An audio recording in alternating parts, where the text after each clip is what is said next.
Post 6 baseball is back, and right here, right now, on 1480 K-Ray. The Sixers return to 1480 K-Ray with baseball action ×2 today, a morning and late afternoon double dip. It will be the Sixers and the Laramie Rangers in Game 1, followed by the Sixers and the Rock Spring Stallions coming up around 5:30 later this afternoon. Post 6 baseball on 1480 K-Ray is being brought to you by our fine sports sponsors.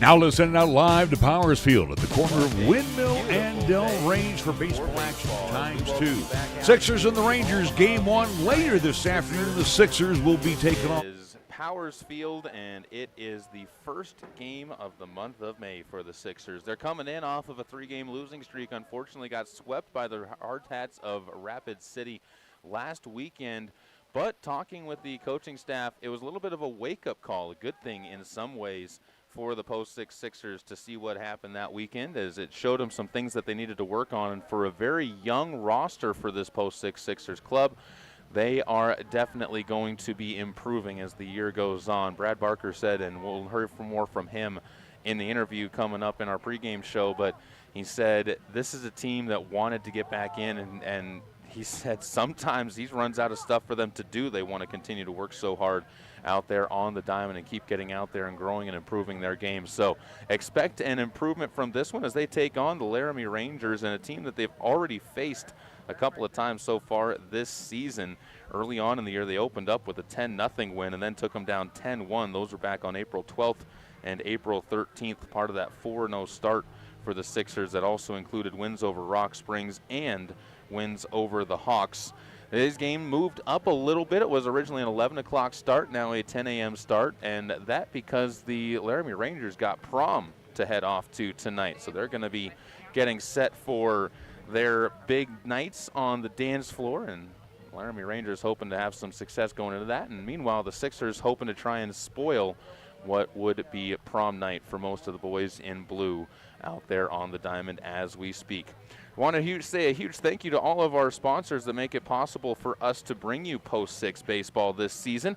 Affordable Computer Repair, the Bread Basket Bakery, MHP and Partners, Key of Cheyenne, Capital Lumber Company, Cheyenne Regional Medical Center, Chick-fil-A, Cheyenne Frontier Days, Halliday Subaru, Wyoming Department of Transportation, Meridian Trust Federal Credit Union, Two Doors Down, the Burns Insurance Agency, First Tier Bank, the Gill Window Company, Cheyenne Auto Repair and Service, Jason Gilbert, your All-State Insurance Agent, Rock on Wheels, Fat Boys Tire and Auto, Platte Valley Bank, The Coin Shop, Pepsi of Cheyenne, and they are bringing you your scoreboard throughout the course of the games today. Double dip action coming up here from Powers Field. We're going to step aside for a 2-minute timeout. When we come back, Brad Barker joins us on the pregame show, as this is your home for Post 6 baseball here on a beautiful Saturday in Cheyenne.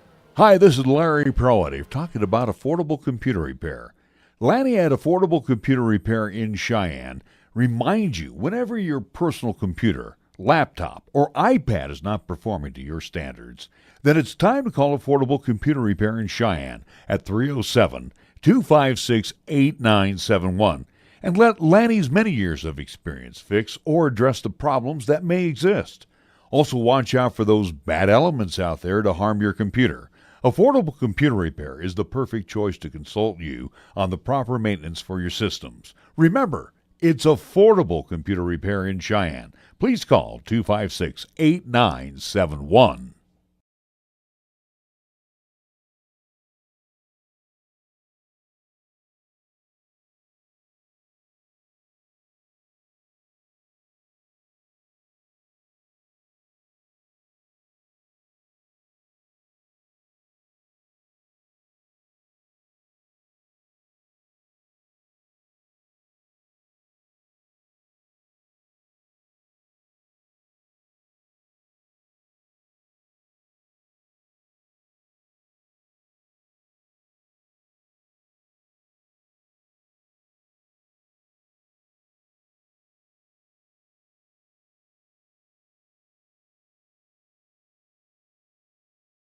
Eight seconds.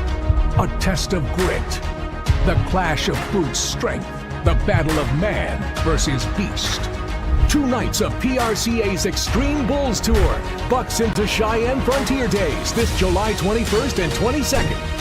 The ultimate showdown, where every second counts. Don't miss the Extreme Bulls at Cheyenne Frontier Days. Tickets on sale now at cftrodeo.com.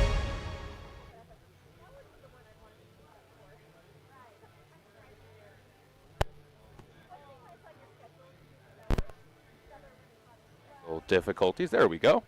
As welcome back out to Powers Field, having some technical difficulties with our pregame interview. We'll have that running your way shortly here from the ballpark, as I had a chance to sit down with Brad Barker this morning and had a good chat with him, and we'll see if we can get that rolling your way right now. It's amazing. You test things out here, and sometimes they work.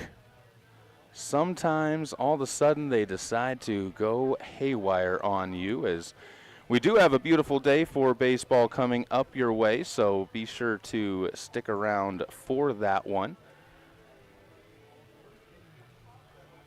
As there we go. The boys are excited to get out. Let's get you that interview right now. Back out here on 1480 K-Ray as we get set for weekend number 3 of Post 6 baseball, and a beautiful day for it. First of all, Brad, it's got to be, anytime you wake up to the sky like this and forecast like we got today, you got to be excited about getting onto the diamond. Yeah, the boys were excited this morning. I always love being out here regardless, but the boys were excited to get out early, get some BP on the field, and they're chomping at the bit to get back out there. Talking about that excitement to get back out there, is that something that was a positive for you as a manager after last weekend, that the kids wanted to get back out there and get right back to work?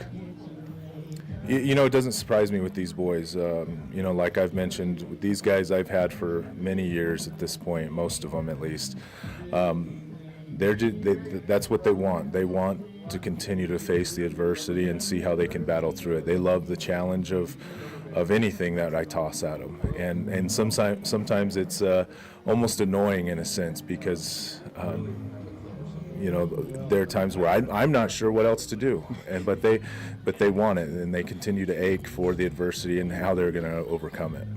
Talking a little bit about last weekend, everybody's going to look at the scores, obviously, but it was really only 1 or 2 innings in each game, and most time 1 bad inning in each game that really separated things. Those were tight games, realistically, with the Hard Hats almost all the way through the weekend. Yeah, teams like that, and we're going to continue to face this, especially once June hits. We're going to see that you make mistakes, we will pay for it. And unfortunately, we didn't make enough of the routine plays, and they were taken advantage of. And that's just what you see with good baseball teams. It's what we plan to do, and with any team we face. But you face a good team like Post 22, they will expose the weakness, and they'll capitalize on it. Hitting has been kind of hit or miss for you guys so far this year. For me as a player, it was being relaxed at the plate, and it seemed like that happened when the kids got to the late stages of that second game of the doubleheader against the Hard Hats. That was their best 3-inning stretch of kind of putting the bat on the ball and putting consistent good at-bats together. How do you get them relaxed at the start of a game going up there to the plate to where they're comfortable in the box? I think it's important to know our identity, and that's something we've had lots of conversations with, especially this past week. Is we are a very fast team. We can run the bags well, and we've got to really stay within ourselves to hit. If we don't do that, if we try to become something we're not good at it. We're really good at being who we are, and we put the ball in play, we create chaos. Talking a little bit on the other side of the ball, what are you going to be focusing on most with the pitching? I heard you kind of talking with some other guys about focusing on just the approach once you get to the head in the count, but what did you mean by that? A big piece right there is when we're ahead of hitters, it's a common a phrase that is used pretty widely is a waste pitch, and which arguably that pitch is one of the most important pitches you can throw in an at-bat, if not the most important. Outside of the first pitch strike, that waste pitch can set your next pitch up, and that's the goal of every pitcher. Throw the first pitch strike, get ahead, and now once we're ahead, stay ahead, but then we can change eye levels, we can change it up and down, we can expand the zone, do things like that. It's a really critical piece of the game, and it comes with maturity and having trust and faith and that waste pitch, if you will, doing its job. But if it's a wild, really, truly a waste pitch, it doesn't set the next pitch up right. And so it's something we focused on and talked about quite a bit lately.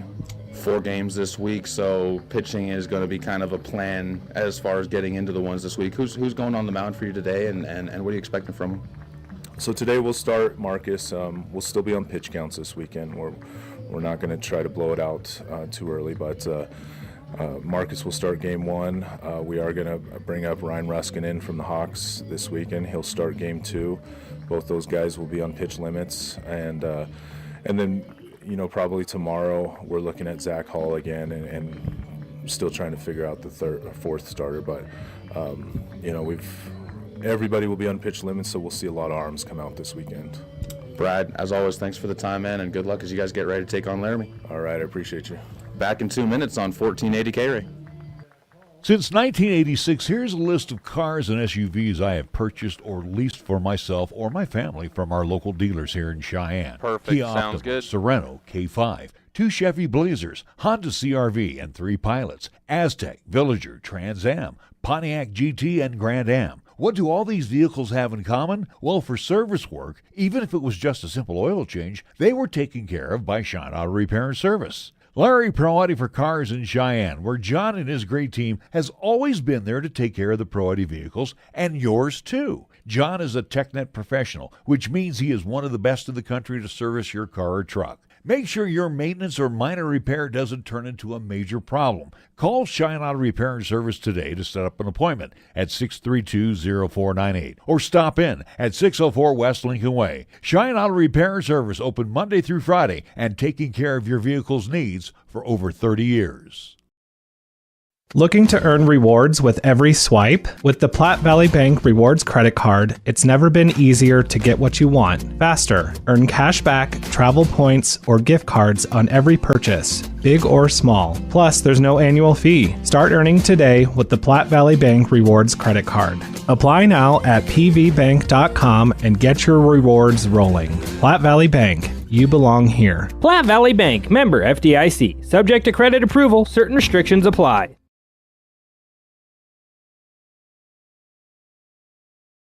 When you're paying the right price for protection, you just know it. It's that warm, fuzzy, totally secure feeling, knowing that you're not only getting great coverage, but you're also not paying too much for it. And there's no one that knows that feeling like Cheyenne Allstate agent Jason Gilbert, because he works every day to get people like you the coverage they need with the savings they deserve. Contact him for a free quote today. Allstate, you're in good hands. Savings vary based on the average annual savings reported by new auto customers surveyed in 2019 who switched to Allstate.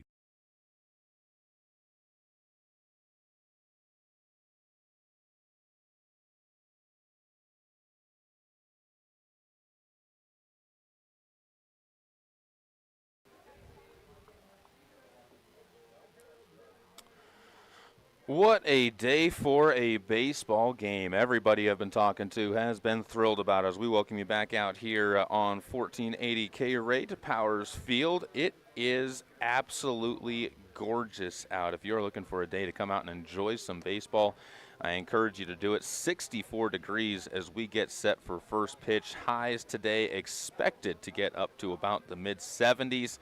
And not even much of a breeze right now. Wind at less than 10 miles an hour here in Wyoming. We all know that that is not a very consistent trend. And the humidity down at 16% as we get things going. So you might see the ball flying a little bit more today out of the yard.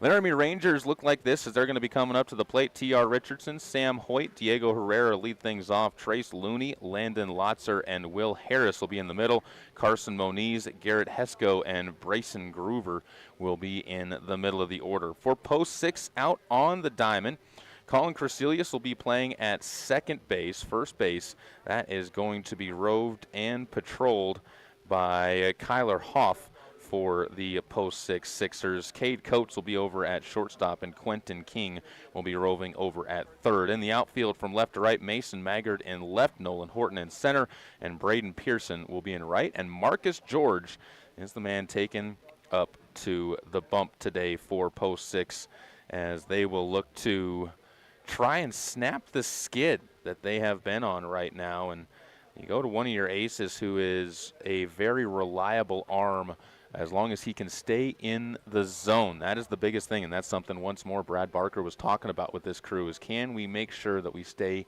in the zone, stay focused through the course of this game, and make sure that we pay attention to our game and play our game against Laramie Rangers, a team that these Sixers should have quite a bit of success against so far on the season. They're looking to continue that success on the season.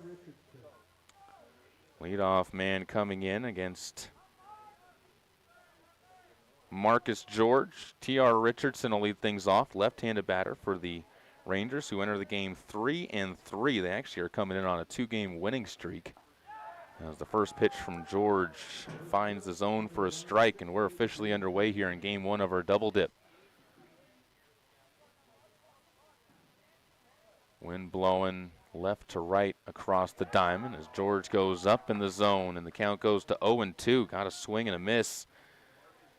It was an 11-7 win and a 12-1 win for the Laramie Rangers over the Tigers. That pitch just missing the zone, and the count goes 1-2. Obviously, Marcus George being aggressive early on in this one into the zone. He's trying to take what coaches have been talking to him about and dialing up to be around the plate, not playing around as much, as this ball fouled off down the right side. Sam Hoyt, dangerous DH, waits in the on-deck circle. Got plenty of familiar names that we've seen for the Laramie Rangers. Only 13 players up today as that one catches the zone. Strike 3 called on the inside corner for the first punch out for Marcus George in the game. 5 pitches in, and the Sixers pick up their first out. Also, you notch one on the matchup that supposedly would have favored the batter, the lefty-righty matchup. Now you go to right-handed on right-handed, and George will miss inside and high with a fastball to Sam Hoyt. Just rearing back and throwing right now is Sam Hoyt with this game. Or excuse me, Marcus George out there on the mound. Sixers in their red uniform tops, red and blue caps with the white pants down below, as that one swung on and missed. 1-0 fastball not caught up to. George working a little bit more quickly as well on the mound as this one misses low and away. Kind of a bit more of a catch and fire approach, not thinking so much, just seeing the sign that Braden Camerat is thrown from behind home plate and delivering it to his glove. That one finds the outside, count to 2-2. Diego Herrera waiting in the on-deck circle, hoping to have a little bit of traffic on the base paths for him, not trying to spark a 2-out rally himself. Marcus George trying to disappoint him. Strike 3, swung on and missed. Another hard heater right down the middle of the plate. Sam Hoyt couldn't catch up to it. Back-to-back punch-outs for Marcus George. Feeling it out there on the bump today. Diego Herrera, the center fielder, trying to avoid seeing the side struck out for the Rangers. George working from that third base side of the rubber. Winds, fires, and gets a swing and a miss from Diego. 0-1 count.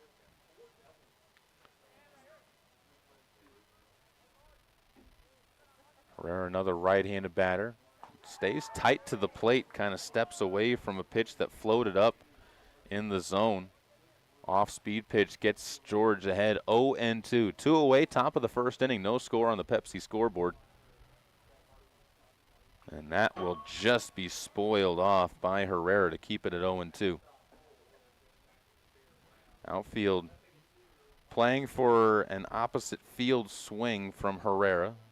They got some extra cheese coming from Marcus George, who pounds the glove a few times as he walks back up to the mound.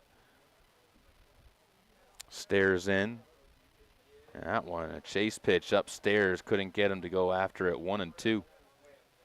That was what Brad Barker was talking about in that pregame interview. You used your waste pitch. Now how do you use that waste pitch to set up this next pitch? And he comes a little bit closer to the zone and gets his third straight punch out to kick things off. It takes 15 pitches for Marcus George to cut through, And they are moving into the second inning, or the bottom of the first inning, rather. Back in 60 seconds on 1480 K-Ray. When you're one of the best, just like athletics, to stay on top, you always need to get bigger, faster, and stronger. Well, MHP and Partners has done just that. That's right, MHP and Partners are a certified public accounting firm located in both Cheyenne and Fort Collins, still offering accounting, tax, and consulting services to businesses, not-for-profit, government, and individual clients. MHP and Partners takes pride in their commitment to providing close, personal attention to their clients. They also continue to invest time and resources in continuing education, state-of-the-art computer technology, and valuing their relationships with you. MHP and Partners is a proud supporter of local and UW athletics. MHP and Partners. Check them out in their historic downtown Cheyenne location at 1509 Bend Avenue, or give them a call at 634-2151.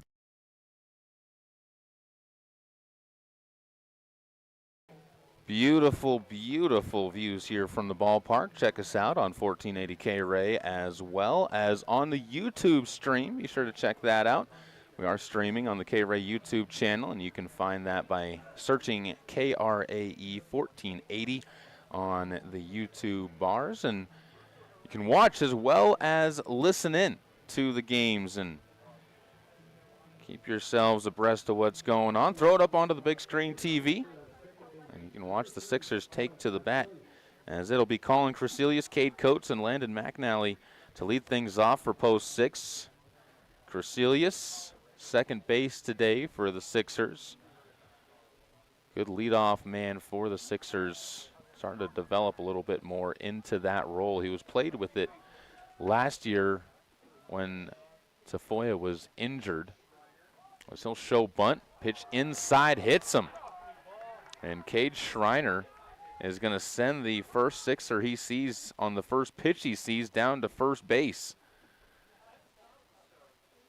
You're the Sixers, you like that. You get speed onto the base paths. And that was something else that Brad was talking to us in a pregame interview is, hey, this is a team that we know we can run. We know our identity is speed on the base paths. We want to make sure that we use a little bit of that speed and get out there and just play simple baseball with where our style is. It's a good way to start that off. See if they put Colin into motion. Inside pitch just misses to Cade Coates, the shortstop for post 6. Coates, another one of the players that got a good amount of playing time last year at short, kind of stepped into that role, and the right-hander on the offensive side looking to try and find his groove as a throw over to first base will have a dive back to the bag by Crecelius. Coates 267 on the season so far. Got up to nearly a 500 batting average the first day of the season and seen the average dip to below 300 for the first time after the third game against the Hard Hats. He's played in every game so far this year for post 6 as he faces down a 1-1 count. Crecelius off to his lead. Big lead. He's outside of the cut of the grass, or I guess the turf out there on the field. He's going to take off and run, swing and a miss on the pitch, and Crecelius slides into the baseball, knocking it away before it could get to the glove of the shortstop, or excuse me, that was the second baseman, the second baseman Carson Moniz coming to cover. And a 1-2 count, but a runner in scoring position on the stolen base. Coates' chance to drive in the first run of the game. Nobody out here, bottom of the first inning. Scoreless contest after Marcus George struck out the side in the first. Delivery down low into the turf, blocked behind the plate by Will Harris. Coates gets back even and showed the good eye on the chase pitch. McAnally in the deck, or on deck, I should say. Nolan Horton waiting for his opportunity in the cleanup spot. Schreiner delivers. This ball's floated out into left field. That's going to find no man's land. Crecelius making the turnaround third will score, and it's an RBI single for Cade Coates. Post 6 reloads first base right away, and gets themselves an opportunity, or takes the opportunity to take that early lead in the game as Landon McAnally has the opportunity to step up to the plate. Landon batting in that 3-hole has had plenty of success for post 6 so far on the season. Batting .435 this year. He has not seen the batting average dip below 400 since the first 2 games of the season.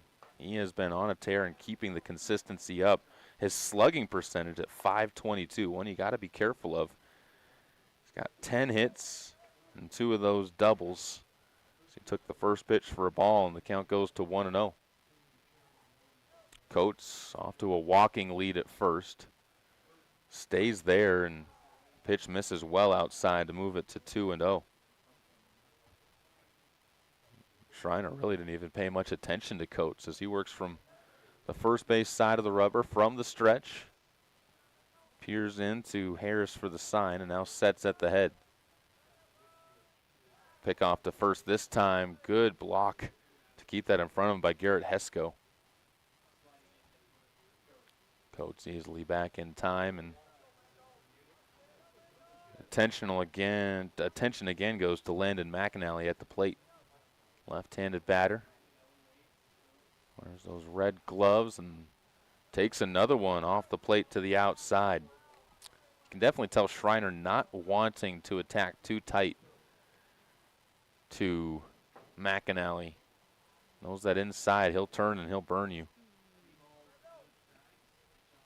That one also misses away. 4 straight pitches out of the zone and puts runners on first and second. And Nolan Horton, another good batter for the Sixers, will be stepping up to the plate. Horton, numbers on the season so far at the plate. Well, he's also played in every game, also batting above 400.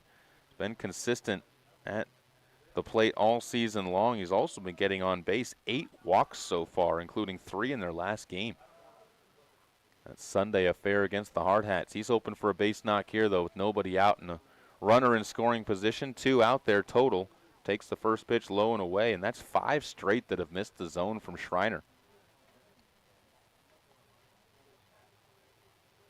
Cage looking to try and find the zone at least to get himself back into one of these counts. As he'll set again at the head. See him fiddling with the baseball in the glove. Finds the inside corner for a strike, and the count goes to 1-1.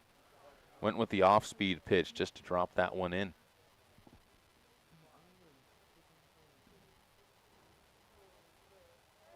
Right-handed batting Horton playing center field. He does have the wheels, but the pop, that's something they're looking to see him improve on. That ball taken for a ball, and the count goes to 2-1. Tripled in the first game of the year against the Laramie Rangers. That is his only extra base hit of the season. Had a 3-hit game against the Hard Hats on Saturday's second game of the doubleheader. Was really one of the biggest bright spots of that game. He'll lift this one out into right field, tailing away from the center fielder and past the glove of a reaching Diego Herrera. That's going to clear the bases. Herrera just now getting it in. No, they're going to throw up the stop sign, and they're going to keep McAnally at third, and Horton goes Karate Kid on second base as he holds up the gloves and puts up an RBI double to make it 2-0. As Cade Coates comes around to score. Second extra base hit of the year. He must have heard that he only had one and said, I need to change that. 2-0. Sixers, a pair of hits and a walk to the first 3 batters that have come to the plate. Hit batter as well. And Braden Pearson, another right-handed batter, will step to the plate. Takes that one upstairs and tight, and the count goes to 1-0.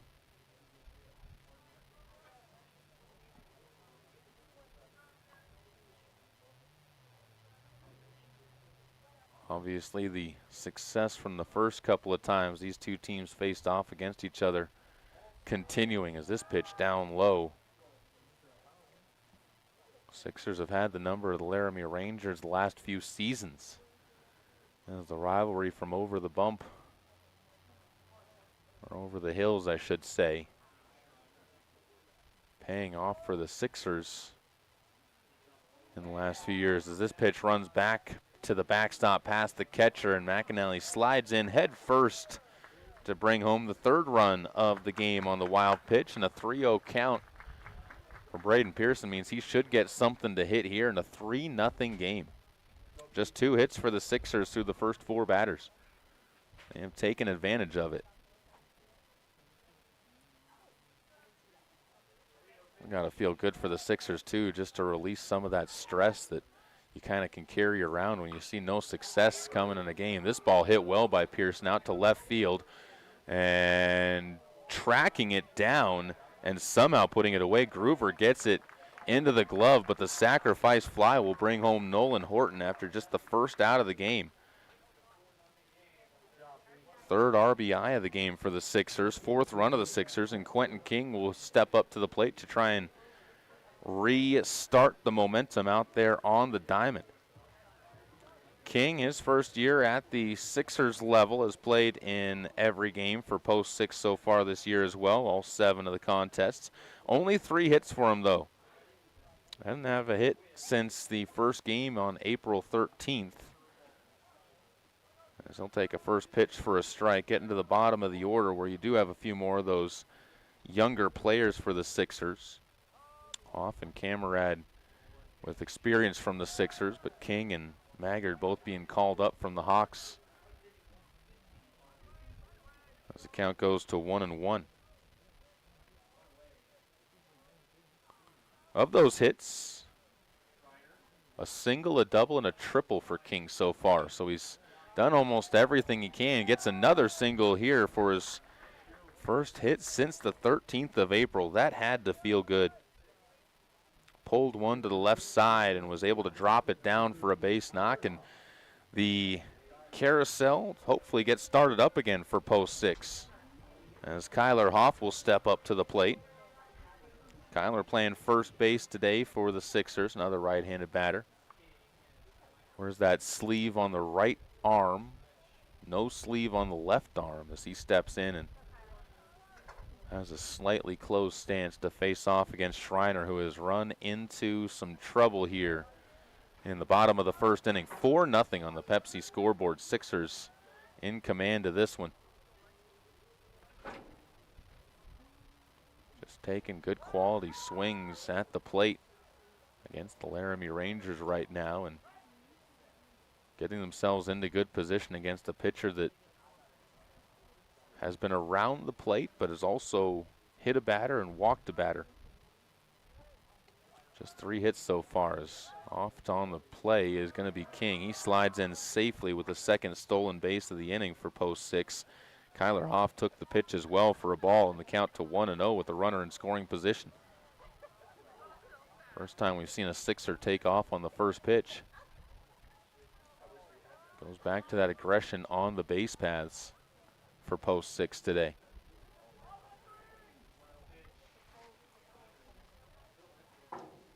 Schreiner sets, fires inside below the knees. Count goes to 2-0. Schreiner really seeing that pitch count start to mount on the mound as well. Over 20 pitches in the inning. That was his 22nd. 2-0 delivery from Schreiner. Inside and tight. Off kind of tightened up and flexed out of the way of it. But another 3-0 count. This the third 3-0 count of the inning. A walk and a sac fly, the results of the previous 2. Hoff takes another one low. Both walks, 4-pitch walks from Schreiner, and that is going to bring a trip out to the mound by the pitching coach for the Laramie Rangers. Rangers just trying to keep themselves alive in this one going into the next inning, as they're already down 4-0 to the Post 6 Sixers. One of 2 games today as the double dip. We'll have Post 6 playing Laramie, after this one wraps up, about 25, 30 minutes after that game closes down. Well, you'll stick around with us for that one. Tomorrow, more action as well. RJ Fox will be back here as the day off today. Had some other business that he had to attend to and take care of. So I shouldn't say a day off for RJ Fox today, but some other business that he is taking care of. He'll be back tomorrow on the broadcast team when the West Coast Zephyrs from Scottsbluff will be coming into town. That'll be noon start for the first game on Sunday afternoon and a 2:30 start scheduled for the second game. West Coast Zephyrs looking like they could be a good team. I was seeing some pictures from their banquet that they had to open and kick off for the season. They got some big dudes on that roster. Braden Camerad steps in, takes a cut at the first pitch he sees, and fouls it off to go behind in the count 0-1. Only the second batter that we've seen Cade Schreiner get ahead of. .333 batting average for Camerad on the season so far. He's also played in every game in some role. Hasn't caught every game for the Sixers so far. Falls behind 0-2. Only 4 hits, does have a double on the season. Got a hit in the Sunday game against the Hard Hats to break a 3-game stretch where he was not able to get on base. Time taken. As delivery comes over, that one will not count. And I should say, by the way, actually, Camerad has not played in 2 games, did not play in the April 13th second game against the Hawks, and did not play against Rapid City in the rougher of those 2 games, the second of them. Both runners take off, and the double steal successful. Catcher couldn't even get the ball out of his glove as Harris had trouble with the transition. Quentin King with a pair of stolen bases now, and Hoff will advance as well behind him with his first stolen base. Count goes to 1-2 as the pitch was low. Schreiner sets up and able to get one past Camerad. That is strikeout number 1 as Camerad, they're going to call the balk, so Camerad stays alive. It is not a strikeout. Run comes across, and it is now a 2-2 count. So the balk is called, then that one just misses Camerad. That'll make it 2-2, I should say. The balk doesn't count as a pitch. I'm waking myself up this morning a little bit here in our 10 a.m. start for today's contest. Again, Laramie requested that due to the prom going on tonight for the Rangers. This pitch misses, and after getting ahead 0-2, Camerad's fought the count back to a 3-2 count. 5-0. Sixers on top in the bottom of the first. Done with 3 hits, 2 walks, and a hit batter, and that one just inside as Camerad patience works out. And after thinking he might have punched out, after the balk was called on the field, he gets a second life and makes his way down to first as the 9th batter of the inning steps to the plate, Mason Maggard. Left-handed batter playing in left field today. Will stride to the plate. Has the stirrup socks underneath. Pink gloves on the wrists, and he'll walk in to try and continue the success with only 1 away in the inning against Schreiner. A long first inning here for Laramie out there on the plate. This one rolled towards second base. That's going to do the job to get a run home as Kyler Hoff will come across to score. Up to second on the fielder's choice. Braden Camerad moves, and Maggard is retired on the 4-3 putout. Does get the RBI and flips the lineup over to Colin Crecelius. Colin didn't even get a chance to swing, didn't even get a chance to watch a pitch really. He got hit by the first pitch of the game.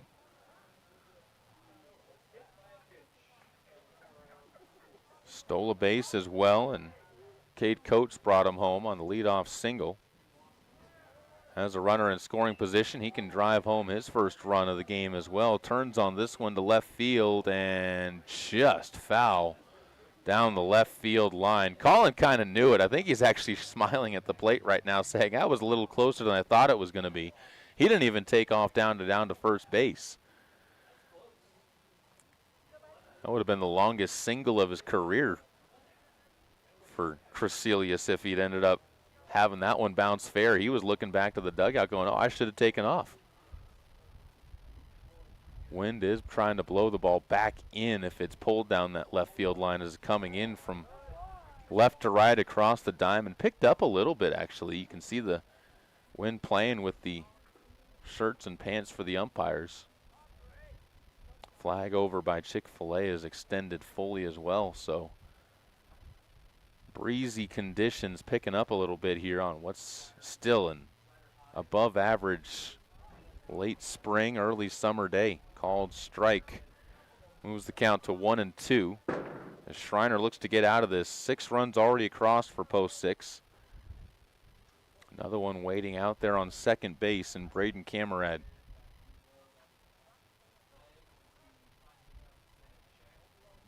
Schreiner fires this one low, tried to overthrow that one a little bit, didn't finish. Kind of pulled back on his delivery, and the count goes to 2-2. Zilpirin once again. Just a long inning out there for Schreiner. That wears on you mentally. 36th pitch of the at-bat coming. That one catches the zone for a called strike. Curveball that drops in. First punch out of the game will end the first inning for Schreiner. But the Sixers, man, do they do some damage. 6 runs across on 3 hits. We step aside back in the top of the second inning coming your way here on 1480 K-Ray. Capital Lumber is number one in Cheyenne. Are you listening?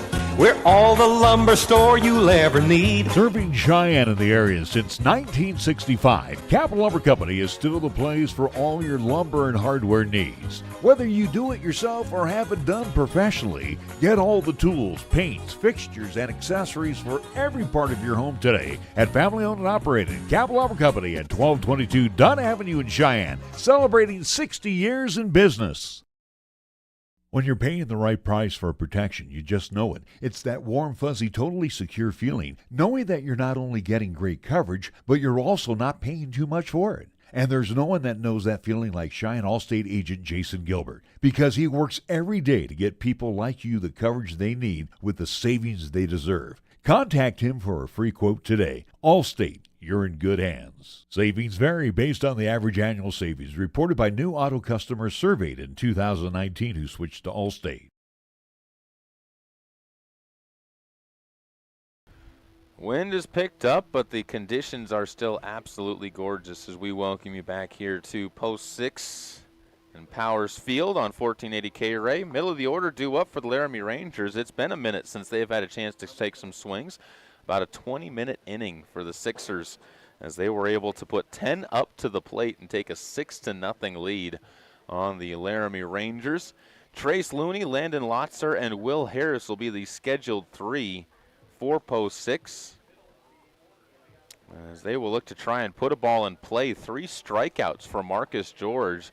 It's been a long wait for Marcus. We'll see how that impacts him stepping out there onto the field, though, and see if he can figure out his opportunities on the bump, as it'll be Looney who enters this game with a pretty good season so far. .375 batting average in the cleanup spot. Trying to get things going for them on the year so far. Just 3 hits, though. 2 RBIs. Does have 2 walks as well, but has also struck out a pair of times. Only played in 2 games for the Laramie Rangers, as he did not play the first time these 2 teams faced off against each other. Late arrival to the roster, takes a big cut at the first pitch, an off-speed pitch that he just catches a piece of. 0-1 on the foul tip into Camerad's glove. To the leadoff man in a 6-0 game as Marcus goes outside with the 1-1, and the count will even. Landon Lotzer waits on deck. As we said, the right fielder waiting on what the third baseman can do, as Looney falls behind 1-2. Marcus George with a beautiful fastball there that finds the lower outside corner. Ahead in the count. See how George attacks here. Comes right to the upper part of the zone. Bounder towards second. Crecilius easily up with it, but his throw wide of third and Quillshoff off the bag.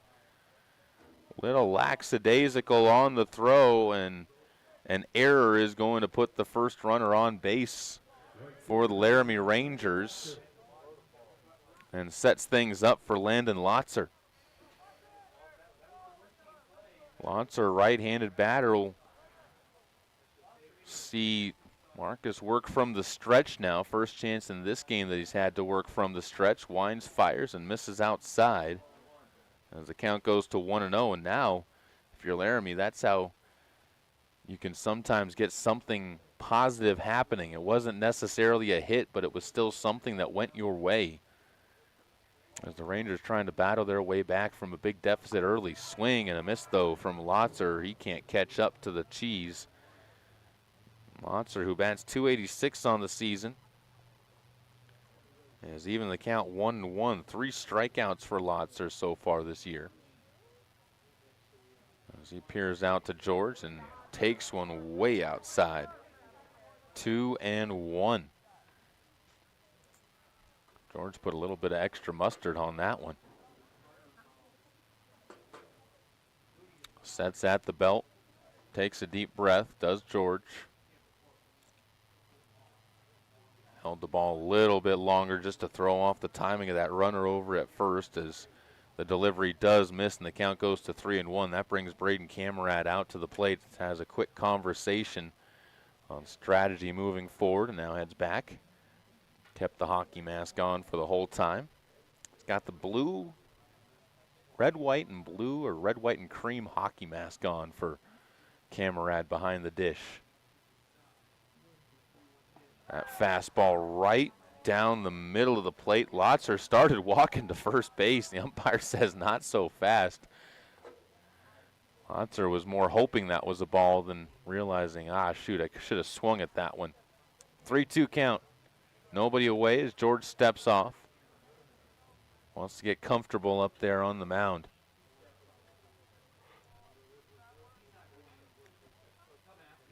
Looney right on top of first base, so the 3-2 pitch, he can really just focus. That one fouled off, and the count stays at 3-2. First pitch spoiled of the inning, realistically, for Laramie and the Rangers. Coach flashes some signs out to the outfield here with nobody away.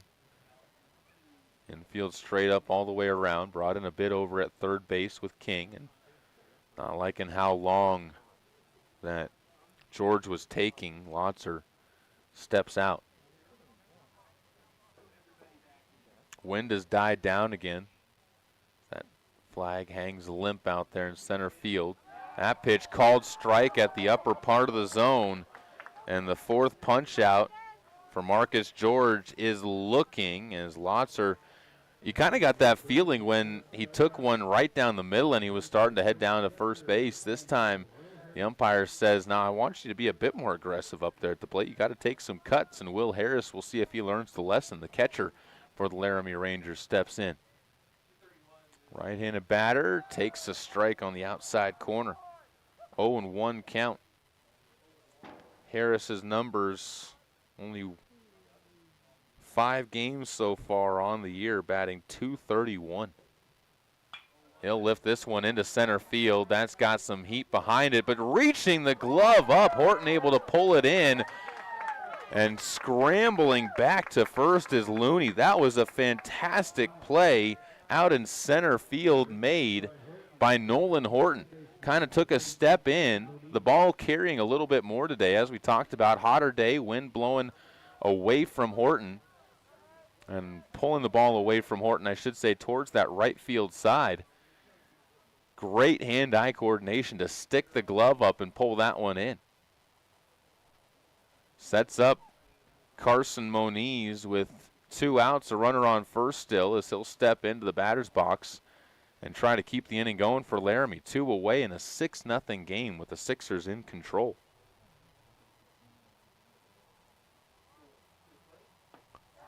First pitch swung on and missed as Moniz, 9 at-bats this year in 4 games, .222 batting average.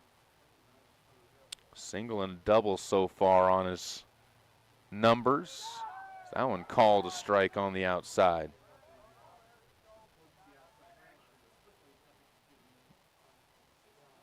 Chance to get out of the inning with no runs and still no hits after the leadoff error. George sets, fires from the stretch, upstairs.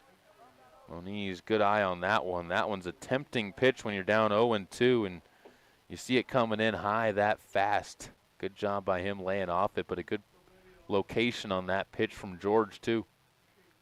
Marcus fires that fastball, is on the outside corner, and another punch out looking. Laramie has struck out 3 times, looking 5 times in the game, and we head to the bottom of the second, back in 60 seconds on 1480 K-Ray. Knock it out of the park with your family dinner tonight and score a home run with Two Doors Down. Two Doors Down menu selections are perfect for the active family. From gourmet burgers served with bottomless fries to soups and salads to the all-new platters. Two Doors Down, where you can enjoy a great dinner and still be able to take your family out to the ball game. Two Doors Down, 118 East 17th Street. For full menu and specials, go to twodoorsdown.net. Two Doors Down, flipping great burgers since 2009.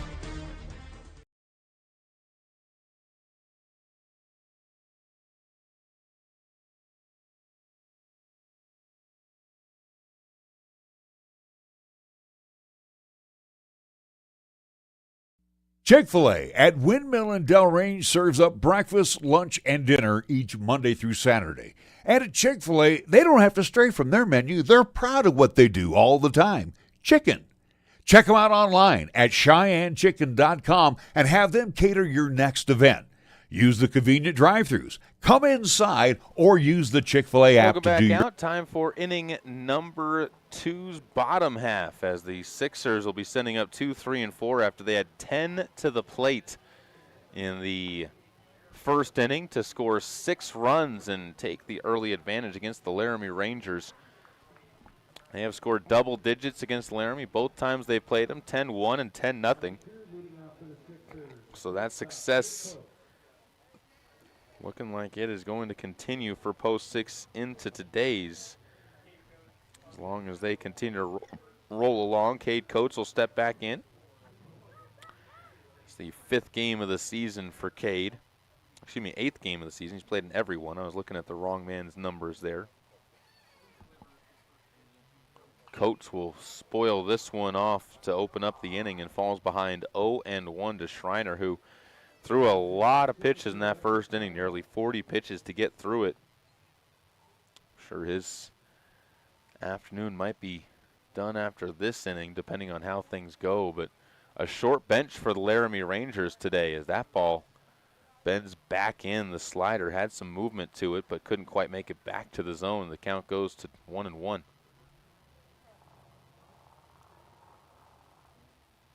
Coates playing shortstop. Those white gloves, the black bat waggled over the right shoulder, and again, that time a curveball nearly moves in and hits him, but somehow bends just out of the way. Schreiner working inside to the righties.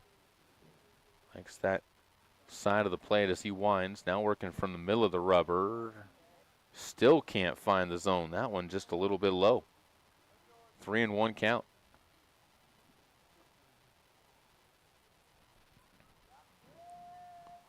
Trying to get on base for the second time. That called strike finds the inside corner. Count goes full.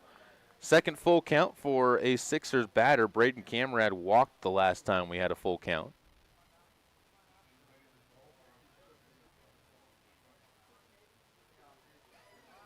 As Coates waits again, and that one chopped at, bounded right back to the pitcher, and Schreiner gets the leadoff man on a 1-3 putout.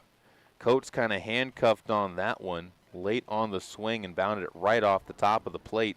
Got deadened a little bit too, and nice easy play there for Schreiner to start the inning off. Landon McAnally, who walked on 4 pitches his first time up to the plate, steps forward.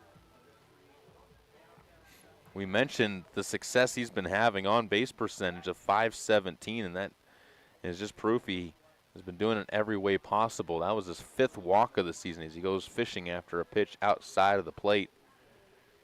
And the count goes to 0-1 to the designated hitter today for post 6 in game number 1. Takes another pitch up and away. This one he laid off, and the count goes to 1-1. Busy schedule for the Sixers coming up this weekend, but overall we know that they end up putting some busy schedules. They also have games coming up in the middle of next week. Tuesday we'll have Sixers baseball coming your way on the schedule as well,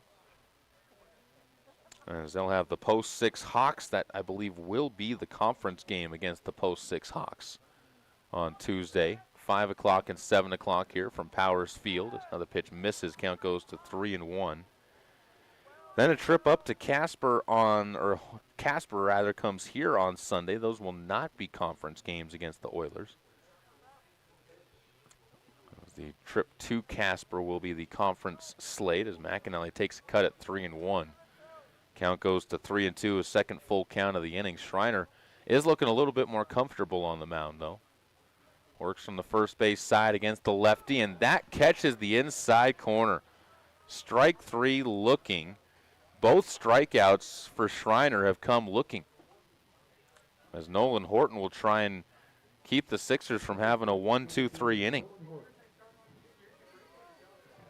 Rest of the schedule, by the way, for the Sixers for the month of May looks like this. Trip to Rapid City. That'll be on the 17th and 18th as they will return to the home of the Hard Hats to try and return in favor of a sweep that the Hard Hats delivered to them here. Trip to Laramie on May 20th, that Tuesday night. Then we'll travel to take on the Laramie over at Cowboy Field on the campus, University of Wyoming. 21st, they'll host Rock Springs here in a 2 o'clock and 4 o'clock games. This pitch misses low, and the count goes to 2-0 with 2 away to Horton. And after that, well, Jackson in the house, and then some games possibly to be scheduled on the 23rd, 24th, and 25th. Looking to fill the schedule there still, but no opponents yet to be decided. Then tournament time starts up once you get to June. Tournaments, including heading down to the Nooch in Pueblo, out to the Omaha World Series again. This pitch chopped foul to the left side, and getting a couple of reactions from the boys in the dugout. 2-2 the count. Have the Gabe Pano tournament coming up down in Greeley as well, as this ball served back to second base, but right at Carson Moniz, who takes the line out and puts it away for out number 3. A 6-run first inning and then a 1-2-3 second inning. The Sixers, hot or cold so far here at their home field at Powers. We'll step aside, come back with the top of the 3rd inning. Sixers in control, up 6-0. Marcus George returning to the mound on 1480 K-Ray. Hi, this is Brian with the Gill Window Company. Did you know we build our own windows right here in Cheyenne? The interior of our vinyl framed windows has been re-engineered over the years with upgrades to handle Wyoming's harsh weather. They are energy efficient windows with low E glass that redirects heat waves to keep your home warmer in the winter and cooler in the summer. See for yourself why the Gill Window Company shatters the competition. Visit gillwindow.com or call us today at 778-3037. Meridian Trust Federal Credit Union is now offering a simple way to help make your money work for you. Meridian Trust will now pay 4% interest on their Max Rewards free checking accounts with balances up to $25,000 per month. Get all the details at mymeridiantrust.com or stop by your local Meridian Trust branch with 3 locations in Cheyenne. 4349 East Lincoln Way, 1602 East Prairie Avenue, and downtown at 2223 Warren Avenue. Right now is the perfect time to become a Meridian Trust member. Meridian Trust Federal Credit Union, where your deposits are safely insured by the NCUA. In command of this one, but Laramie, They got some defense in the last inning and set the Sixers down 1-2-3. Marcus George, though, has been on fire and indomitable out there on the mound so far. Garrett Hesco, Brayson Groover, they'll try and solve him in this top of the third inning with T.R. Richardson scheduled to close things out and flip the lineup over as the number 1 batter. Number 8 batter, Hesco, takes the first pitch upstairs for a ball from George, and count goes to 1-0. Marcus George's numbers on the season so far, what they have been what you'd expect for the most part from him. 6 2/3 innings coming into this game, so now 8 2/3. 1-1 record for him. He's only given up 2 hits so far, but the walks were his problem in the game against the Hard Hats. He's had 8 walks surrendered on the season, so seeing him get back into the zone in this game has been impressive for him. And obviously the strikeouts have been coming. He's up to 16 strikeouts on the season with the 5 that he's retired so far today. He is a young man that has some potential to do some big things. Misses with this pitch and falls behind 0-3. He's also got 8 strikeouts looking, which shows when he can get into the zone, he can be a nuisance for other teams. The ERA a little bit high right now, 4.2, but expect that to drop as the season goes on, as he finds the zone on the get-me-over fastball, 3-1. 6-0 your score here on the Pepsi scoreboard, top of the third inning. Leadoff batter in the 8-hole, the first baseman, Hesco, trying to get on base. Takes a strike, though, and is down on strikes. Another looking punch out as well. And Marcus George, again, working quickly out there on the mound. And I am a huge proponent of catch and throw sometimes as a pitcher. Don't overthink yourself out there on the mound. And Marcus George making that transition, having good success as he gets a swing and a miss on the leadoff man for leadoff pitch to Brayson Groover to move the count to 0-1. Left fielder swings and misses at another one, falls behind 0-2. Marcus George trying to get 8 of the first 9 punch outs. As the 0-2 upstairs, 1-2.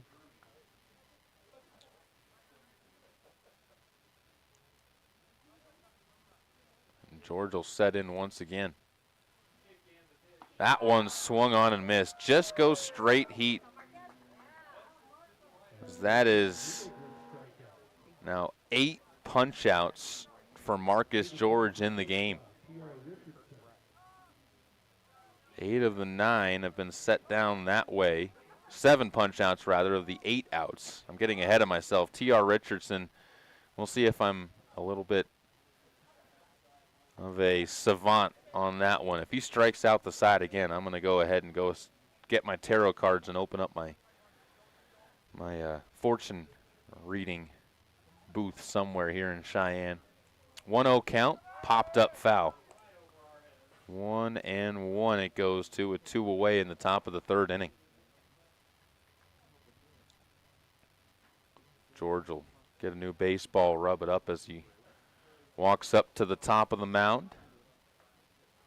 Still works from that third base side as he plays from the windup, but asks for a new set of signs from Camarad behind home plate.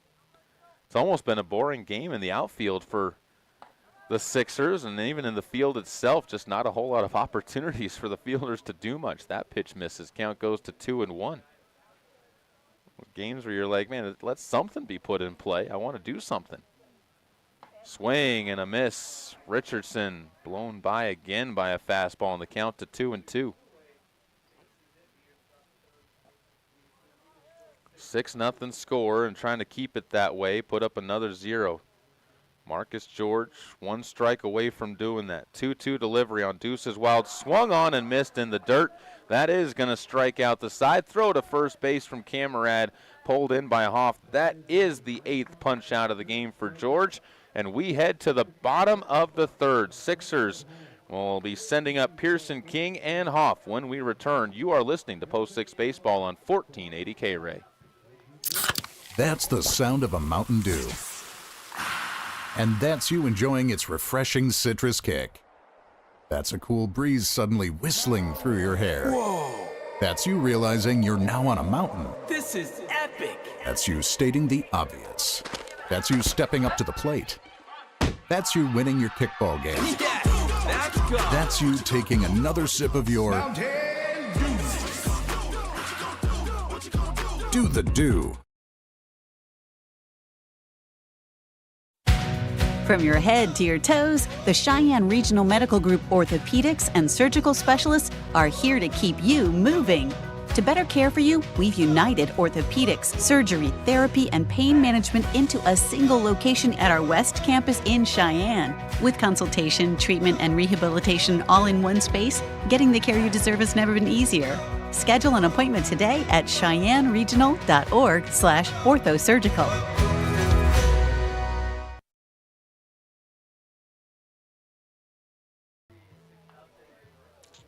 Welcome back out to the home of the Sixers, where they are in a good place right now, up 6-0 heading to the bottom of the third inning against a team that they have gone 2-0 against so far this year.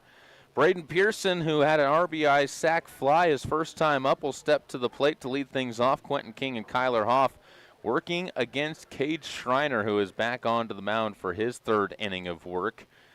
Really earned himself another inning after getting the side in order through 17 pitches to retire the Sixers in order in the top or bottom of the second inning, and Pearson will foul off the first pitch he sees to move it to 0-1.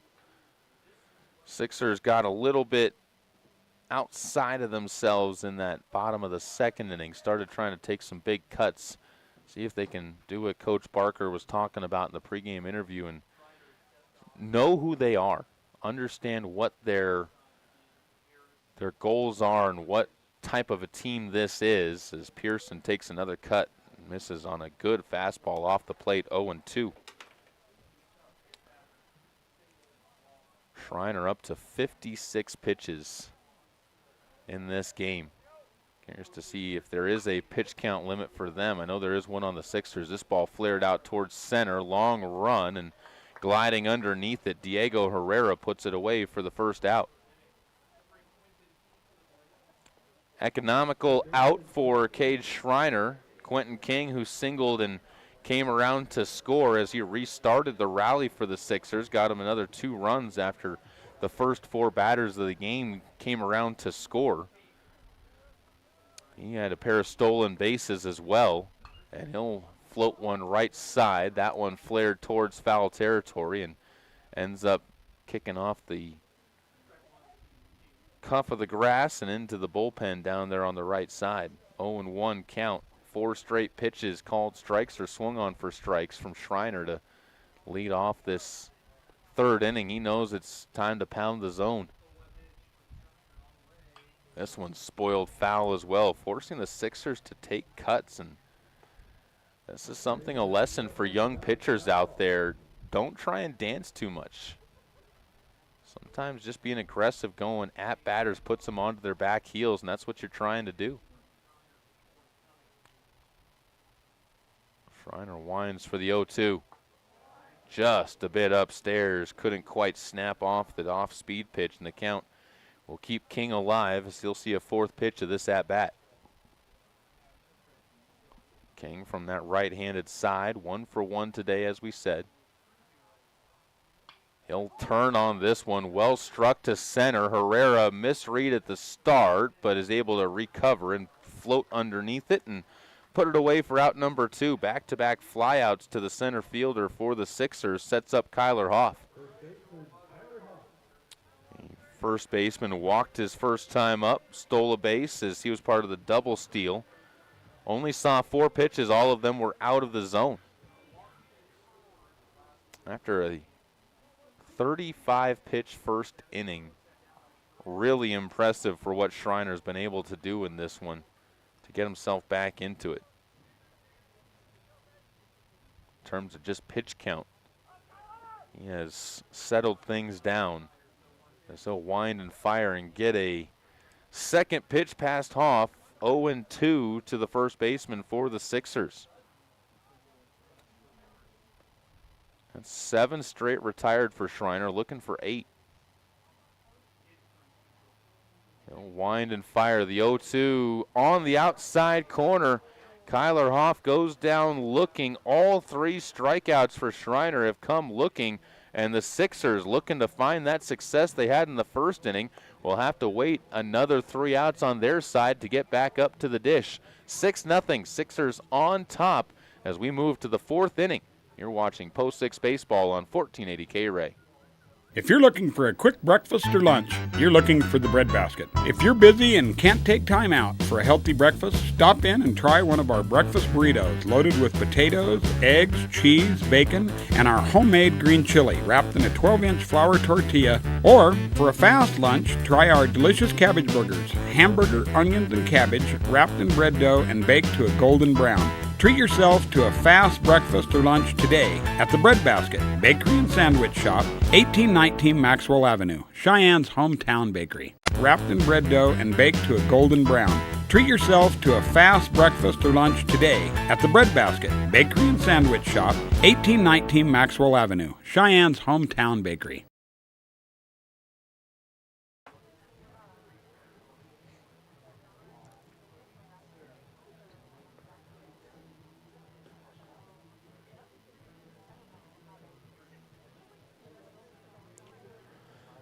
Sixers in command as we welcome you back out to Powers Field. And they are looking for success on the offensive side, but defensively, I'll tell you what, the story has been Marcus George so far. 8 punch-outs of the 9 outs. George is on a pitch count, so we'll see how far he can get into this one, but if he continues to mow him down like he has, you could see the coaching staff maybe give him the opportunity to try and pitch through 5 and get that complete game, assuming the offense can get woken up again. Sam Hoyt will lead things off. He struck out swinging his first time up on 5 pitches. Herrera and Looney will follow. Looney, the only base runner of the game so far for Laramie Rangers. That's the only thing keeping it from being a perfecto for Marcus George on the mound is the error that was made by Colin Crecelius, as Hoyt will swing and miss. And the count goes to 0-1. And a reminder, you can check out the game on our YouTube channel as well. Have this game and the second game of our double dip for you. Swing and a miss again by Sam Hoyt. He's behind 0-2. Stick around for our second game of the doubleheader as well, as we'll have all 4 games this weekend on 1480 K-Ray. Spoiled foul on the 0-2. Hoyt just able to keep himself alive. Right-hander doing the DH work today. So we'll see him in the field for game number 2, possibly replacing Will Harris behind the dish as the catcher. Our 2 players that the Laramie Rangers brought on their bench, Mason Aragon and Larson. This ball popped up to the right side. That's going to be a long run. Hoff as well as Pearson giving it looks, but that'll make its way all the way into the bullpen, where you do have activity for the Laramie Rangers starting to get loose down there in the bullpen. So Cade Schreiner's day probably wrapped up. Also, there is activity in the Sixers bullpen. So again, that pitch count looming for Marcus George probably indicates that this top of the 4th will be his final inning. 1-2 count to Hoyt. Swung on and missed and held onto by Camerad behind the dish despite it bouncing up to him, as that is strikeout number 9 for Marcus George. Mowing down the Rangers. That is 10 outs for Marcus George. Realistically, in his head, he can say 11. Nobody has gotten a base knock against him yet today, as that pitch misses for a ball. It's one of those where even with the pitch count as a kid, you go up to your coach and you say, please, just please, my arm feels fine. I'm feeling it today. I'm dealing it today, coach. Just let me go pitch a little bit more. 1-1 count, swung on and missed by Diego Herrera, who also struck out swinging his first time up. 5-pitch at bat. Trying to avoid a pair of strikeouts to start this one off. The top of the order, 0 for 5 with 5 strikeouts for the Laramie Rangers. And just talks about the dominance coming from Marcus George in this one so far. He has been impressive.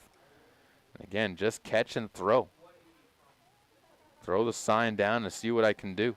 2-2 count. Swung on and missed again. 10 punch-outs for Marcus George. And the top of the order has had nothing to say against him. And that is going to do it for Marcus George. As Brad Barker making the trip out to the mound, his pitch count has reached the limit that Brad wanted him to get to. And we're going to send him back to the dugout. Wait for the pitching change to become official before we come back with this one. There's the sign to the dugout, or to the bullpen, I should say. And we'll meet our new pitcher when we come back. You're watching and listening to Post 6 Baseball on 1480 K-Ray. 8 seconds. A test of grit. The clash of brute strength. The battle of man versus beast. 2 nights of PRCA's Extreme Bulls Tour. Bucks into Cheyenne Frontier Days this July 21st and 22nd. The ultimate showdown, where every second counts. Don't miss the Extreme Bulls at Cheyenne Frontier Days. Tickets on sale now at CFDrodeo.com.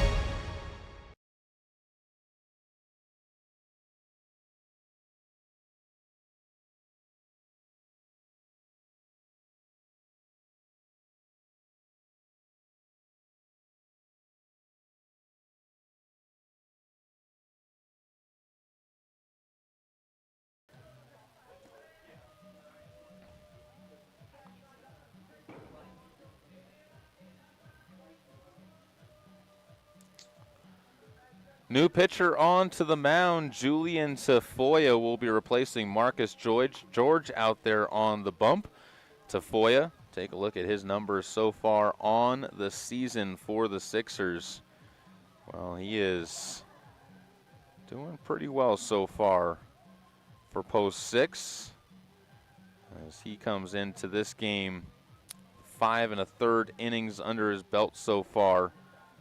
And only 4 earned runs against him. He has given up 12 runs and 9 hits, but the earned runs is the key for him. So someone who's working on some things, but the errors that have been made in the field behind him have really been kind of the damaging parts and damaging marks for what he has seen happen out there on the diamond. Only a 5.25 ERA in the early season. As I said, just those 4 earned runs against him. He has faced 30 batters so far on the year. No record officially for him yet. Only 1 walk, so he pitches to the zone. Does have 4 punch-outs. Only hit 2 batters on the season as well. He'll face off against a dangerous bat. Trace Looney will come up to the plate. Trace, as we said, only has 2 games so far prior to this one. Got the games against the Tigers. Not sure where those Tigers are from, but the Tigers that the Laramie Rangers faced off against last time. They got a couple of wins there and got some success, and that's where Looney really started to see the bat wake up a little bit. Now he'll try and get a 2-out rally started for the Laramie Rangers. Down 6-0 on the Pepsi scoreboard here in the top of the 4th inning, 2 away. So if you're if you're Tafoya, you're coming in really a comfortable spot because you just got to get one of these next couple of batters out. And he'll miss upstairs as Looney has to duck out of the way of that pitch. Marcus George, his day is done as the Sixers appeal down to first, thinking that he might have swung. And the count stays 1-0 as they say no, not an intentional or unintentional swing. Looney gets caught late on a fastball and can't catch up to one over the outside corner. Count to 1-1. Tafoya's delivery on the 1-1, spoiled back to the netting, bounds right over to the on-deck circle where Landon Lotzer's waiting. He might have to wait to the next inning, though. 1-2 count with Looney battling back. Pitcher's count in favor of Tafoya. Facing his first batter, goes for the chase pitch, the slider away, and can't get a swing from Looney. Third baseman for the Rangers reached on an error his first time up. Grounded one to Crecilius, and he'll watch this one on the inside corner at the shins and goes down looking. That is 11 punch-outs for post 6 in the game, and that is the first for Julian Tafoya. Pitching has been on point for post 6 as we move to the bottom of the 4th. They look to wake up the bats again. You are listening to and watching post 6 baseball on 1480 K-Ray. At First Tier Bank, we strive to keep it simple. We offer great rates on a variety of CDs, and we don't make you open other accounts or be a new customer or use your debit card 12 times a month or have a direct deposit to get them. We leave that nonsense to the new big green bank in town or some colorful credit union. At First Tier, we simply invite you to come on in and call either of our 2 Cheyenne locations and get a great rate on a CD that fits your needs. Simple, the way it should be. First Tier Bank, 1508 Stillwater Avenue, or 18th and Cary in downtown Cheyenne. Member FD. Chick-fil-A at Windmill and Delrange serves up breakfast, lunch, and dinner each Monday through Saturday. And at Chick-fil-A, they don't have to stray from their menu. They're proud of what they do all the time. Chicken. Check them out online at CheyenneChicken.com and have them cater your next event. Use the convenient drive-thrus. Come inside or use the Chick-fil-A app to do your next order. Chick-fil-A at Windmill and Delrange. A gorgeous day here in Cheyenne, Wyoming, and we're happy you're here with us for it as we head into hour number 2 of our contest. Up to bat for the Sixers, bottom of the order, Braden Camerad, Mason Maggard, and Colin Crecilius will flip things over as the number 1 batter in the order as they will face off against Cade Schreiner, who is back out for his 4th inning of work. He earned himself an extra couple of innings thanks to the fact he has retired 8 straight post 6 Sixers. And in the last inning, he did it on 10 pitches to retire the 3 batters that he faced off against. So post 6 looking to try and find that groove that they got in the first inning again against this young man on the mound for the Rangers. See what Camerad can do. He walked his first time up, almost struck out. A balk ended up giving him an extra opportunity at the plate,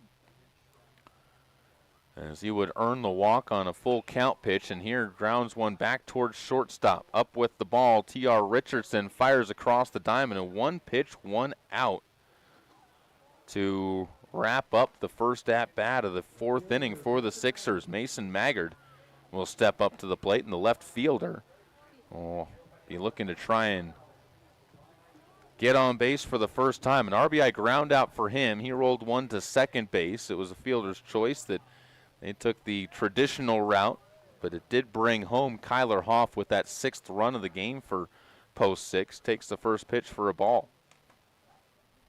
Schreiner just not playing around the zone as much. That's one of the biggest things. He's only given up 3 hits in the game so far. It's the 3 walks and the hit batter that really did the most damage to him in that first inning. Misses here, and the count goes to 2-0.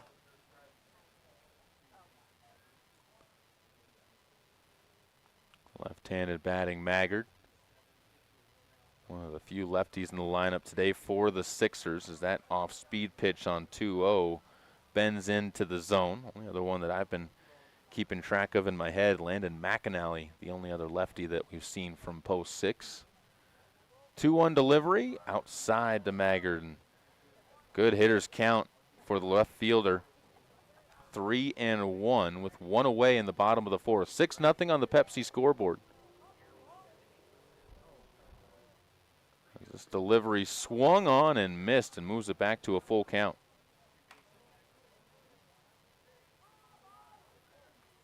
Another full count faced off by the Sixers. They haven't had a whole lot of success in full counts. 0-2 in full count deliveries so far with a walk. Make it 0 for 3 as that ball somehow drops back down into the zone. And a 4th strikeout looking for Cade Schreiner. Boy, the 2nd out of the inning. And Colin Crecilius steps up to the plate. He is 0 for 1, a run scored and a stolen base after he was hit by a pitch in the first inning. And he struck out to close out the first inning. As they had 10 batters come to the plate, did the Sixers in that opening frame to put that 6th spot up onto the board. They've been held off of the base paths since, though. 1-0 count. As the first pitch missed inside and low. Schreiner will hit Crecelius again. And Crecelius heads down to first base as he's got a magnet in that back pocket. That's got to be the case, right? Hit with the off-speed pitch. If you're going to get hit, that's the pitch you want to get hit with. Don't want the fastball tagging you there up in the rib cage. You just got that off-speed curveball, which still doesn't feel good, but gets him down to first base where he can maybe make some action happen out there on the base paths. He's got a stolen base already. Cade Coates, who's got the RBI single already, he'll rope one up the middle past a diving try by Richardson. Crecelius pulls up at second, but a second base knock of the game for Coates has a two-out rally developing for the Sixers.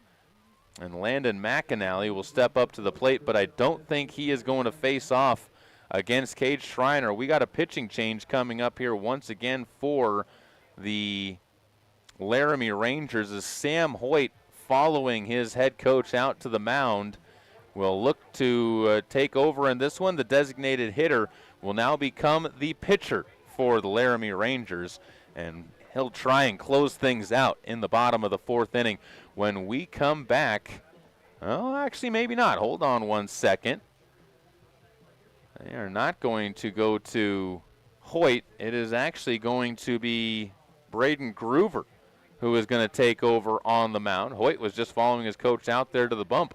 We'll find out about Groover when we come back. That's who the new pitcher is going to be. That's all coming up. You are listening to and watching Post 6 Baseball on 1480 K-Ray.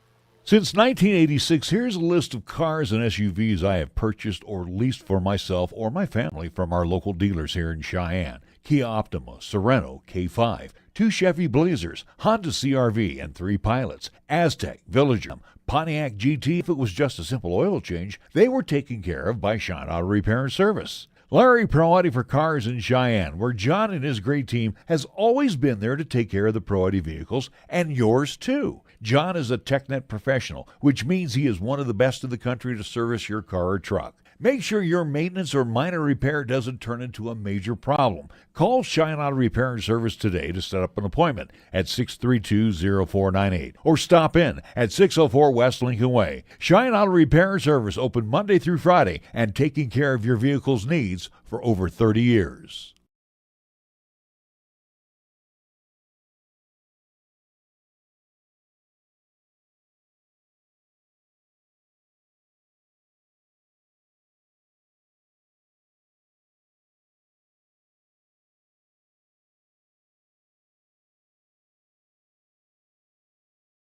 Let's welcome you back out here to Post 6 Baseball at Powers Field.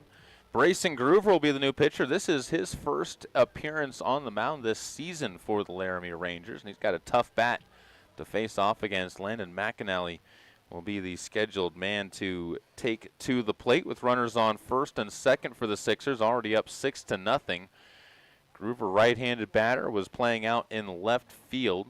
Looks like this was a straight-up switch as well for the Laramie Rangers, as I believe that is Cade Schreiner, who just went out that way. Double steal for the Sixers. Both runners move up on the first delivery, which misses the zone, and the count goes to 1-0. Crecelius picks up his second stolen base of the game, and Coates gets his first. So now 2 in scoring position for Landon McAnally. He walked his first time up. Ropes one fouled on the ground, as that was well struck by McAnally, but couldn't keep it fair. That would have brought home a pair. 1-1 count. McAnally struck out his last time up looking. He was one of those full count punch outs.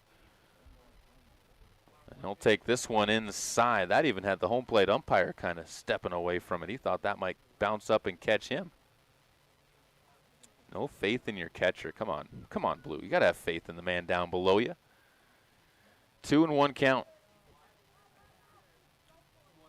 That bounds up to the plate. 3-1 the count goes as Groover. It's always a tough position, especially first appearance of the year, when you got to come in with runners on base behind you. And especially when you're dealing with a dangerous bat. As the left-hander McAnally with a good hitter's count. Wines fires. That one Misses low, and the bases are stacked for Nolan Horton. So I had one broadcaster friend of mine say stacked and packed full of Sixers. Horton, who doubled homer run his first time up, came around to score as well. Lined out to second on a well-struck ball his last time up. He really could do some damage here if he gets one over the middle of the plate with the way he's seeing the ball today. Groover's been a little bit inconsistent. You got to think he's going to try and lay one in here to get ahead in the count early. And he tries, but misses a little bit low as Horton takes that one low for a ball. Pearson in the on-deck circle, hoping for a chance, but with 2 outs in the bottom of the 4th. See if that one develops. That one just a little bit off of the plate to Horton. No place to put him. You got to come into the zone at some point in time if you're Groover.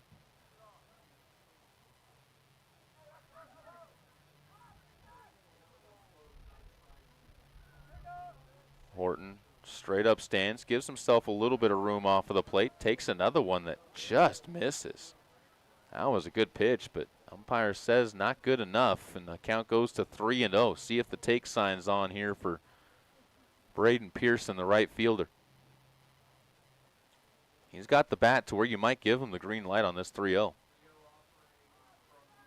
Straight up all the way around. Outfield shifted slightly to the right side. Pearson takes the pitch on the inside corner. He was looking for something a little bit more away if he did get that green light. Excuse me, Horton at the plate. I apologize. Pearson in the on-deck circle. Get my batters straight. Delivery to Horton. Taken away. Another walk. That'll bring home a run. An RBI for Horton. Gets the carousel moving, and Braden Pearson will step up to the plate. He's got a pair of flyouts to his credit, so he's also seeing the ball pretty well. Visit out to the mound from Will Harris to talk things over with Brayson Groover, who, as we've said, has not pitched so far on the season. The first 2 batters that he's faced on the season, he ends up surrendering walks to. And I'm sure that's what Harris was probably talking to him about, just like, at some point in time, you have to get the ball inside of the zone. As the Sixers lead this one 7-0. First run they've scored since the first inning when they put up 6. 10-run rule man is Horton over at first base. He's got wheels too, so a ball into the gap could score him. As the pitch misses low and the count goes to 1-0. Only 2 pitches in the zone of the first 11 that have been thrown by Groover. Just can't quite find his catcher's glove over the heart of the plate. Over the plate at all, really. Pearson checks the swing but takes it for a strike as that one finds the top of the zone. The count goes to 1-1. Pearson waves that reddish-orange bat over his right shoulder as he awaits the delivery. Turned on, floated to second base. No man's land, and it drops down over the top of Carson Moniz as 2 runs come across to score on a bloop single by Braden Pearson to make it 9-0. Sixers see Horton move all the way up to third base as he represents that run that could cap this game off in the top of the 5th inning. If the Sixers can keep that 0 on the board and a good bat to come up, Quentin King, who's got a single and is also flowing out today, he's seeing the ball well. Pearson got handcuffed a bit, but handcuffed in the right spot. Got just enough muscle on that one to bloop it over. And with runners on the corners, we'll see if they put him in motion. They don't, as the first pitch misses inside to Quentin King, and he gets ahead in the count.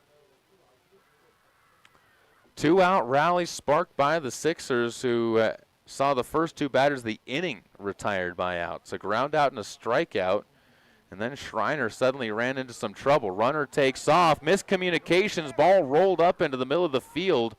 Horton didn't quite see that opportunity, and he could have come home.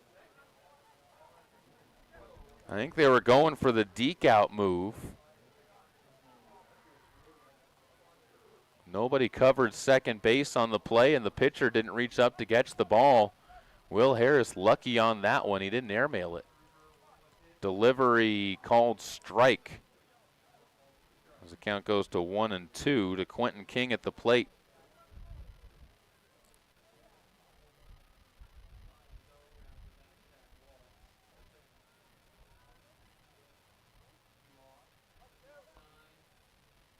Groover misses low with that pitch. This count goes to 2-2.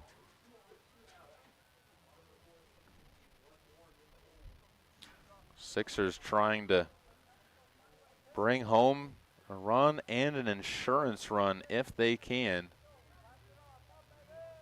As the count misses away, now 3-2.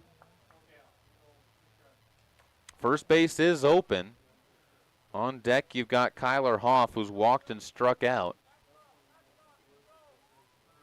As the full count delivery, King takes that one low, and the count will reset for Kyler Hoff as the 9th man in the inning comes up to the plate, and the 6th straight base runner reaches first base for post 6. 9-0 on the Pepsi scoreboard. We'll see what Kyler can do. Right-handed batter again. Slightly closed stance at the plate against the right-handed pitcher who has yet to retire anybody. 3 walks and a single surrendered by Groover. Misses low with that pitch, and the count will go to 1-0 and another hitter's count for the Sixers early on. A walk brings home that run. So no place to put Hoff, who looking for something to take a cut at. Pops it over to right field. That's got some carry to it, and tracked just into the glove by Landon Lotzer, who puts it away for out number 3. Sixers able to score 3 in the inning as the Laramie Rangers strand that 10th run over at third, and we move to the top of the 5th inning. All post 6 here in Cheyenne on 1480 K-Ray. Hi, this is Larry Proative talking about affordable computer repair. Lanny at Affordable Computer Repair in Cheyenne reminds you whenever your personal computer, laptop, or iPad is not performing to your standards, then it's time to call Affordable Computer Repair in Cheyenne at 307-256-8971 and let Lanny's many years of experience fix or address the problems that may exist. Also, watch out for those bad elements out there to harm your computer. Affordable Computer Repair is the perfect choice to consult you on the proper maintenance for your systems. Remember, it's Affordable Computer Repair in Cheyenne. Please call 256-8971.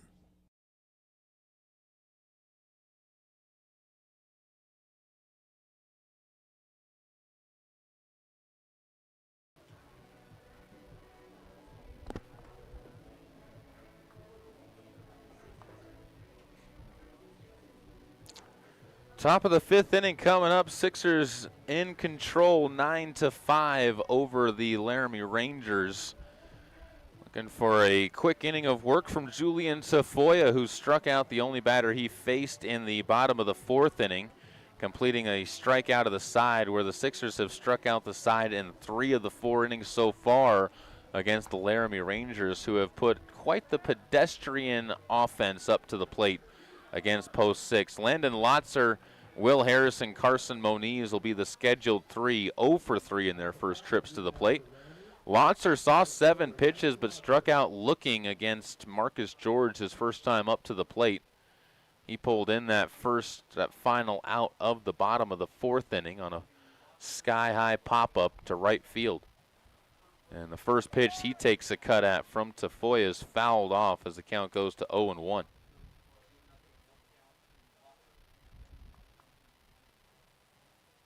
Lotzer, tall and lanky. Probably one of the pitchers as well, you would guess, for the Laramie Rangers.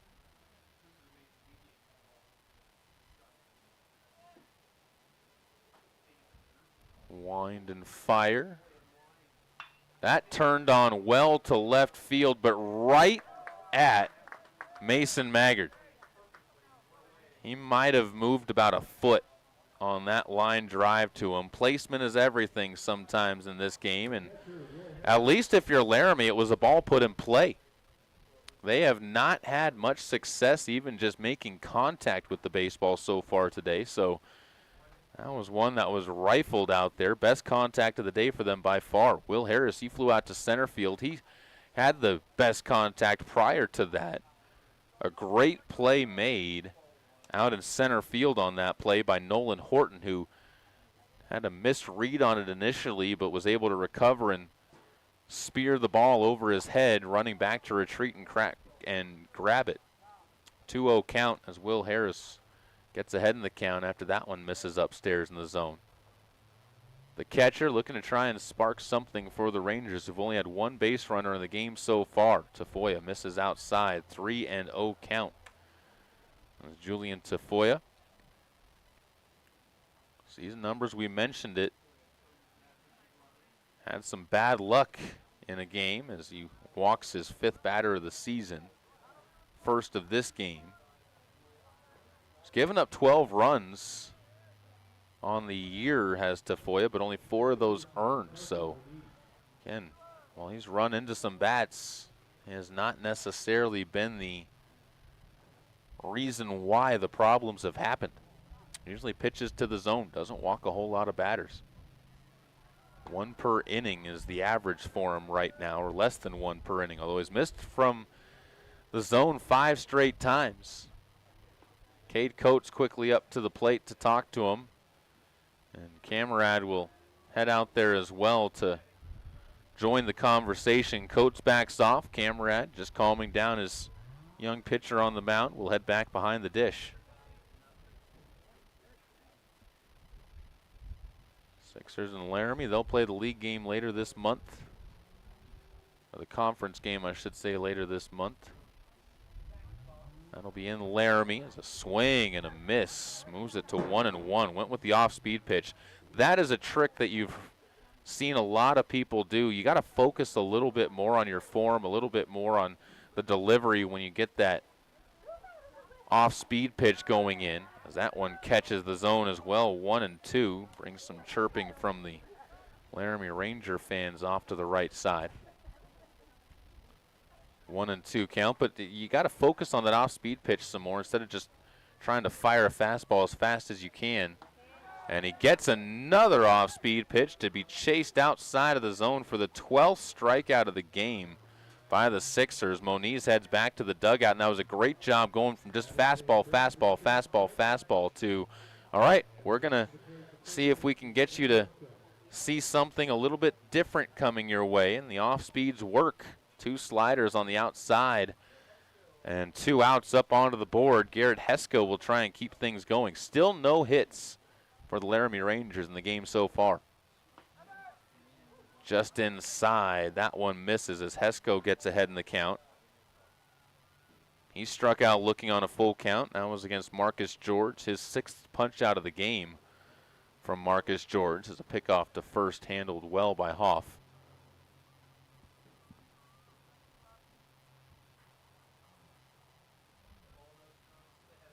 Sun continuing to be beamed down. Bluebird Chamber of Commerce Day here in Cheyenne, Wyoming. Call and strike on the outside. As the count goes to 1-1. Hesko, the first baseman, just his second at bat. Number 8 batter in the order for the Laramie Rangers. This one fouled off, moves it to 1-2. Wind consistently blowing left to right across the diamond still, but still a very comfortable day out there. 68 degrees here in Cheyenne. Sixers looking to get to the bottom of the 5th inning and a chance to wrap this one up, and they will. Called strike 3 right down the pipe. 13 of the 15 outs, punch outs for Sixers pitching. Can the offense get one more run in the bottom of the 5th? Stay tuned. You're watching Sixers baseball on 1480 K-Ray. At First Tier Bank, we strive to keep it simple. We offer great rates on a variety of CDs, and we don't make you open other accounts or be a new customer or use your debit card 12 times a month or have a direct deposit to get them. We leave that nonsense to the new big green bank in town or some colorful credit union. At First Tier, we simply invite you to come on in and call either of our 2 Cheyenne locations and get a great rate on a CD that fits your needs. Simple, the way it should be. First Tier Bank, 1508 Stillwater Avenue or 18th and Cary in downtown Cheyenne. Member FDIC. If you're looking for a quick breakfast or lunch, you're looking for the Bread Basket. If you're busy and can't take time out for a healthy breakfast, stop in and try one of our breakfast burritos loaded with potatoes, eggs, cheese, bacon, and our homemade green chili wrapped in a 12-inch flour tortilla. Or, for a fast lunch, try our delicious cabbage burgers, hamburger, onions, and cabbage wrapped in bread dough and baked to a golden brown. Treat yourself to a fast breakfast or lunch today at the Bread Basket Bakery and Sandwich Shop, 1819 Maxwell Avenue, Cheyenne's hometown bakery. Wrapped in bread dough and baked to a golden brown.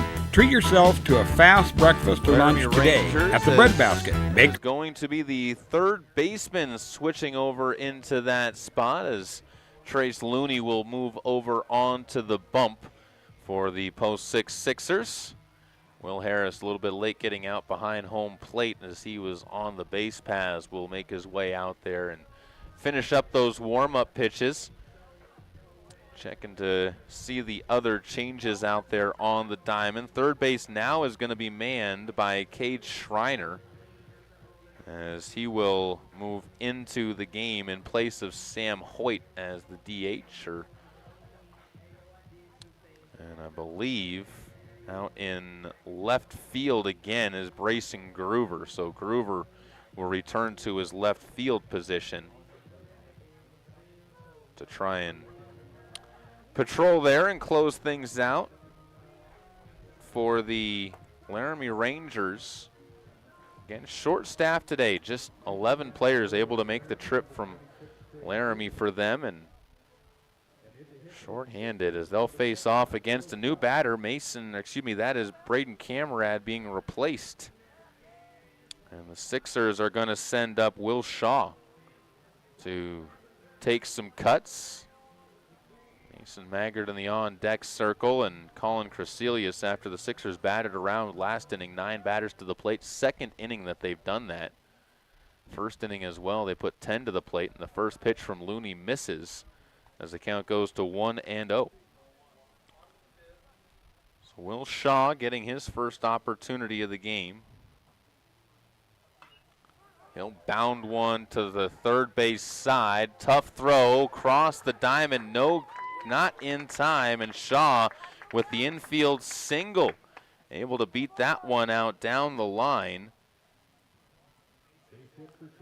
And Mason Maggard with the runner on first will step up to the plate with RBI dreams of closing this one out. You find a gap, you might be able to walk this one off, but we'll see too if they decide to put that runner in motion over there at first base. Left-handed batter in Maggard takes the first pitch for a strike at the knees. Maggard has struck out and grounded out to second. It was an RBI ground out for Mason. 1-0 count with nobody away, bottom of the fifth. 9-0 lead for the Sixers, looking to cap this one off in 5 as that one bends back to catch the zone. Good pitch from Trace Looney. Just about an hour and a half into this game for post 6. They've enjoyed the hour and a half out there on the diamond so far. And actually was talking to Coach Barker, said, hey, I love playing the game every single day. It doesn't matter if it's windy, cold. I love the game of baseball itself. But he said, you get a day like this, it makes it easier for everybody to get out there and just get excited to join each other on the diamond. As Maggard stays alive on the 0-2, bounds that one to first base, but foul. Well, Shaw was off. So that one stayed fair. A good chance he might have been able to slide in safely. It would have been a productive out.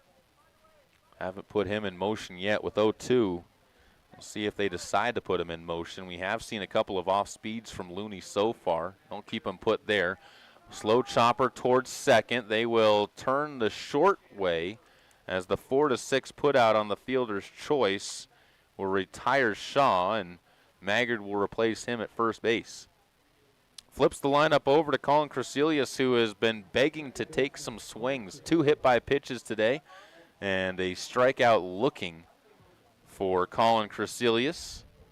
First chance for him to face off against Looney. First different pitcher that he's faced off against. He was one of the final batters that Cade Schreiner ended up facing off against as he takes one way outside for a ball. 1-0 the count to the second baseman. 2 runs scored of the 9 responsible to Colin Crecelius as this ball ripped to left field and just a smidge foul. That is twice that Colin has just been denied an extra base hit down the line, as that one was rifled to left field. Maggard had a good jump on that one too. He would have been up to third for sure. Possibly could have come around to score on that play as well. That was well struck. Some of the best contact for Crecelius on the day. Saw that one well. So he was waiting on the fastball and gotten off speed. Runner takes off. Maggard in standing as the ball in the dirt. Crecelius gets ahead in the count. That is the 7th stolen base of the game for Post 6. They have been running wild on the base paths. 2-1 count. Maggard off to a big lead at second. Crecelius takes high, and the count goes to 3-1. Coates and McAnally await on deck.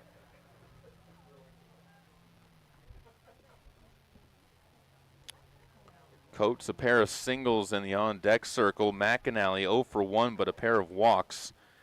The top of the order, the top 3 I should say, are responsible for 6 of the 9 runs. All of them have 2 each. And all of them had that dead spell in the middle, sandwiched between those runs where they weren't able to get on base. All of them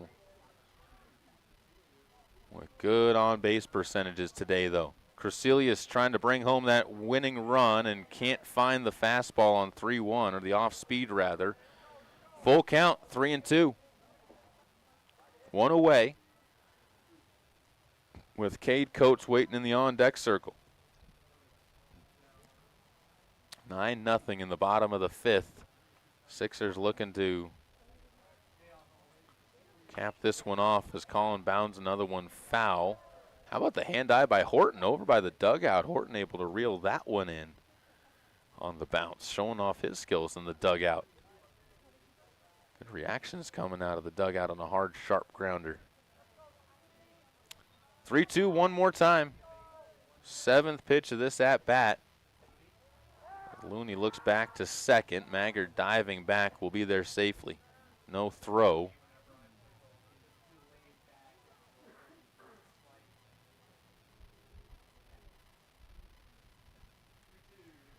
Crecelius nearly hit again. Pitch inside. Maggard takes off, and Crecelius earns the walk. Almost got hit for the 3rd time today. Maggard, how about the aggressiveness on the base paths by the Sixers? Now you've got the winning run 90 feet away, and now the options are open. Got the safety squeeze potential. Could also put Crecelius into motion, see if you get the throw down to second and bring home the run on that style. Infield playing middle depth. Is this ball rocketed to first? And Crecelius gets doubled up off the bag. Tough luck for the Sixers on the first pitch to Coates. Lines one right to Garrett Hesko, who takes it in for the 3 unassisted double play. What an end to that inning for the Sixers. Disappointing is for them as they head to the 6th. They had the opportunity in front of them but could not finish it, as we will move to the 6th inning. Back out onto the mound. New pitcher for the Sixers. We'll meet him when we come back. You're listening to and watching Post 6 Baseball on 1480 K-Ray. Since 1986, here's a list of cars and SUVs I have purchased or leased for myself or my family from our local dealers here in Cheyenne. Kia Optima, Sorento, K5, 2 Chevy Blazers, Honda CR-V and 3 Pilots, Aztec, Villager, Trans Am, Pontiac GT and Grand Am, What do all these vehicles have in common? Well, for service work, even if it was just a simple oil change, they were taken care of by Shine Auto Repair and Service. Larry Pro Audi for Cars in Cheyenne, where John and his great team has always been there to take care of the Pro Audi vehicles, and yours too. John is a TechNet professional, which means he is one of the best in the country to service your car or truck. Make sure your maintenance or minor repair doesn't turn into a major problem. Call Shine Auto Repair and Service today to set up an appointment at 632-0498 or stop in at 604 West Lincoln Way. Shine Auto Repair and Service open Monday through Friday and taking care of your vehicle's needs for over 30 years.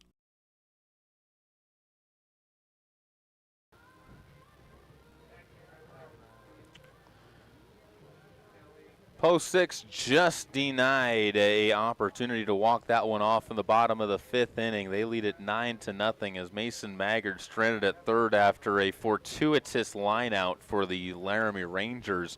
Coates got great contact on a ball and just smoked it right at Garrett Hesko. Crecelius saw the ball off of the bat, started taking off, and Hesko was one step away from the bag, leaving him out to dry. As that we'll leave it at 9-0 on the Pepsi scoreboard. Rangers will send up 9-1-2. Brayson Groover will return to the plate for his third at-bat against a new pitcher as Asher Newland will get his second appearance of the season. Has one inning of work on the year so far. Has given up 2 runs. Neither of them were earned and struck out a pair. Gets a fly ball on the second pitch that he delivers to Groover, and it's put away by Pearson and Wright, as the 0-1 delivery results in a quick out number 1. T.R. Richardson will step up to the plate, and then behind him will be the replacement and the starting pitcher, Cade Schreiner, who will replace Sam Hoyt. Hoyt was the DH to start today. I'm guessing he'll either do pitching or catching in game number 2. As Newland misses with his first pitch to the backstop, and the count goes to 1-0. 1 away, top of the 6th, and the Sixers still have yet to allow a hit to the Laramie Rangers, a combined no-hitter for the boys in the red uniforms today. Red tops with the 6 on the left side of the shoulders and the number down on the base at the waist on the right side. Good clean look for the Sixers today as Richardson takes a strike and the count goes to 2-1. Starting to green up here in Cheyenne. Baseball field definitely starting to green up. Left field could use a little bit of TLC, but the rest of it's starting to really brighten up to match that green on the turf on the inside as that ball bounded towards first. And a 3 unassisted for the Sixers as Kyler Hoff takes that one easily to the bag. And 2 quick outs for the Laramie Rangers. And as we said, it'll be Cade Schreiner, right-handed batter who started off pitching today, will step into the batter's box on the right-hand side, and he'll cut at the first pitch he sees. High fly ball back behind first, over to right field. Deep fly ball and off of the glove in foul territory of Pearson. He started to kind of slow up as he glided underneath it, and I think that wind pushed it just a little bit more than he thought it was going to as it just deflects off the tail of his glove. Would have been an amazing play no matter what for him to get to it, but just could not quite reel that one in. So the Laramie Rangers and Schreiner will have another, at least one more pitch to see as he waits there in the batter's box for Newland to deliver again. That one right back at Newland, deflects off his right thigh, stays right at the mound, and Newland fires to first for the out. A 1-3 put out. Newland will have a little bit of a bruise, but the Sixers move it on to the bottom of the 6th inning. Another chance to walk it off in control, up 9-0. Here is Post 6 baseball on 1480 K-Ray. 8 seconds. A test of grit. The clash of brute strength. The battle of man versus beast. 2 nights of PRCA's Extreme Bulls Tour. Bucks into Cheyenne Frontier Days this July 21st and 22nd. The ultimate showdown, where every second counts. Don't miss the Extreme Bulls at Cheyenne Frontier Days. Tickets on sale now at CFDrodeo.com. country music fans, the 2025 Cheyenne Frontier Days Frontier Nights lineup is here. Ian Munsick with Travis Tritt on Friday, July 18th. Jordan Davis with Brett Young will take the Frontier Night stage on Saturday, July 19th. On Sunday, July 20th, Bailey Zimmerman with Josh Ross will take the stage.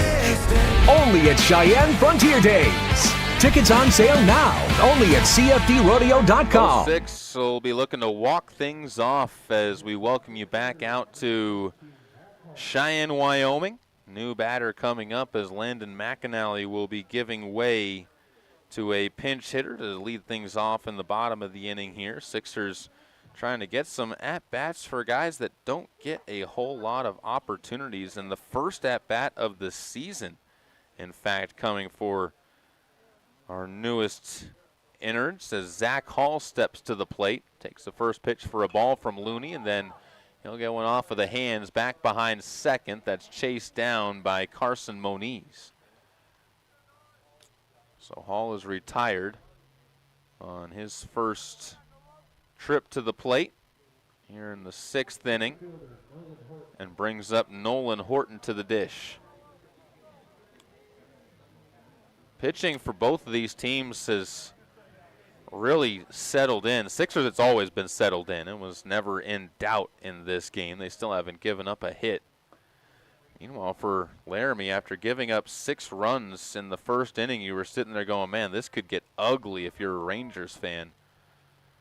But Post 6 has been wrangled back in, and a combined effort from Schreiner calming down to giving off to Groover, who got roughed up a little bit, and his appearance in relief of Schreiner in the 4th inning gave up those 3 runs, but still was able to close things out. Now Looney also has worked his way around some trouble, but has not given up a run yet in his inning in the 3rd. Looney is a big athlete there out on the mound, though. He works from the first base side of the rubber, wide stance, and now comes set to fire a fastball that ends up catching the zone and moving it to 2-2.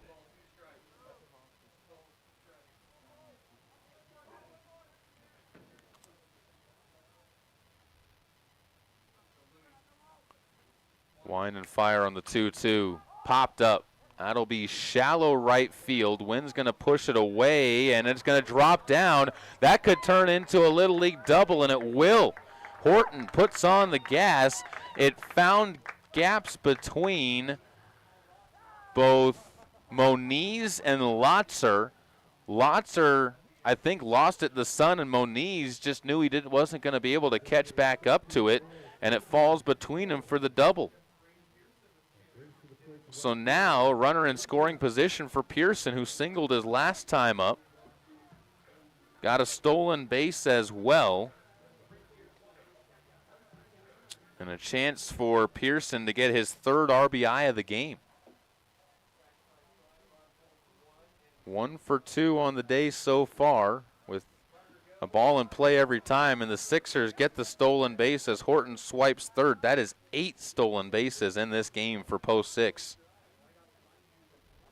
1-0 count as well as that pitch missed, and again opens up the playbook if you're the Sixers. Rangers will bring everybody in on the infield edges as Pearson cuts at the 1-0 and will spoil that one foul.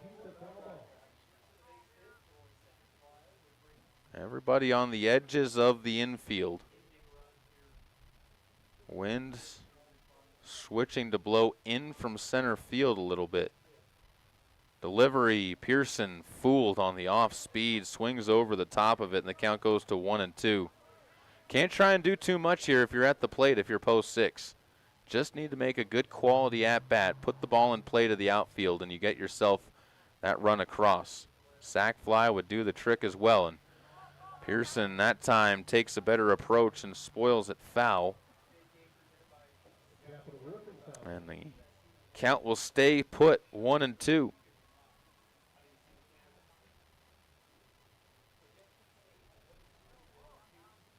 Horton hoping to come home with that winning run. 9-0 on the Pepsi scoreboard. That one misses low and away, and the count to 2-2. Quentin King waits on deck. The third baseman, 1 for 2 today, has reached base twice, has a run scored. Also has a single, as that pitch doesn't make it to the knees at the inside corner, and the count goes to 3-2.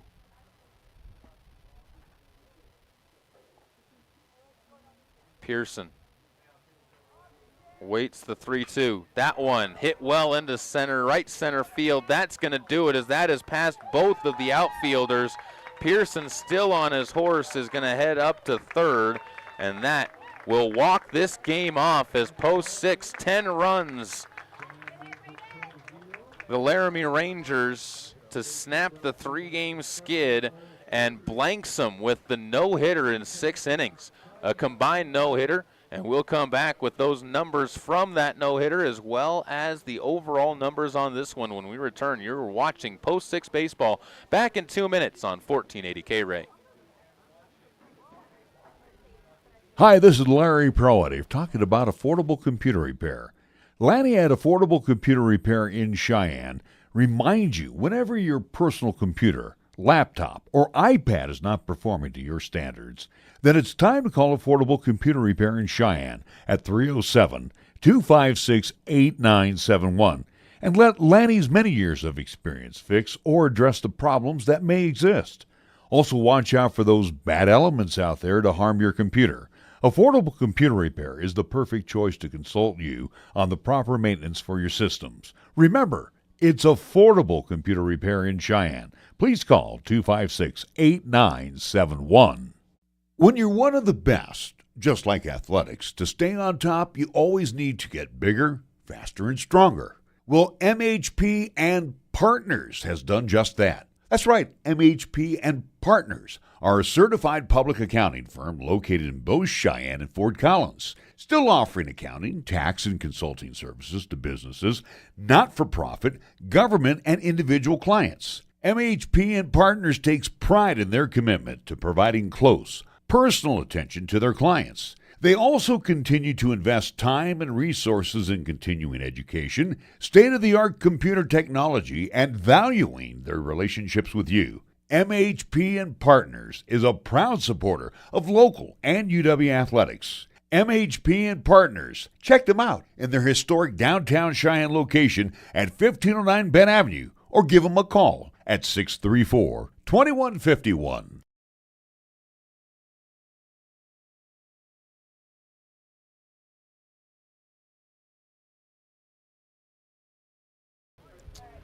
Good day to be a Sixer fan as they end up blanking the Laramie Rangers 10-0 for the second time this season. They have put 10 runs up in every game against the Laramie Rangers so far this season. It was a group effort for Post 6 in this one as they move to 5-3 on the year. Pitching-wise, Mason George, 3 2/3, 10 punch-outs, gave way to Julian Tafoya IV as he got his 3 punch-outs and walked 1. Asher Newland, a perfect 6th inning as he continues to be a good little resource for the Sixers off of the bench and out of the bullpen. Excited to see what Newland can continue to do on the season as he gets more opportunities out there on the mound. Offensively, Cade Coates with a pair of hits, Nolan Horton with 2, Pearson with 2 hits. Pearson also 4 RBIs, including the walk-off RBI. Quentin King had a hit, and Shaw, coming in off of the bench in the 5th inning, also was able to pick up a hit in his only plate appearance of the day.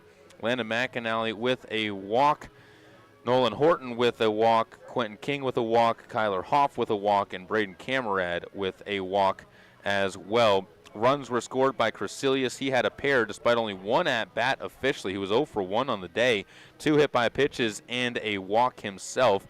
Cade Coates got himself 2 runs, Landon McAnally a pair, Nolan Horton a pair, and the final 2 runs from Quentin King and Kyler Hoff at the bottom of the order. 8 total hits for the Sixers to get to those 10 runs that they put up onto the board. 8 RBIs and 7 walks with good plate appearances, only 4 strikeouts for the Sixers in the game. Today's Post 6 Baseball presented to you by our sponsors, Affordable Computer Repair, the Breadbasket Bakery, MHP and Partners, Key of Cheyenne, Capital Lumber Company, Cheyenne Regional Medical Center, Chick-fil-A, Cheyenne Frontier Days, Halliday Subaru, Wild Department of Transportation, Meridian Trust Federal Credit Union, Two Doors Down, Burns Insurance Agency, First Tier Bank, the Gill Window Company, Cheyenne Auto Repair and Service, Jason Gilbert, your All-State Insurance Agent, Rock on Wheels, Fat Boys Tire and Auto, Platte Valley Bank, and the Coin Shop, as well as Pepsi of Cheyenne, bringing you a final scoreboard of 10-0. We're going to send it back to some music for the next 20 minutes or so. We'll have Game 2 of our Double Dip right back here on 1480 K-Ray, as Laramie Rangers will search for some answers, and the Sixers will be sending out a young man calling up from the Hawks to today's contest, as we are going to get a look at a new pitcher for the Sixers in game number 2. So stay tuned to find out who that's going to be. Stream will stay on YouTube, and we will look forward to seeing you there and on the airwaves when we come back in about 20 minutes. You've been listening to Post 6 Baseball here on 1480 K-Ray.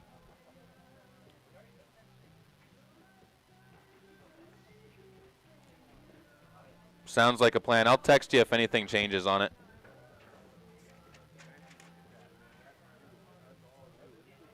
Perfect. Sounds like a plan. Yep. Bye.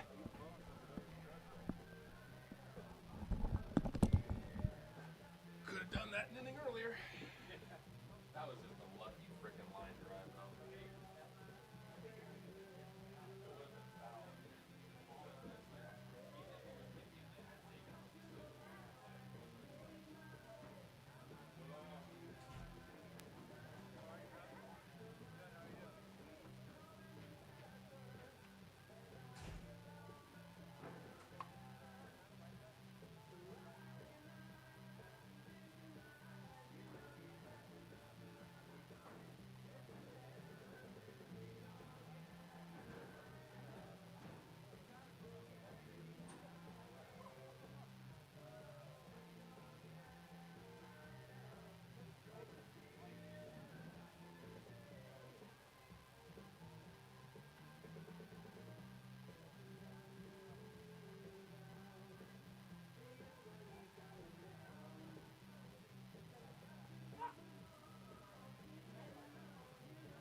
Sam had Tommy John surgery. He can't pitch at all. All he can do is hit. That's why he's not even in the field. He said he sent one up, and the other guy's getting theirs. Oh yeah, he's got them all. Yeah, I was like, hey, he deked us out, man. He's like, yeah, Sam can't even pitch right now, so he's just joining the team. Number 10 is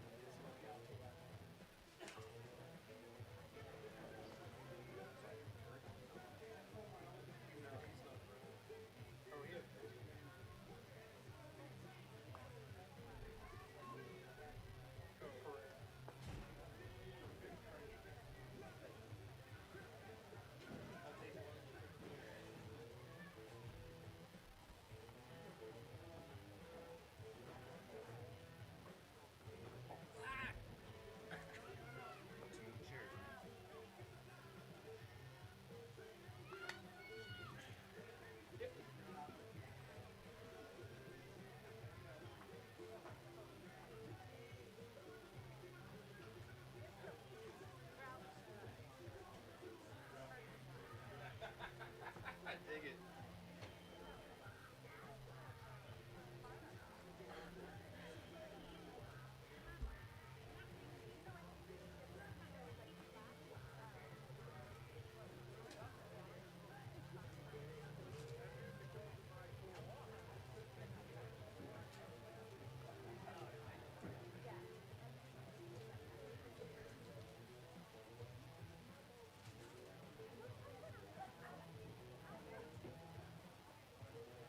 They gave me an ounce for the start time.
We're about 11:55 or so.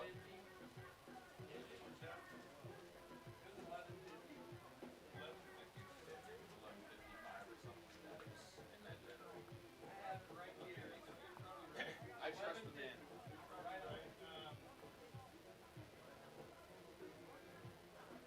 I'm guessing probably about.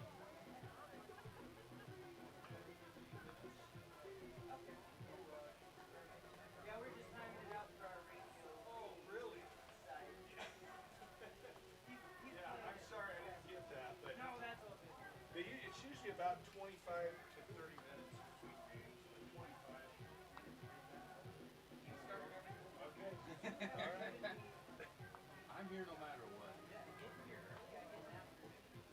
I'm loving it. Oh, dude, if you could start tomorrow's at 10 o'clock I know. too, can we please do that? I'm going to go home. I got yard work, more yard work. Oh my goodness. It's like, well, especially on a day like this, I want to go play golf, and I'm like, shoot, you guys made it so it's not a 4 o'clock run out there. You know? 3, 4. 4, 3. I think you're right. Flash my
All right. Uh-oh, I lost the sound.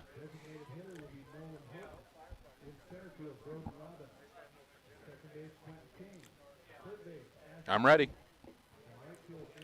Welcome back out to Powers Field as Post 6 baseball getting set to try and complete the doubleheader sweep of the Laramie Rangers if they can come away with another win in this one, as they are in good position to do just that as we speak. Got a 10-0 win in the first game against the Laramie Rangers, and well, we'll be looking for that same kind of success in game number 2 as we welcome you back here to Powers Field. New pitcher onto the mound for Post 6 in the Sixers. Ryan Ruskinen is going to be getting the call onto the mound. Got the call up from the Hawks for an opportunity to pitch and really give himself a bit of a tryout to see what he can do with the big squad. As we'll look at what his numbers were for the Hawks so far on the season as we continue along. The rest of the lineup for the Sixers in the field, a couple of changes. Zach Hall leads things off, and he'll be out in left field. Cade Coates back at shortstop. Landon McAnally gives up the DH. He'll be over at first. Nolan Horton will be doing the DHing as he'll be swapped out with Broden Robbins in center field. Quentin King at second, Asher Newland at third, Anthony Pacheco in right, and Dimitri Cotton will be behind the dish as he pulls in a first pitch for a strike from Ruskinen to T.R. Richardson, who had a little bit of a rough go of it in game number 1 of the doubleheader, as he had a couple of strikeouts to his credit and falls behind 0-2 as he takes a big, healthy cut at that pitch on the outside, and the shortstop for the Laramie Rangers finds himself down 0-2. Ruskinen not necessarily the epitome of height on the mound, but doesn't let him slow him down. Another strikeout for the Sixers.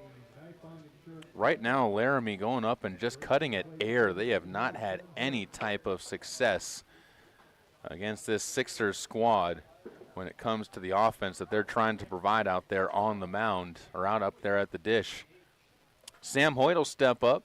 Got some information on Sam Hoyt in between innings. We mentioned that Sam Hoyt kind of deked us out walking up to the mound with his coach earlier on. I found out actually he can't pitch this year at all. He had Tommy John surgery over the offseason. He was actually playing with Wyco in the fall and ended up hurting his arm to where he had to get the Tommy John surgery, and he is a DH all season long for the Laramie Rangers this season, so you won't get to see him out in the field, but Ruskinen, who just catches and fires, sets him down quickly. 3 straight into the zone, swung on and missed by Hoyt, and 3 straight strikes to Sam Hoyt. He goes down. 6 pitches, 6 strikes, 2 outs. Ruskinen, if this is your tryout to make it onto the Sixers, this is going very well for the young man. Misses down in the dirt to Cade Schreiner, who steps in, the third baseman for today's second game. Ended up getting roughed up in the first inning as the pitcher in the first game of the doubleheader today. He'll step back into that right-handed batter's box. Ruskinen trying to follow up what Mason George did, or Marcus George rather did in their first matchup of this one. Struck out the side in the first inning. 1-1 as that pitch called a strike at the top of the zone. Schreiner fouls that one off at the plate, and the count goes to 1-2. A good little pitcher. Really shut down the Sixers for 2 innings. Had 8 straight retired at one point in time. I think he actually built it up to 10 straight, and he did. This one popped up foul. Cotton takes the mask off, but won't go chasing after it. Cotton goes the more traditional style. He had the hockey mask from the backstop of Camarade in the first game. Got the actual old school mask with the 2-parter. As this ball lined into center field, picked up and brought back in by Broden Robbins and a single for Cade Schreiner. That is the first hit of the weekend for the Laramie Rangers. Got no hit in the first game, combined no-hitter by the post 6 Sixers. Only base runners there were a walk and an error. As that'll bring up Trace Looney, who got on base with that error. Bounded one to second that Crecelius had a little bit of trouble with over at second base on the release and the throw over to first. Takes the first pitch for a ball. Ended up after that striking out looking on 5 pitches, as he was the first victim at the plate for Julian Tafoya. 0 for 2 officially on the day. This ball lifted up over the top of Quentin King at second base, and back-to-back singles for the Laramie Rangers have them in business with Larson Westneitzer. Westneitzer, left-handed batter, will step up to the plate. Chance to bring home the first run of the day. He did not get a chance to take any cuts or play in the field in game number 1. Pickoff back to second. They nearly had him. Schreiner kind of froze for a moment, but was able to get the muscles moving quickly enough to move back to second base in time.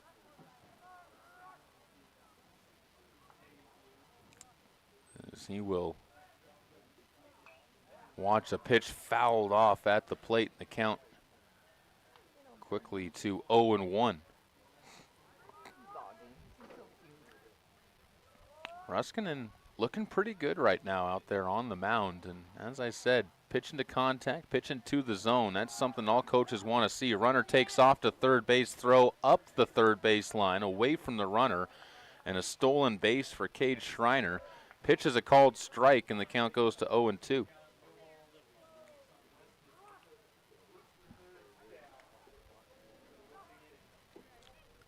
Apologize for some camera difficulties. Our power cord is giving us a little bit of issues. We'll get that fixed in between innings when we come back, as that is a strike 3 called. Westneitzer is going to go down on strikes. 3 punch-outs around a pair of singles. Sixers put up another 0 onto the board. Ruskinen looking good, though, on the mound as he makes his debut for the Sixers.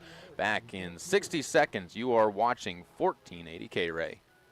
Since 1986, here's a list of cars and SUVs I have purchased or leased for myself or my family from our local dealers here in Cheyenne. Kia Optima, Sorento, K5, 2 Chevy Blazers, Honda CR-V and 3 Pilots, Aztec, Villager, Trans Am, Pontiac GT, and Grand Am. What do all these vehicles have in common? Well, for service work, even if it was just a simple oil change, they were taken care of by Shine Auto Repair and Service. Larry Pro Audi for Cars in Cheyenne, where John and his great team has always been there to take care of the Pro Audi vehicles, and yours too. John is a TechNet professional, which means he is one of the best in the country to service your car or truck. Make sure your maintenance or minor repair doesn't turn into a major problem. Call Shine Auto Repair and Service today to set up an appointment at 632-0498 or stop in at 604 West Lincoln Way. Shine Auto Repair and Service, open Monday through Friday and taking care of your vehicle's needs for over 30 years.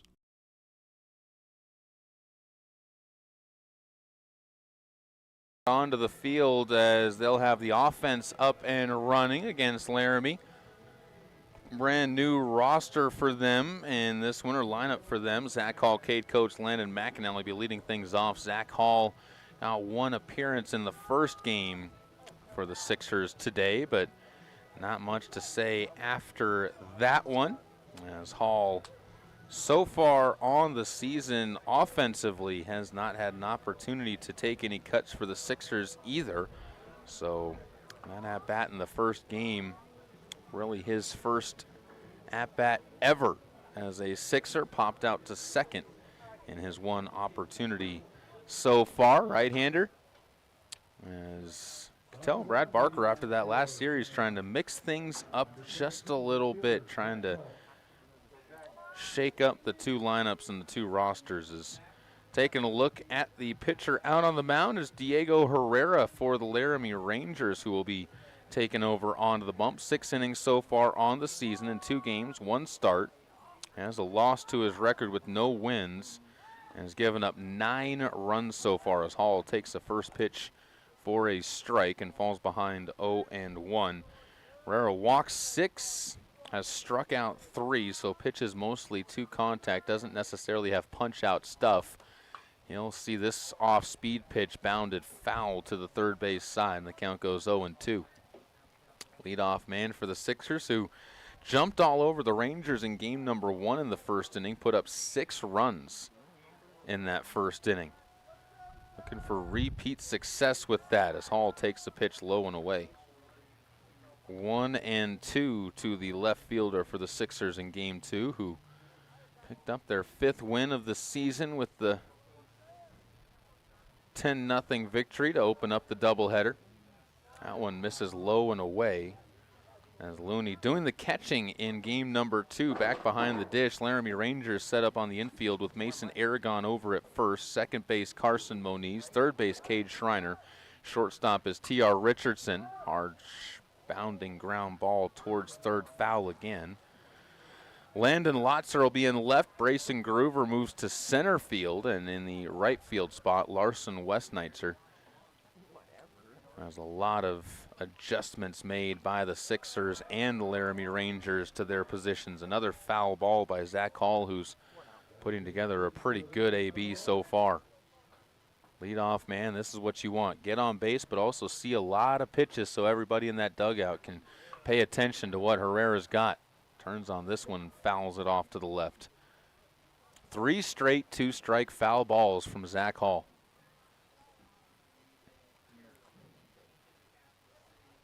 Was outside of the press box. Absolutely beautiful. As the Sixers ordered the right weather today. It is a little breezy, but for the most part, everybody enjoying it. Shorts and t-shirts at the ballpark today. Little roller, Herrera has to move off of the mound to his right to pick it up, but he's able to handle it. 1-3 on the putout on a ball that went about 40 feet, if that. 9 pitches in the at-bat, though, and the Sixers got a good look at what Diego Herrera brings as Cade Coates will step up to the plate. Got things going right around 12:25 today for game number 2 of our doubleheader.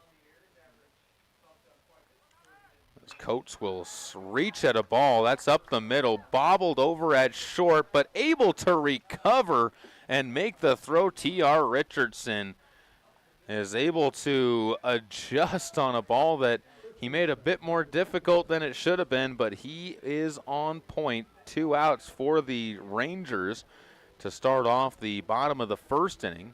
As the Sixers, they saw the Rangers put up a near 2-out rally in their first time up. Sixers looking for a 2-out rally themselves as Landon McNally steps to the plate and takes the first pitch for a strike. McNally, game number 1, a pair of walks and a strikeout, but scored a pair of runs. Snapped a hitting streak for him, as he was 7 straight games to start off the season with a base knock.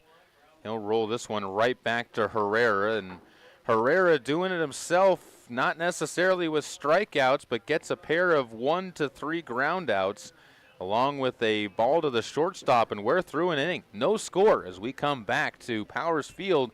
You're watching Post 6 Baseball on 1480 K-Ray. Hey neighbors, are you ready to transform your everyday spending into everyday earning? This is Aaron Bentley, Community President with Platte Valley Bank. We're excited to help you earn more just by using your Platte Valley Bank debit card. With cash back on every purchase, it's the perfect way to make each swipe or tap work for you. You can earn cash back effortlessly by grabbing coffee, shopping online, or running to the grocery store. Don't miss out. Open your Platte Valley Bank checking account and debit card today and start earning cash back every time you spend. Platte Valley Bank, you belong here. Platte Valley Bank, member FDIC.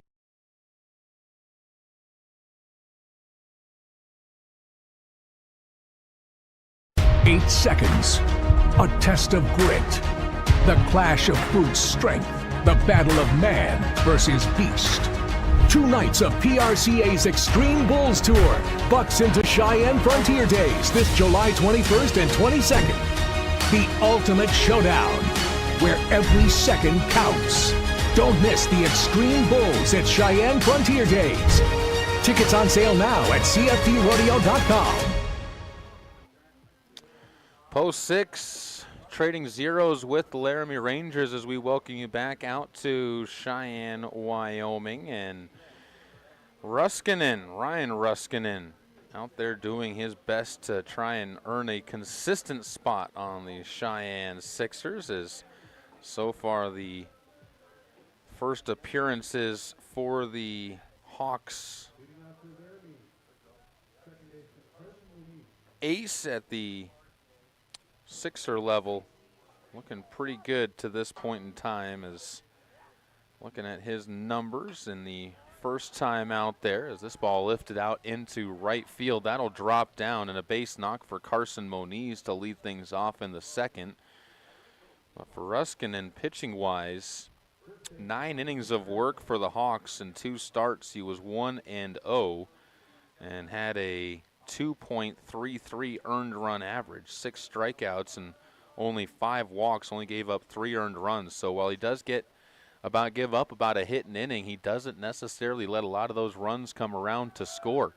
Runner takes off, ball bunted out to Camerad in front of home, fair ball, and the throw to first is going to pull off of the bag Landon McAnally, as Camerad rushed the throw down to first base a little bit, and E2 is going to end up putting runners on first and second. 2 pitches in, nobody out, and the Laramie Rangers in business to possibly do some damage. Brayson Groover will step up to the plate.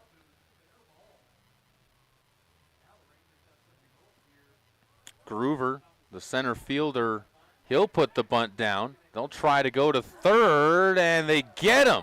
Ruskinen, what a play coming off of the mound with cat-like reflexes, able to fire back over to third, and a heads-up awareness, realizing that Carson Moniz was one that he might be able to chop down. So the fielder's choice keeps runners on first and second, but a different situation completely with Landon Lotzer coming up to the plate as the number 9 batter.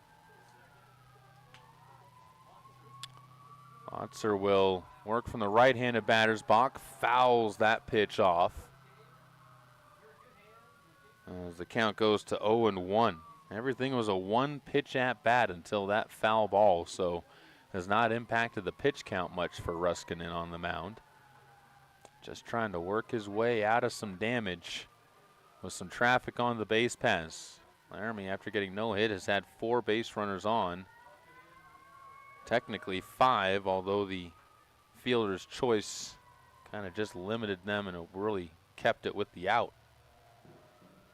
1-1 count with 1 away, top of the second, no score on the Pepsi scoreboard.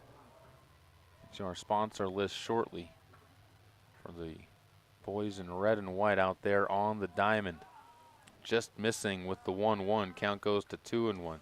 Post 6 baseball being brought to you by Affordable Computer Repair, the Bread Basket Bakery, MHP and Partners, Kia Cheyenne, Capital Lumber Company, Cheyenne Regional Medical Center, Chick-fil-A, Cheyenne Frontier Days, and Halliday Subaru. The 2-1 delivery from Ruskinen is chopped at and popped up foul to move it to 2-2. And get this out, that's huge. Also being presented by the Wyoming Department of Transportation, Meridian Trust Federal Credit Union, 2 Doors Down, Burns Insurance Agency, First Tier Bank, and the Gill Window Company. That's the payoff on the 2-2. Lifted into center. Good break on that one. Needed a good break and able to glide underneath it. Broden Robbins puts it away for out number 2. That was a dying quail out there to center field, but as I said, a great break on it by Robbins, who was on his horse and was able to pull it in. Finally, want to thank Shine Auto Repair and Service, Jason Gilbert, your Allstate insurance agent, Rock on Wheels, Fat Boys Tire and Auto, Platte Valley Bank, and the Coin Shop, as well as Pepsi of Cheyenne for bringing us Post 6 baseball so far this season. T.R. Richardson struck out his first time up. That was a swinging strikeout. He has now had 3 strikeouts on the day as well as a ground out to first. Leadoff base runners on first and second with nobody out, and Laramie Rangers in danger of not being able to take advantage of it as that ball spoiled foul to the left. 0-1 the count to the leadoff man, 10th batter of the game for the Laramie Rangers. Off of second base is Mason Aragon, Brayson Groover off of first. Low and outside. Count goes to 1-1 to the shortstop for the Rangers. And Richardson made an athletic play in the first inning. On the bottom of the first inning, ended up having a ball that was bobbled a little bit, kind of popped it to himself and was able to recover to still record the out. That was when Cade Coates was trying to hustle down the line. He gets ahead now 2-1.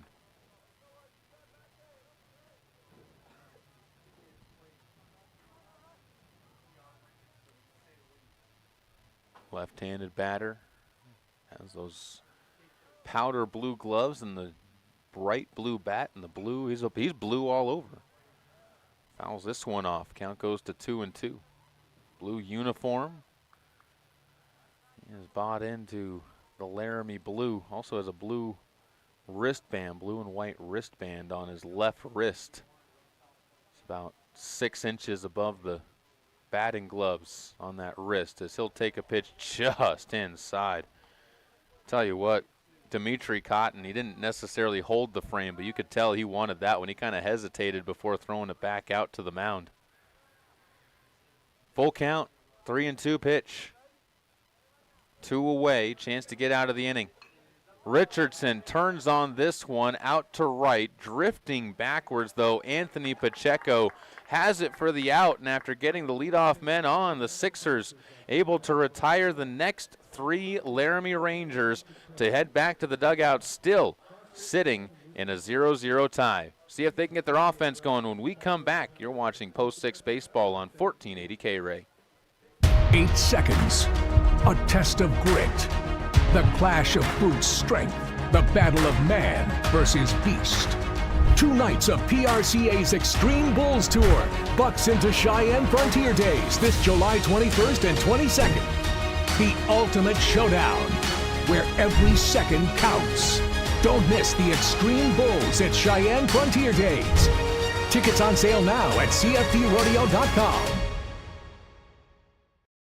At Fat Boys Tire and Auto, our business is about more than just selling tires and fixing cars. We believe in faith, family, and community. The Fat Boys family has been serving Wyoming and Nebraska for over 50 years, and 3 generations later, our values have never changed. When you need tires or auto repairs, find the Fat Boys, and we'll treat you like family. Fat Boys Tire and Auto in Cheyenne, Laramie, Scottsbluff, and Wheatland. Get price quotes and schedule service at fatboystires.com. Post 6, looking for some offense as they put up 10 runs in the first game, looking to try and get that going in game number 2 against the Laramie Rangers. They'll have the heart of the order. Nolan Horton, Broden Robbins, and Quentin King due up.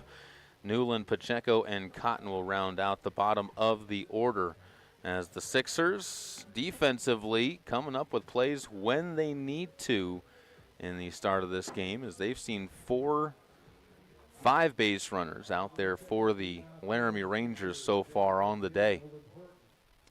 Horton will try to solve Diego Herrera, who comes at you with a mix of off speed. Really doesn't have anything that's overpowering out there on the mound. Think a Jamie Moyer-esque type of pitcher where you really just have to be patient and wait for a ball into the zone, and that's exactly what Horton does. Good quality swing and goes right back up the middle for a single. And the Sixers get their first hit of the game. Nolan Horton's been having himself a good day so far. 2 doubles, 2 runs scored, 2 RBIs. That's his 3rd hit now of the day between the 2 games. He is mashing the ball so far as that sets up Broden Robbins, the center fielder for the Sixers today. Left-handed batter. Working against the right-handed pitcher, Horton. See if they put him in motion. They know that he's a potential man in motion. He dives back to the bag. Pickoff move from Herrera has him worried about opportunities. Swing and a miss by Robbins on the first delivery that he sees. That off-speed pitch had him out in front. He was looking for something to crush. Man, when you got a pitcher that throws junk like that, you just got to be patient. Wait for one in the zone, hold the bat back. They'll put a bunt down this time. Catches up on the turf. Robbins on his way to first, thrown out, but the sacrifice is successful to put that run into scoring position. 1-3 the put out on the sacrifice. Quentin King playing second base in game number 2 will step up to the plate. Gives a fist bump to Robbins as he goes jogging past him. And see what King can do. Game number 1 for King. Got a single and a walk. Scored a run. Had a couple stolen bases as well. 1 for 2 officially in the game. As Herrera's pitch bends back into the zone, and the count goes to 0-1. Herrera hasn't thrown a lot of pitches in this inning, just the 4th, but already feels like a lot's been happening behind him on the field. That'll hit King as that bends inside too much. So runners on first and second for the Sixers. Best opportunity they've had in this game so far. Marcus George makes his appearance out there onto the field as he comes to grab the equipment left behind by Quentin King. And Asher Newland, who pitched an inning in the game, came in and closed things out in the top of the 6th inning, will get his first at-bat to the day. Newland kind of a do-it-all kid as both runners take off for the Sixers. Both of them will be safe without a throw as the ball was down low in the dirt. That's the problem with an off-speed pitcher if you are the Laramie Rangers, is the Sixers already a team that likes to steal and likes to move on the base paths. You throw that off-speed pitcher out there to them, and the Sixers can really just eat you alive. Another pitch misses down low, and the count to 2-0 on Asher Newland. Chance to set things up for Anthony Pacheco, who hit a bomb last weekend in the second game of the work against the Hard Hats of Rapid City. He's one of the players that helped keep that second game going and moved it into the 7th inning because of that 3-run home run. The Sixers were down to their last strike in that Saturday afternoon game. So he's looking for a chance with some ducks on the pond to try and bring home a few.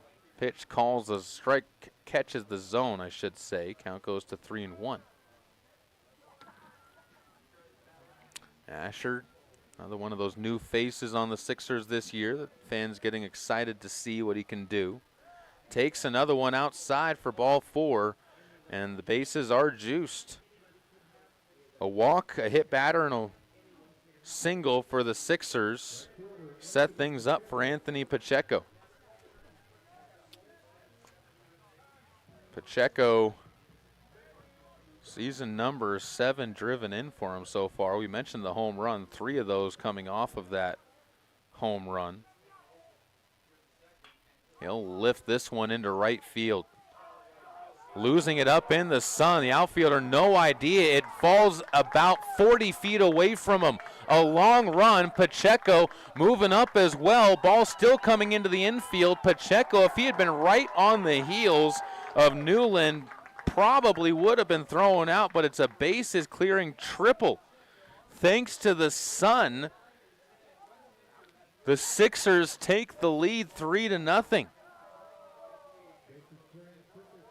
3 RBIs on the play for Pacheco, and just completely lost in right field. Larson Westneitzer, he got underneath it, camped out, and said, I have no idea where the ball is, and it drifted on him about 40 feet. This ball bounded towards third on the first pitch, swinging at the plate for Dimitri Cotton, and he is going to be safe at first base on an infield single. And now you can see that ball starting to roll down the hill for the Sixers. 4 straight have reached base, and the only out in the inning coming on a sacrifice as Laramie and Diego Herrera starting to find themselves in a heap of trouble. 4-0 on the Pepsi scoreboard as the lineup flips over, and Zach Hall, who grounded out to the pitcher, will step in.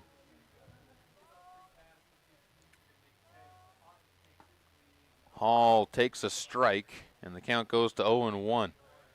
Second at bat in as many innings for Hall.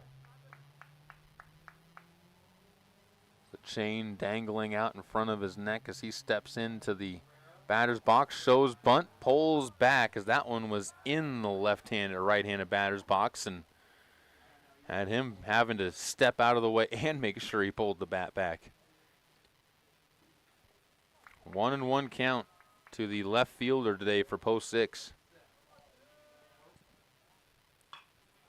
He'll send this one shallow right field. Long run again, and that one's going to find itself some ground in front of Wes Neitzer, who's just having a tough inning so far. That one, nothing he could have done, but that one just dropped out in front of him. And how about 4 hits now in the inning for the Sixers, a triple and 3 singles.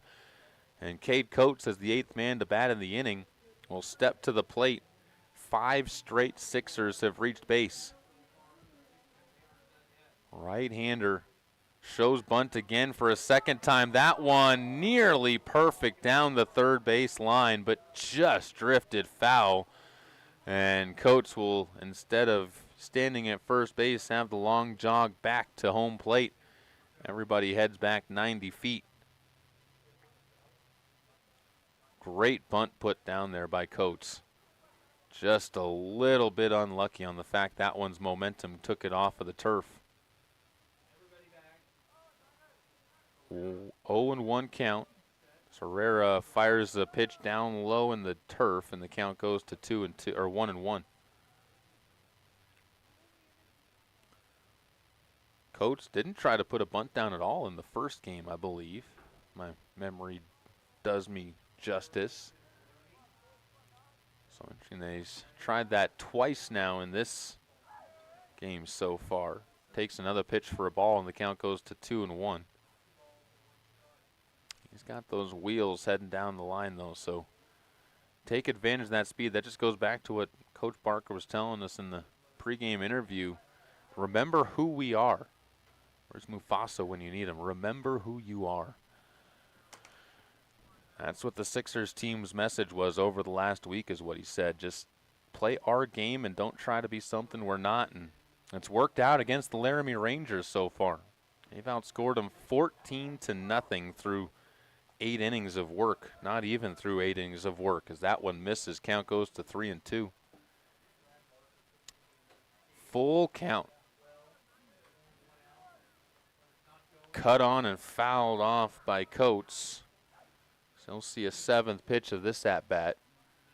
I was talking to Coach Barker at one of the alumni or the booster club meetings for the Golden Eagles earlier this week, and I was just chatting with him about kind of end thoughts on that 3-game patch against the Hard Hats, and he said, you know, this is what I enjoy about the game, though. He said it's nice when you have a team that's amazing and wins everything, as this ball hits sharply to second base. Good job spearing it by Carson Moniz. Couldn't get one, but makes the 4-3 putout on Cade Coates and keeps both runners on the bases rather than letting one come around to score, as Cotton moves to third and Zach Hall moves up to second. Sixers still with a chance, though, as Landon McAnally, the 9th batter of the inning, steps to the plate, and he is begging for a base hit. Was able to get on base with some walks, but hasn't had any success swinging the bat yet, as that ball drops outside of the zone, and McAnally gets ahead 0-1-0. But back to what Coach Barker was saying, he says, I like teaching kids. That's one of the reasons why I was such a good coach for the Sixers at the Hawks level, is the development that he loves to try and work with teams on. And guarantee you this is going to be a team that's going to improve a lot over the course of this season under his mentorship. Good staff for the Sixers. They've got helping keep track of the teams this year. As this ball blocked by Looney, able to block it down the third base line, so it kept Dimitri Cotton hesitating over there, and the count just goes to 2-1. Again, the Rangers able to keep those runners at their positions. Herrera peers in. Quick look to third, and he's not going to be able to keep them at their positions any longer. That ball drops down over in left field as well. The ball overthrown coming in, so easily scoring both Dimitri Cotton and Zach Hall. A 2 RBI single for Landon McAnally, just going the opposite way, and another 6 spot onto the board by the Sixers. Second time they've done it in the double dip, and gives them some confidence as their 10th batter of the inning steps to the plate. Nolan Horton started this inning off with a single. Had a stolen base as well before he was brought home on that triple by Anthony Pacheco. Broke the scoring drought, takes an off-speed pitch that drifts off of the plate, and the count goes to 1-0. Wind has honestly calmed as the day's gone on. I got a couple clouds starting to show up overhead too. As curveball down in the dirt. Ball thrown into right field, or off of the glove, I should say, of Aragon, and McAnally able to take an extra base on the E3. So the error on Aragon, as he couldn't quite hold on to the ball in that glove, allows the runner to move up an extra base. Count at 2-0 as well on Nolan Horton. You do have the open base now, as looks like Laramie wants to talk things over on the mound. Be sure to stick with us all season long for Post 6, including once the state tournament gets here to Cheyenne. That's right, everybody from the region, or everybody from the conference, will be converging on Cheyenne this year. I was up in Casper last year, Jackson the year before that, and Cheyenne's turn in the rotation is here. Excited to see that come around in late July, early August.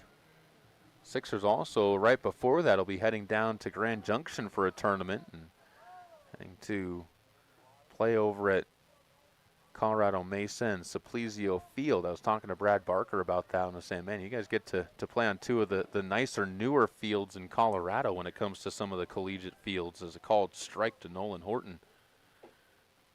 He said, excited to see what happens with that tournament. He said they actually went down there in the fall this year and got to play at some of those fields, and that's how they set up the chance to go down on that tournament. Pitched low and away, moves the count to 3-1.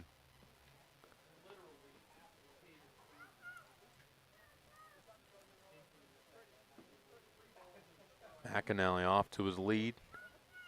Horton cuts and flies one to right field. West Knights are this time able to put it away and ends the inning. But the Sixers strike for 6. They are in command of Game 2 of the double dip. 6-0, they lead it on the Pepsi scoreboard back in 60 seconds.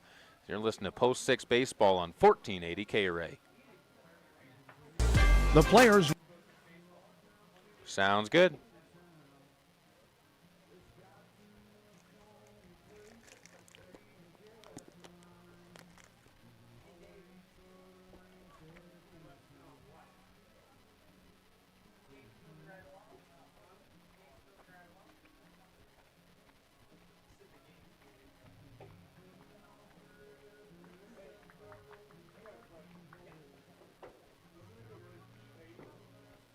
You know, right now is the perfect time to start thinking about the holidays. Hi, this is Larry Prowdy for Gift Connections, now on eBay. On your computer, go to ebay.com/str/gift connections. Without the eye connections, and sample all of the exquisite line of Rolf Lidberg figurines and Tom-Tars that are imported from Sweden and sold here in Cheyenne and Laramie County. These are wonderful conversation pieces, or add that special extra touch during the holiday season. And they're also great gift ideas, too. Vince, the Cheyenne veteran, reminds you to order today and save.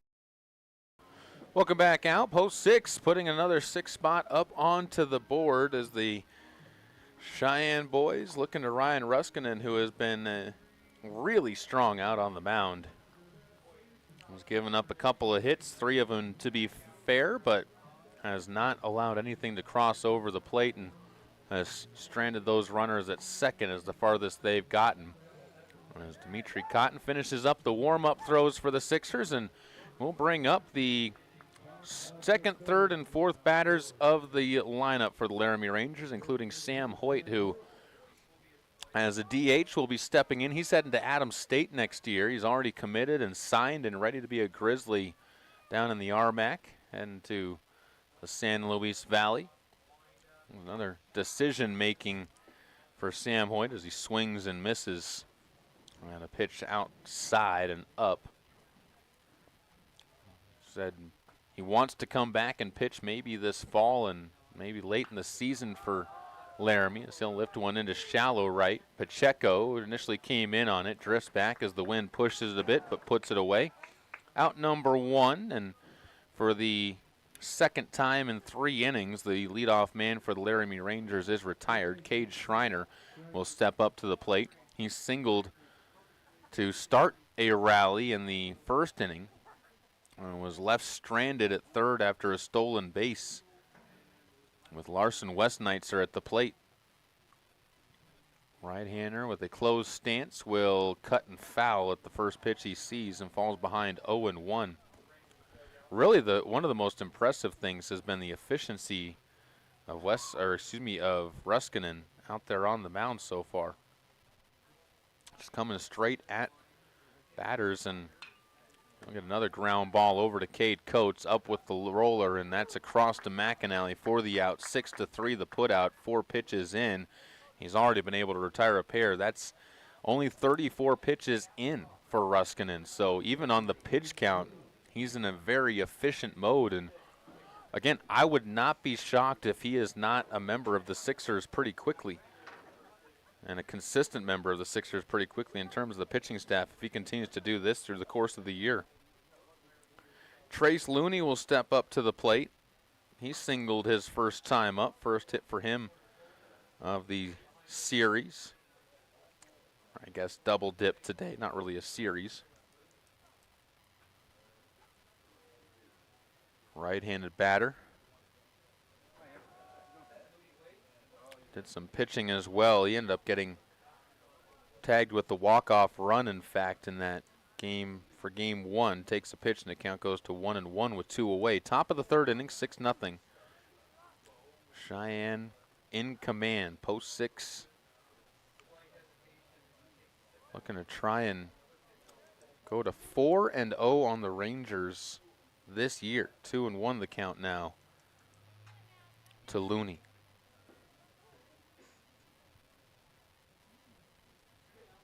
Very upright stance in that right-handed batter's box. Goes into the crouch as the pitch comes in, and Ruskinen trying to not run into the bat. Now finds himself with a 3-1 count. Now you got to come into the zone or you risk walking him with 2 outs.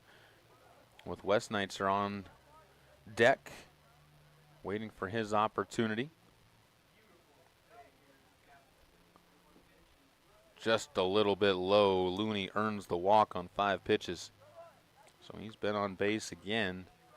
Looney in game number 1 got on base once as well. So he's been really the offense so far this series this day for Laramie and the Rangers. Quick meetings with Ruskinen as Westneitzer steps up to the plate. He struck out on 3 pitches his first time up. The lefty really was not seeing Ruskinen well. We'll wander back up to the plate. Ruskinen wears the jersey a little bit baggier. There's the pants a little bit baggier as well as he strides to the plate and gets another swing and a miss from Westneitzer, who just is not picking up the ball out of the hands of Ryan. Tomorrow, the West Coast Zephyrs in-house. There's a swing and a miss again. Count 0-2. 4 games this weekend, and again another one coming up. Hawks and Sixers to open up conference play on Tuesday night. That'll be 5 and 7 o'clock doubleheaders for the Sixers and the Hawks to get conference play going. Upstairs again. This time West Knights are able to lay off though, and the count moves to 1-2.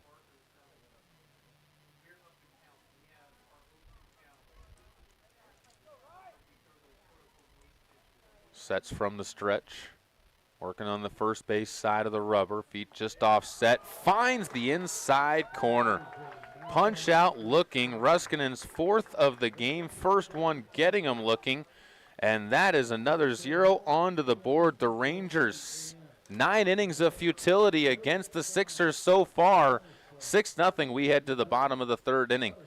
You're listening to and watching Post 6 Baseball on 1480 K-Ray. Distracted driving. From your head to your toes, the Cheyenne Regional Medical Group orthopedics and surgical specialists are here to keep you moving. To better care for you, we've united orthopedics, surgery, therapy, and pain management into a single location at our West Campus in Cheyenne. With consultation, treatment, and rehabilitation all in one space, getting the care you deserve has never been easier. Schedule an appointment today at cheyenneregional.org/orthosurgical.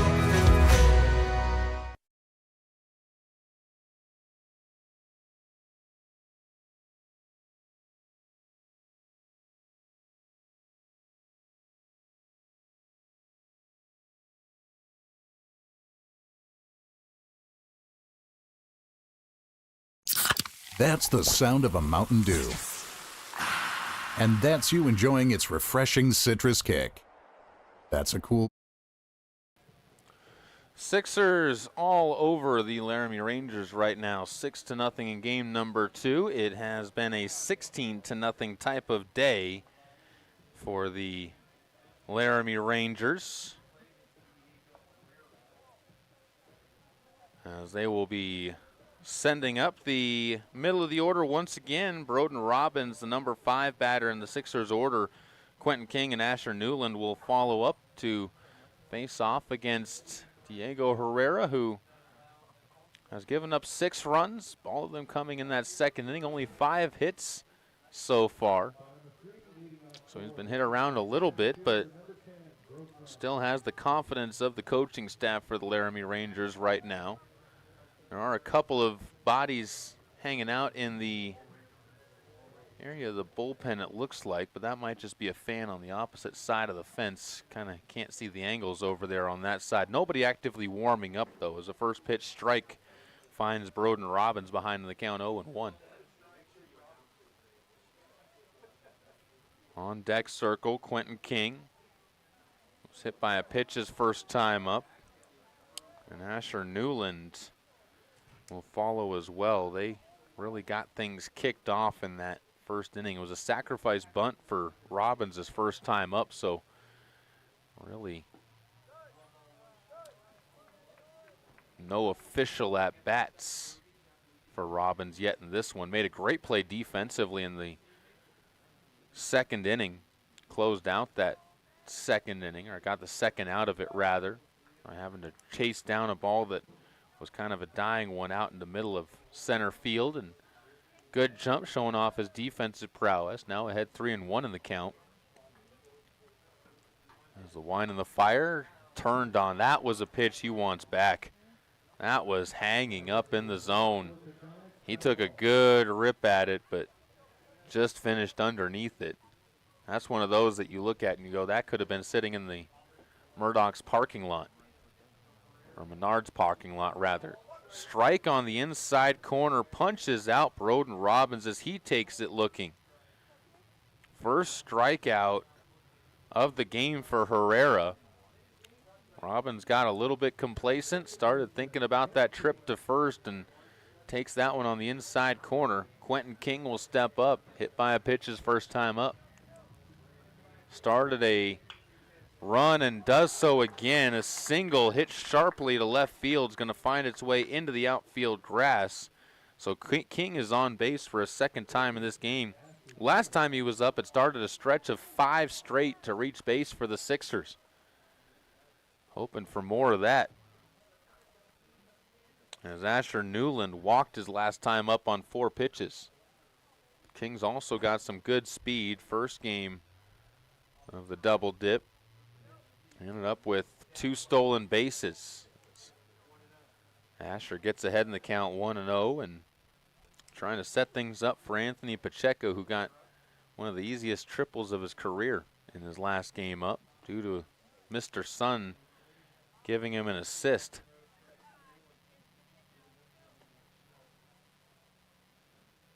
blinded everybody over there on that side and sets things up. King takes off, pitches low, so the count moves to 3-0, and King moves into scoring position with his third stolen base, or second stolen base of this game, fourth stolen base of the day.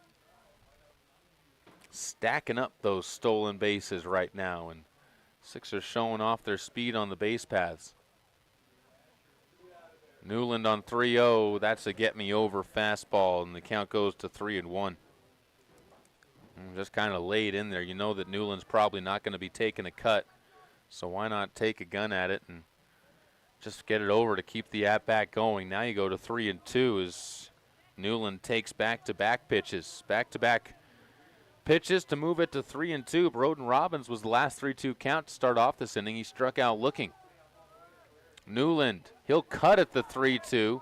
Lifted up a mile up and to the left side. Fans go scattering in the bleachers, and it'll bound down as we'll do the 3-2 over again. And everybody's scampering, but see, that's the easiest piece of candy she's going to get all day long. Of course, you return a foul ball to the press box, get yourself a piece of candy.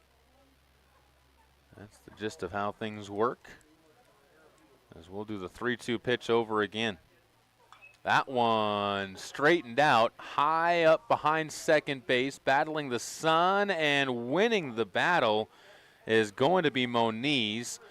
Heads up play, able to move up to third is Quentin King, and then coming home to score as the ball was airmailed by Moniz trying to pop up after he fell down. He scores the 7th run of the game on was a sacrifice pop-up to move him up, and then an E4 to let the run come across to score. Sixers loving that one. Take advantage of it while you can. 7-0 they lead now in the bottom of the third inning. 2 away on the board as Anthony Pacheco steps up to the plate. He got a triple his last time up.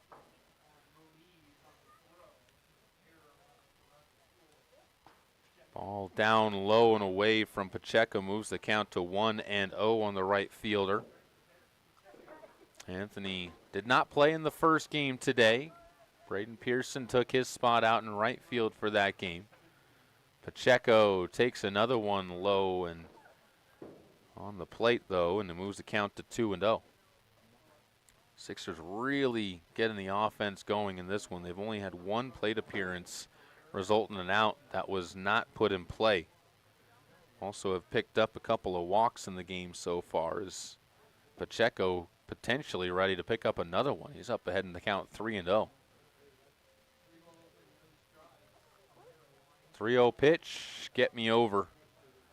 3-1 again. Both times in this inning that you've seen Herrera fall behind 3-0, he's actually been able to get the out. Got a strikeout coming back from down 3-2 and then a pop out in the last batter. This time, though, he cannot fight his way back and gives up the walk. Second walk of the game that the Sixers have picked up.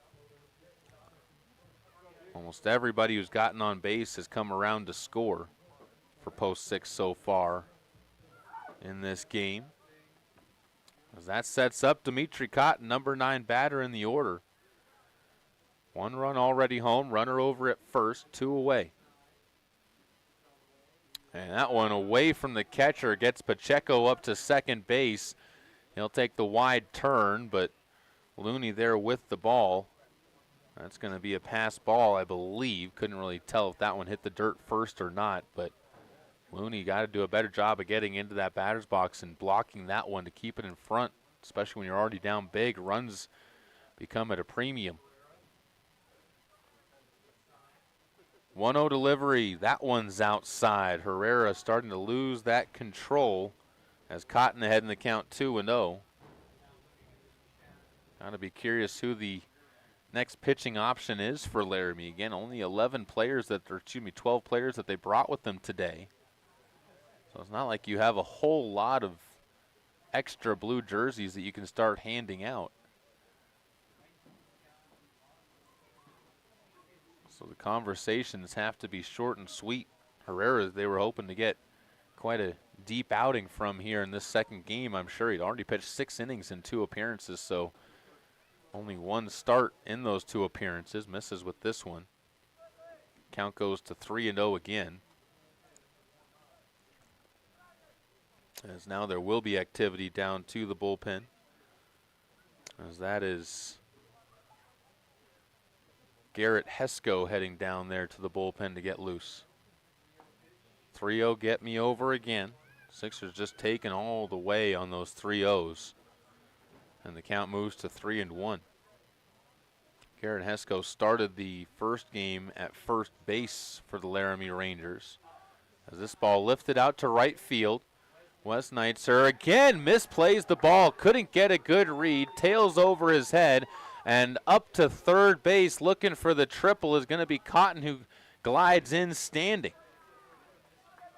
Again, just misreading the ball up in that sun, which has been playing havoc with the Laramie Rangers outfielders in right field all day long. And Wes Neitzer just head bowed down. It is a rough day for him out there. And you got to wonder just mentally if you might want to switch him either to left field instead of right field, or if you want to sub him out completely, just because he's starting to kick himself so much. As up to the plate, Hall's going to put this one into play on the first pitch he sees for a single straight back up the middle, and Dimitri Cotton comes around to score the 3rd run of the inning, and the Sixers lead at 9-0 in the bottom of the 3rd. Zach Hall picking up his first ribby in post 6. In command, as that's going to bring a visit out to the mound, and Herrera not going to be swapped out quite yet, but just discussing how do we get out of this inning without having too much more damage done to us. 9-0, 8 hits for the Sixers through the first 3 innings, and there's been a ton of red out there along the base paths. Cade Coates will be coming up to try and keep this inning going as the 7th batter of the inning. All this after the Sixers went 1-2-3 in the first. Wild, wild changes for this Sixers team from hot to cold to hot to cold. As Cade Coates will make his way up to the plate and stretch himself out. Also has quite the blingage dangling from the neck as well. 2 or 3 necklaces and charms and all that works to him swinging again. Wes Neitzer this time tracking it and puts it away. That's good for him to try and build some confidence, but the inning was good for the Sixers as they push across 3 more runs and lead it 9-0. 4th inning coming your way. Post 6 baseball in command, up big on the Laramie Rangers. As you are listening to and watching Post 6 baseball, Ruskinen returning to the plate. Looking to earn rewards with every swipe? With the Platte Valley Bank Rewards Credit Card, it's never been easier to get what you want faster. Earn cash back, travel points, or gift cards on every purchase, big or small. Plus, there's no annual fee. Start earning today with the Platte Valley Bank Rewards Credit Card. Apply now at pvbank.com and get your rewards rolling. Platte Valley Bank. You belong here. Platte Valley Bank, member FDIC. Subject to credit approval, certain restrictions apply.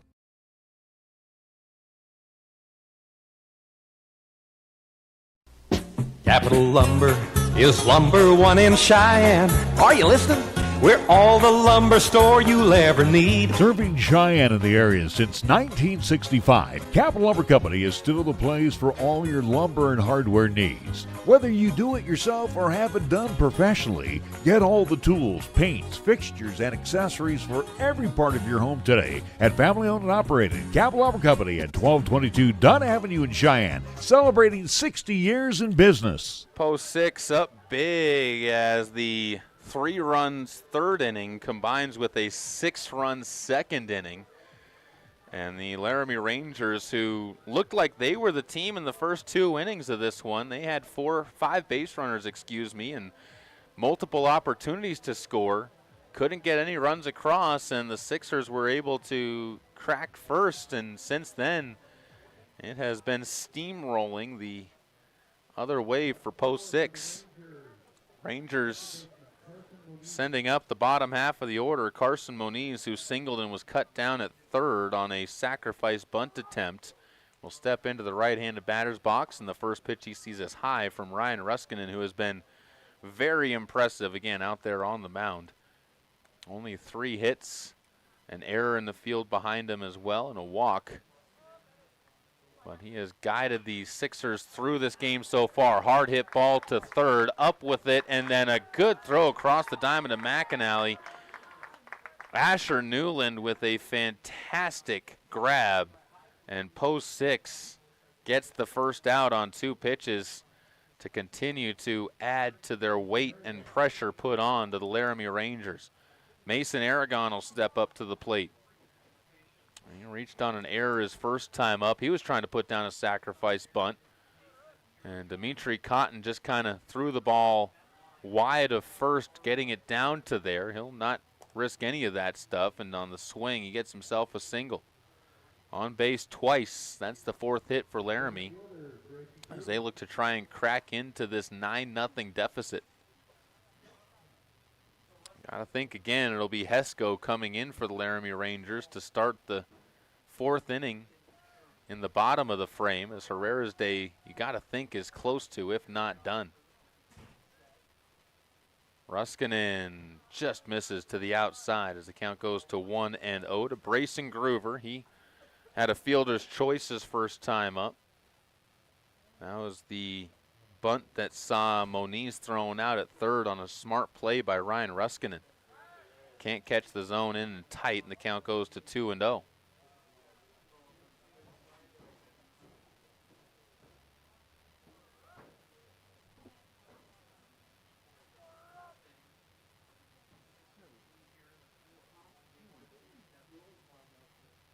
Ruskinen catches the inside corner there. Good frame job by Dimitri Cotton back behind the plate to help pull that one back into the zone.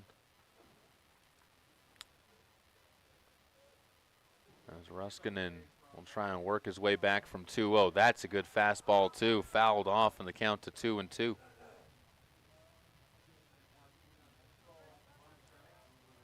Surprised they haven't seen Aragon put in motion at all in this one. Decent speed for Aragon over there at first base.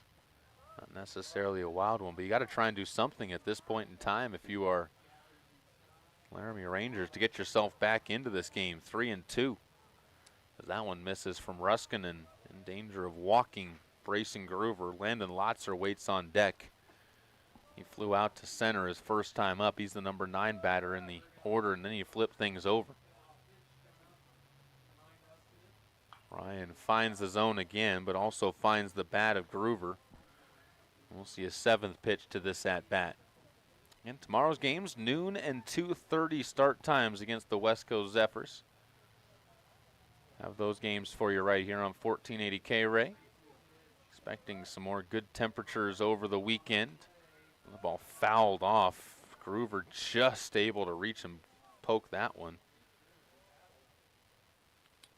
That hitting a stretch of just good weather in general for our area the next few days. As tomorrow's scheduled to be a 70-degree day as well. Called strike on the outside corner, sets down Groover. 5th punch out for Ruskinen of the game so far.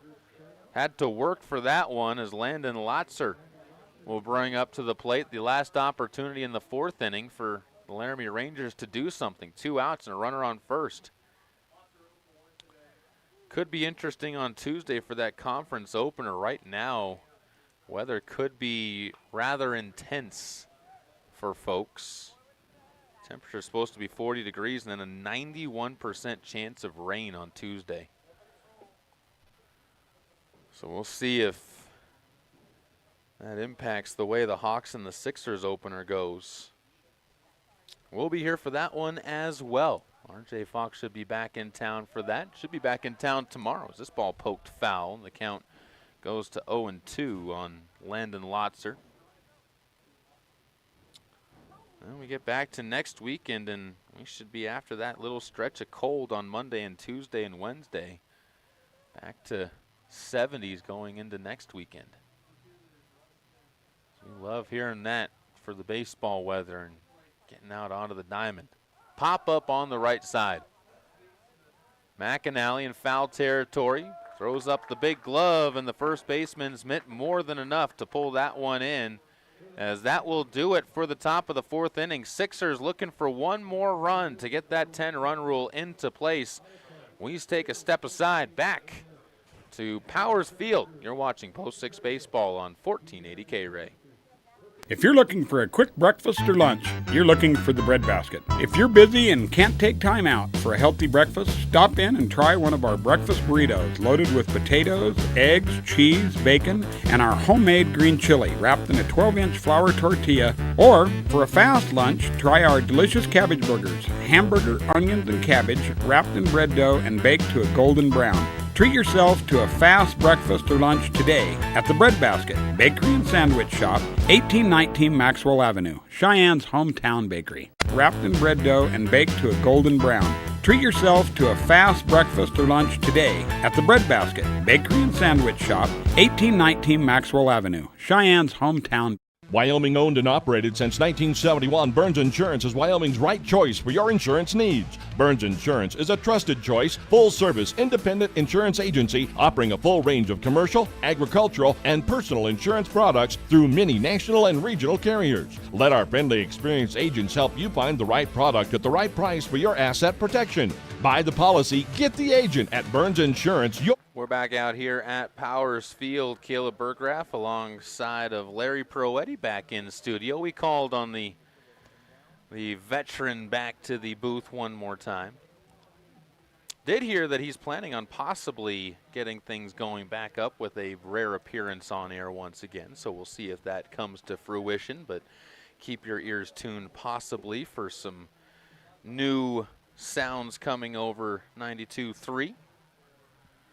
As the Sixers looking to try and hear the sound of that bat making contact with the ball a few more times. Landon McAnally, Nolan Horton, and Broden Robbins, heart of the order, a good spot to have up to the plate. Due up, especially if you're looking for one more run to try and give your chance to close this one out. There is activity in the Sixers bullpen, so Ryan Ruskinen probably done for the day. As McAnally takes the first pitch just away, and the count goes to 1-0. Got a single and 2 RBIs his last time up. Was left at second in that 6-run second inning. He'll pop this one foul towards the bleachers again, and big old clang wakes up some of the kiddos, and then the scamper for the ball ensues. And it looks like ball won over by the lady dressed in black.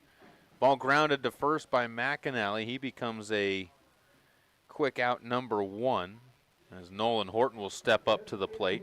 Both of Nolan Horton's at-bats came in the second inning. Got a single and then popped out or flew out to right field to close that second inning out.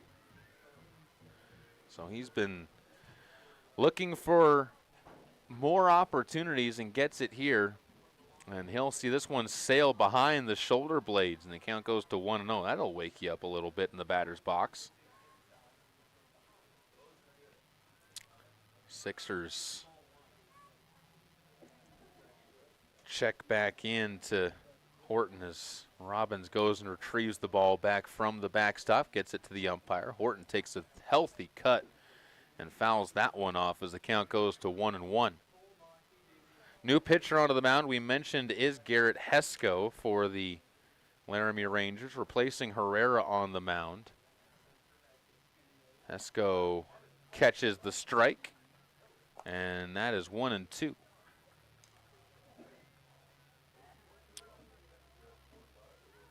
Hesko's season number so far is this one chopped towards third base, short hop picked up by Schreiner, and just keeping the foot on the bag. Mason Aragon completes the play for the 5-3 putout, and the Sixers have 2 quick outs in the bottom of the 4th inning. Hesko numbers-wise on the season when it comes to his pitching so far this year. He also has not had any opportunities to throw, so he's impressing his first time out there. And as I say that, Robbins will bound one right back up the middle past him for a first pitch single. First hit of the game for Broden Robbins. That's the 9th hit of the game for post 6. And Quentin King, who is 1 for 1 and 2 runs scored and 2 stolen bases, will step up to the plate with a chance for another 2-out rally for post 6. It was a 2-out rally from the bottom of the order that got things really going in that 3-run inning, as this ball misses the zone, and then the throw also misses. On the way down to second base, Robbins has a stolen base. 1-0 the count as King gets ahead. Now a base knock brings home that insurance run, or that cap-off run. Can win it in the top of the 5th inning with that 5-run rule, or 10-run rule after 5. Ball floated out to right field. Long run, and just able to make the grab on the play is Larson Westneitzer, who has had a lot of trouble out there in right, but able to corral that one. Sixers threaten with 2 outs, but cannot bring home another run. We head to the 5th inning. Sixers on top big, 9-0 over the Laramie Rangers. Back to Powers Field after this 60-second timeout. There's a lot going on here with the new 2025 Kia Carnival MPV. AJ Miller here for Kia of Cheyenne. It's time to see the new 2025 Kia Carnival with new styling, redesigned wheels, headlight and tail light design, a 287 horsepower engine and extensive driver assistance features, plus available dual power sunroofs, heated ventilated seats, and premium audio. Come by Kia of Cheyenne, call 775-0123 or go to kiaofcheyenne.com and we'll make it easy.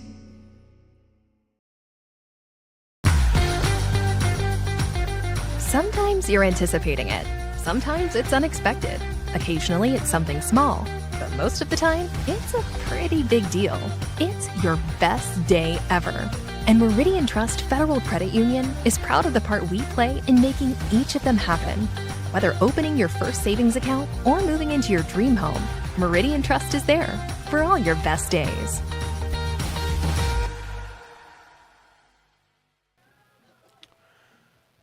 Post 6 up 9-0 as they are stymied from getting that 10th run in the bottom of the 4th after a good appearance by Hesco.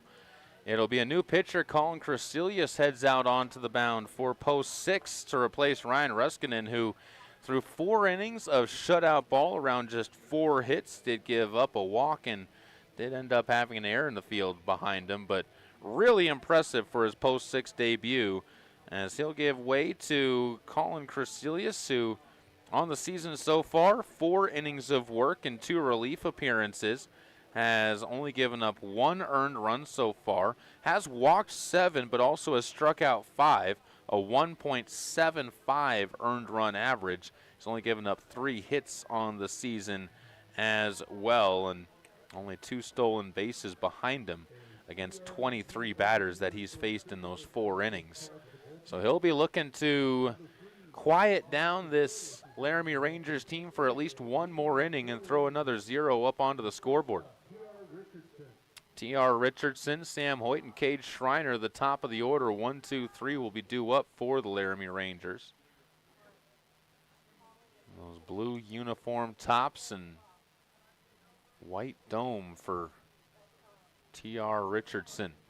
Richardson, athletic play in the field earlier today, but has been held quiet at the plate so far. Fouls this ball off of the mask of cotton and falls behind 0-1 in the count. TR a strikeout swinging and then a fly out to right field. First game he had a pair of strikeouts and a ground out to first, so 0 for 5 on the day for TR Richardson, and this time sharply hit off the umpire, and the umpire in foul territory.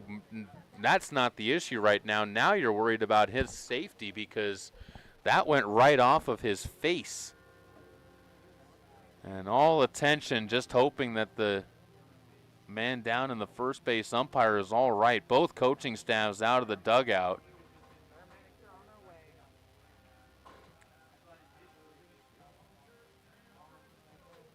As they're going to take a deep look at him on that one and just make sure everything is okay. You're even going to have the EMTs head out there quickly right now. There's one of them making the jog out to just behind the first base line.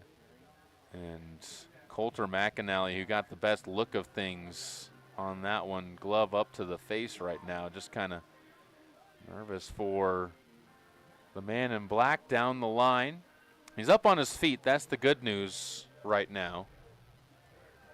As he is, you can see on the video stream on K-Ray's YouTube channel that they're all huddled up there behind the first baseline, just making sure he's all right.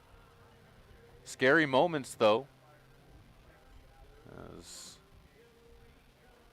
again, this is where you take your time and you make sure that guys who are here supporting the game. And how about a shout out to the umpires that put their time in over the season? I mean, we may not always agree with the calls, may not always agree with what they do, but a lot of time and energy put into them doing this. And it looks like he's going to be all right for the time being. He's moving around a lot better right now. Slaps the hands, gives some fist bumps. Looks like he's going to be all right to be able to continue. And you can hear the round of applause coming from the folks there. Now he can go back and kind of recap the play. So he was in foul territory when he hit him. So as he was in foul territory, it goes as a foul ball. So despite hitting the ball so well and the fact it came off of him back into the field of play, it is going to go as a foul ball. And T.R. Richardson just has an 0-2 count facing him.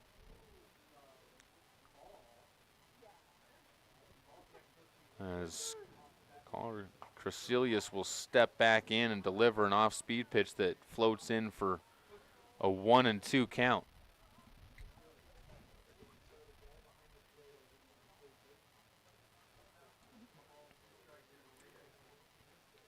Crecelius working his first batter of this inning.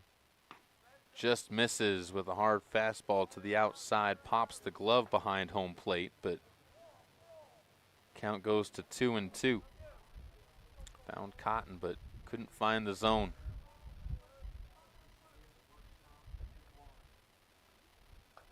Called strike right down the barrel.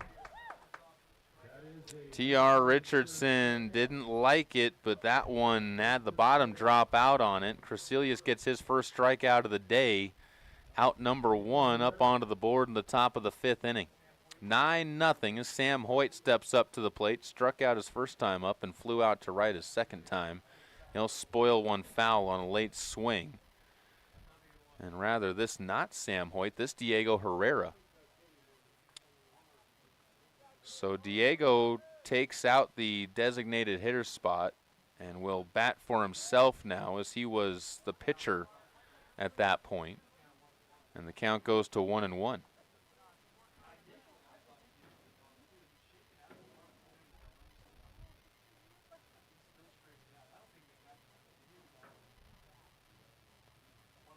Herrera takes that one low, and the count goes to 2-1.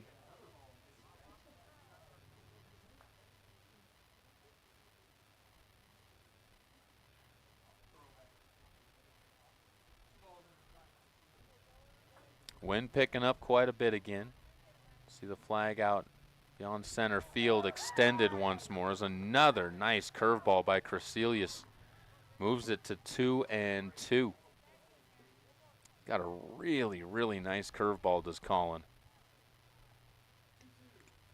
Was the right-hander, works from the first base side of the rubber, winds, fires, and the fastball tailed off to right field. Pacheco stays in front of it, gets the ball back in quickly, but a single with one out for Diego Herrera.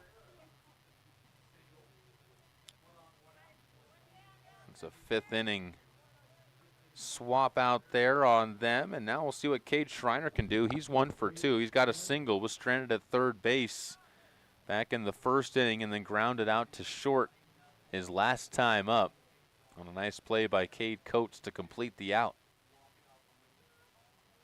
Schreiner takes his time. Slow waggle through the box with the bat and then takes an off-speed pitch high as the count goes to 1-0.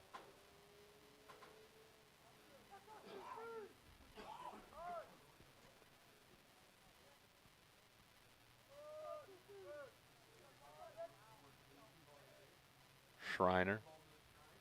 Slow turn on this one. Turns this to right field. That's hit well, and that's past Pacheco all the way back to the fence. Schreiner on his horse. He's thinking 3. That's going to clear at least 1 across, and Schreiner in standing to third base with a 1-out triple that brings home the first run of the day for Laramie Rangers. Makes it 9-1 as Crecelius gives up only his second earned run of the season. Trace Looney will move into the batter's box where he is yet to be retired in the second game. 1 for 1 has walked. Single came back in the first inning. So he'll take a strike at the knees on the inside.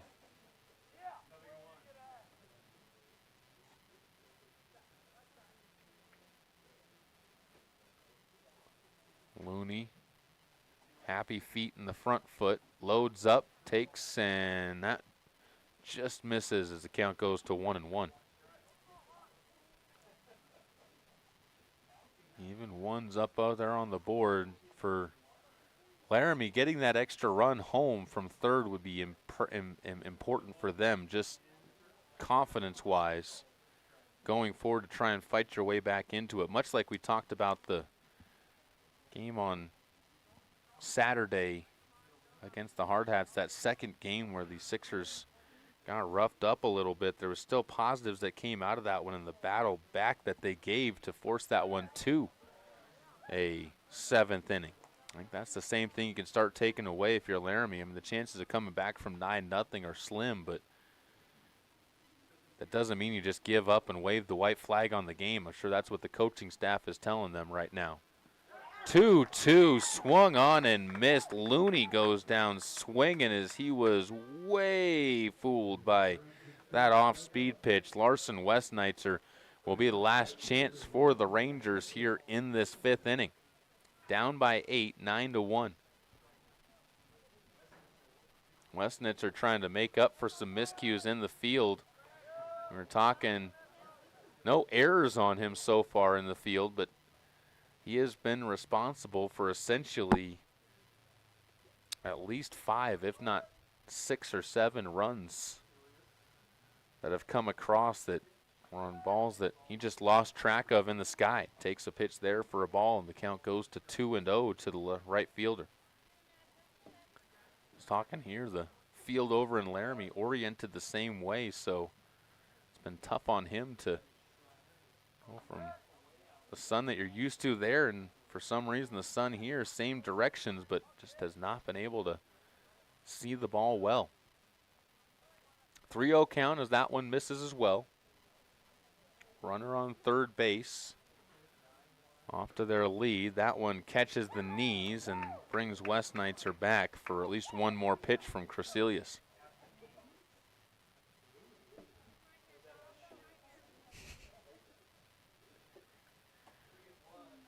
Crecelius delivers, swung on and missed on 3-1. So full count. Crecelius trying to battle his way back from a 3-0 count. We saw multiple times Herrera was able to do that for the Rangers. Sixers trying to do that for the first time in this game and nearly able to do it. That one popped up foul, skied to the left, and count stays at 3-2.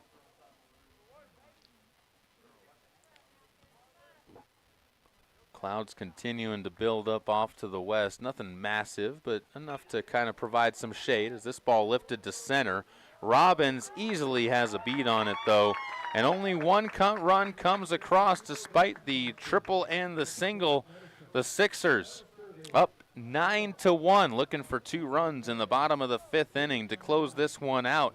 All over the Laramie Rangers here on a Saturday in Cheyenne. When you're paying the right price for protection, you just know it. It's that warm, fuzzy, totally secure feeling, knowing that you're not only getting great coverage, but you're also not paying too much for it. And there's no one that knows that feeling like Cheyenne Allstate agent Jason Gilbert, because he works every day to get people like you the coverage they need with the savings they deserve. Contact him for a free quote today. Allstate, you're in good hands. Savings vary based on the average annual savings reported by new auto customers surveyed in 2019 who switched to Allstate. Capital Lumber is lumber one in Cheyenne. Are you listening?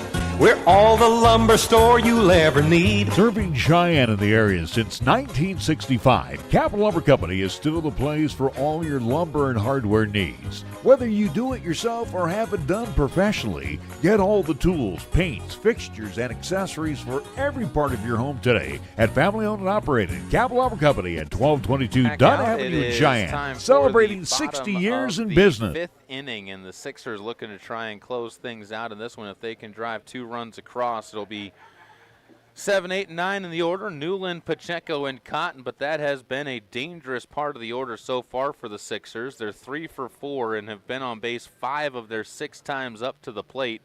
Newland has walked and popped out to second his 2 trips up to the plate. Pacheco 1 for 1 and Dimitri Cotton 2 for 2. As the bottom of the order has been setting things up, and we'll see if they can figure out Garrett Hesko, who's out onto the mound for his 2nd inning of work. For the Sixers, the rest of the schedule this week, Westco tomorrow, 12 o'clock and 2:30 starts for that game. There's a pitch outside missing the zone, moves it to 1-0 to Asher Newland. Trying to get things going here for the Sixers at the plate. Hawks on Tuesday, 5 o'clock and 7 o'clock for the conference games there, as that one swung on and missed, and the count goes to 1-1. Sunday the 11th, the Casper Oilers will be in town. Those will be 12 o'clock and 2 o'clock games for post 6 against the Oilers, as this one misses upstairs to put the count back in favor of Newland. Then they get the full week off on the way to the 17th. Rapid City is the trip there for the 17th and 18th to close out the school year and then the season there. And on Tuesday, they travel to Laramie on the 20th for 5 o'clock and 7 o'clock games over in Laramie. This ball chopped over towards the hole between 2nd and 3rd by Newland. Long throw across the diamond and a 5-3 put out, handled well by Cade Schreiner. So Schreiner gets the first out. Sends up Pacheco, who is, as we said, yet to be retired. Triple out to right. 3 RBIs for him there, and then came around to score, and also came around to score after he walked in the 3rd inning, part of that 3-run 3rd. Anthony takes that one up and away. Count goes to 1-0. Hesko really bringing some good heat right now. He's retired 4 of the 5 that he's faced since coming in out of relief to start off the 4th inning. Just a little high as the count goes to 2-0. Rock Springs, by the way, will be in Cheyenne on Wednesday at 2 o'clock and 4 o'clock.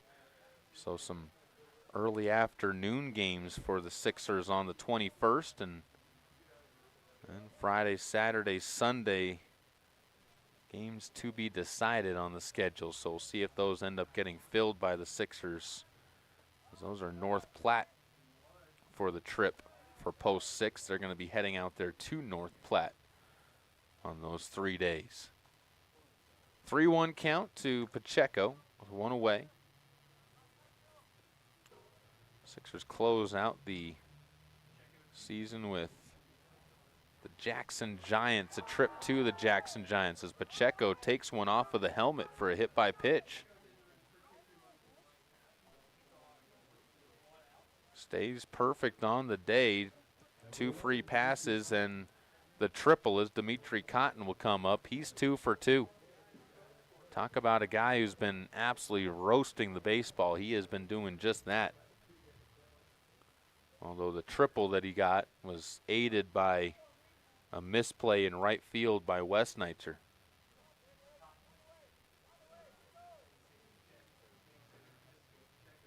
Hesko with the wind and catches the knees to move the count to 0-1.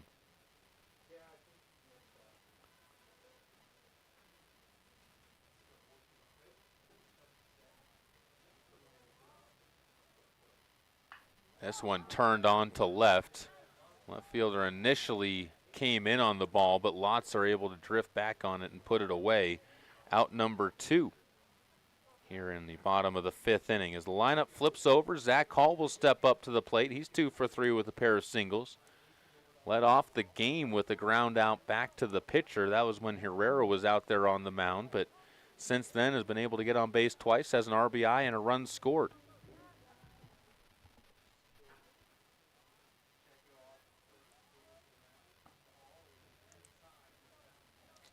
Inside pitch moves it to 1-0.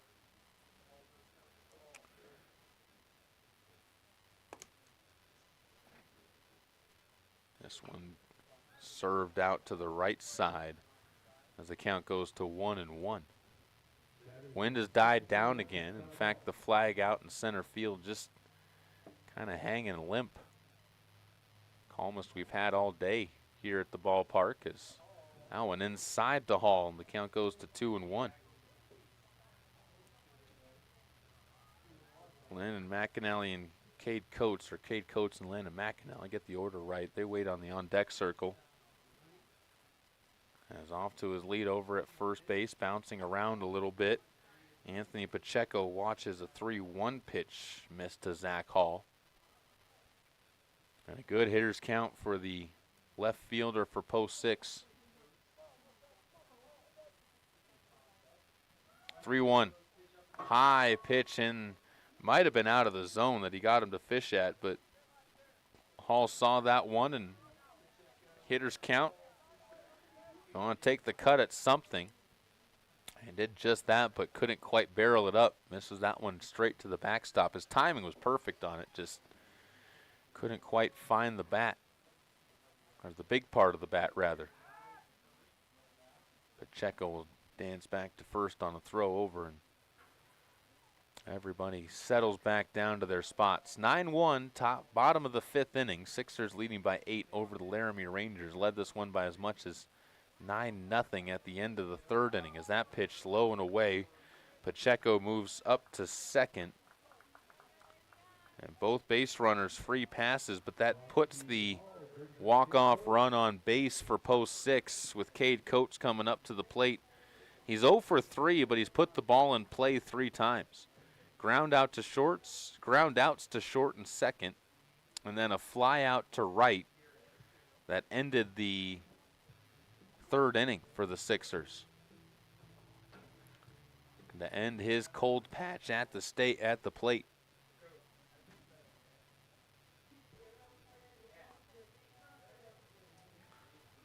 McAnally moves into the on-deck circle as well, so if Coates can get on base, a really good bat as well to come up for post 6.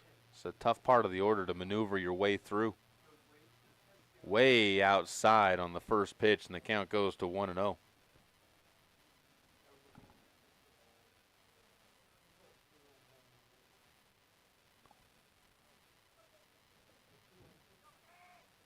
Coates, a good contact guy at the plate. You don't get him on punch outs, has a good eye, has a good feel.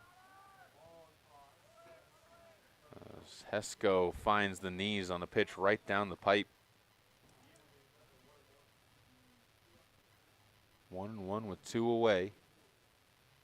Big gap over in right field if you were to put one over to that side towards the scoreboard. This one instead lined right back up the middle. Coates is going to end up picking up the RBI, is going through third base and all the way home. Pacheco scores, makes it 10-1, and the Sixers move everybody else up 1 base as Zach Hall moves into scoring position for Landon McAnally with a chance to close it out. McAnally got a single in the 6-run 2nd inning, is 1 for 3 on the day.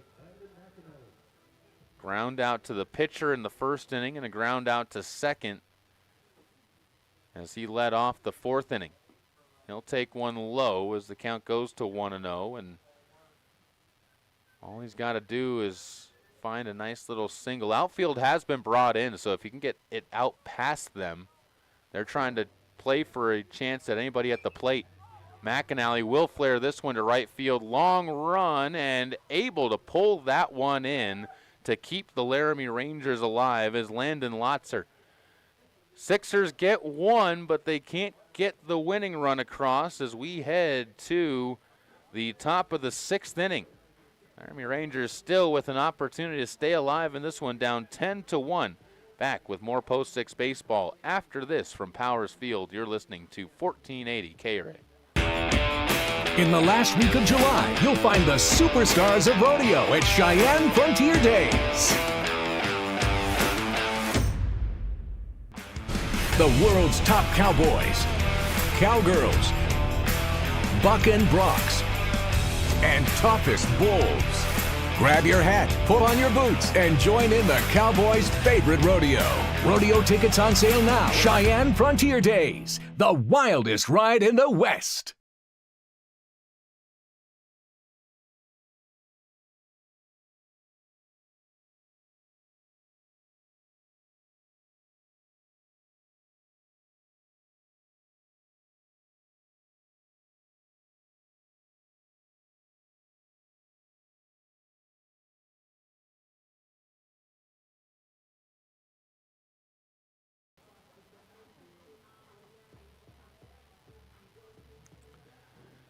Sixers have been all over the base paths so far. 20 runs scored in the 2 games today.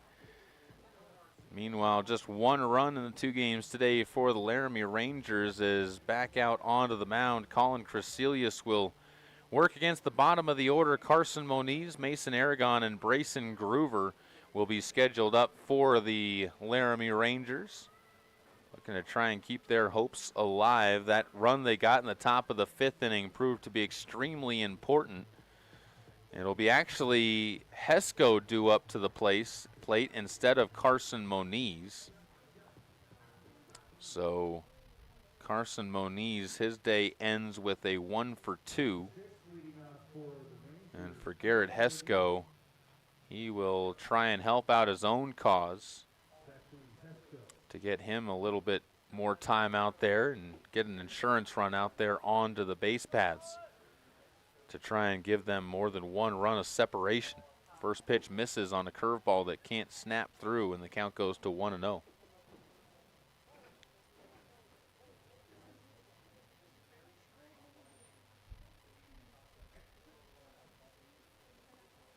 Wind picking up again.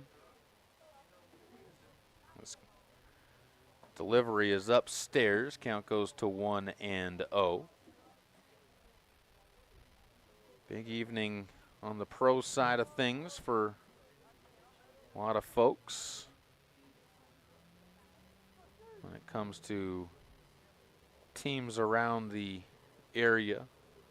Colorado Rockies just about to get set to get underway, but that's not the worry for most fans in this area. How about Nuggets and Avalanche finding themselves in Game 7s tonight? Denver at 5:30 tonight. Be taking on the Clippers that in Denver. Well, the Avalanche, this one misses, and 4-pitch walk from Crecelius. Hesko makes his way down to first base. Well, for the Avalanche, they'll be facing off against the Dallas Stars tonight at 6. That is going to be it, it looks like, for Colin Crecelius. We'll talk more about that. We'll talk more about this game after we get our pitching change. As new pitcher for the Sixers coming out of the bullpen. We'll meet them, and we'll meet everything else when we come back. You're watching Post 6 Baseball on 1480 K-Ray. At Fat Boys Tire and Auto, our business is about more than just selling tires and fixing cars. We believe in faith, family, and community. The Fat Boys family has been serving Wyoming and Nebraska for over 50 years, and 3 generations later, our values have never changed. When you need tires or auto repairs, find the Fat Boys, and we'll treat you like family. Fat Boys Tire and Auto in Cheyenne, Laramie, Scottsbluff, and Wheatland. Get price quotes and schedule service at fatboystires.com.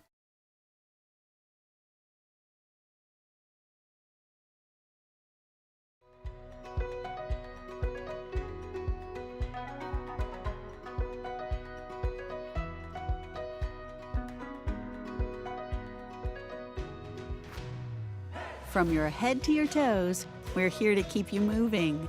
With consultation, treatment, and rehabilitation all in one location, it's easier than ever to get the level of care you deserve. Cheyenne Regional. Sixers moving to a new arm from the bullpen for the rest of this inning, as post 6 will be looking to try and close things out in this one in the bottom of the 6th, but you got to get to the bottom of the 6th before you can get there. New pitcher out onto the mound is going to be Kyler Hoff, 2 1/3 innings so far and 2 appearances this season. Given up 2 hits, 1 strikeout, has not hit anybody, but has not given up any runs either, and he's left 3 on base. Only a .222 batting average against him, as he's only faced 9 batters so far this year in those 2 1/3 innings. He'll face off against Mason Aragon to lead things off. Brayson Groover and Landon Lotzer will follow in behind him. If you can get to Landon Lotzer, of course, if a double play happens, the Sixers could clean things up a bit more as Kyler Hoff finds the zone for a strike. Kyler, another one of those younger arms for the Sixers. A very young team for the Sixers in general. Graduated a ton of seniors and players. Only 1 super senior potentially coming back, and the word is that he is a maybe or maybe won't come back to the team, as this ball flared out to left center field and waving off the center fielder Robbins. It's going to be called off by Zach Hall, and he puts it away. 1 out. Top of the 6th inning, Brayson Groover will step up to the plate.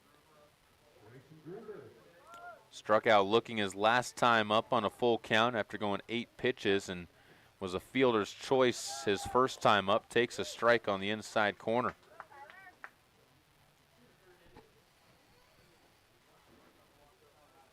Groover, even in the first game, 0 for 2, struck out and flew out as well, so he's still looking for his first appearance on base via a hit today.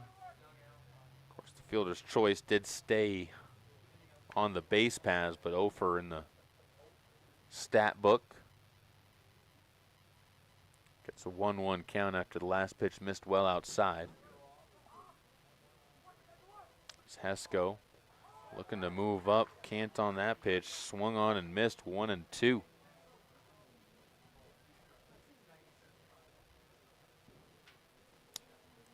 Just after 2 o'clock. Day that started at 10 a.m. We're joking here in the press box. We like these 10 a.m. starts. Get things rolling and get some baseball early in the day. Swing and a miss.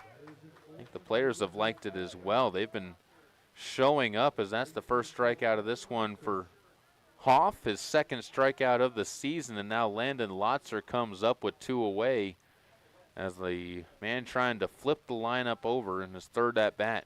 0 for 2, popped out and flown out.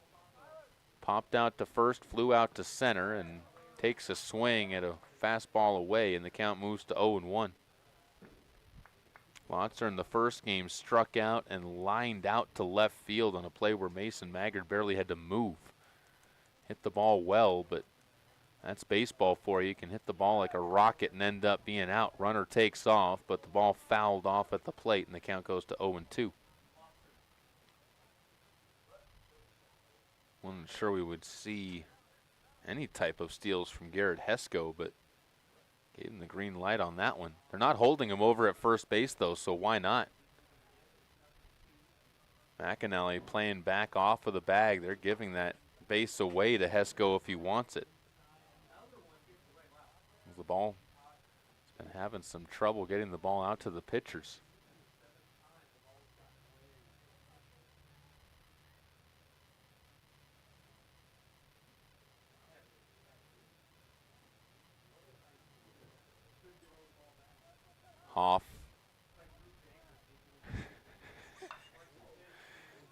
Slides this one left side right to the glove of Asher Newland.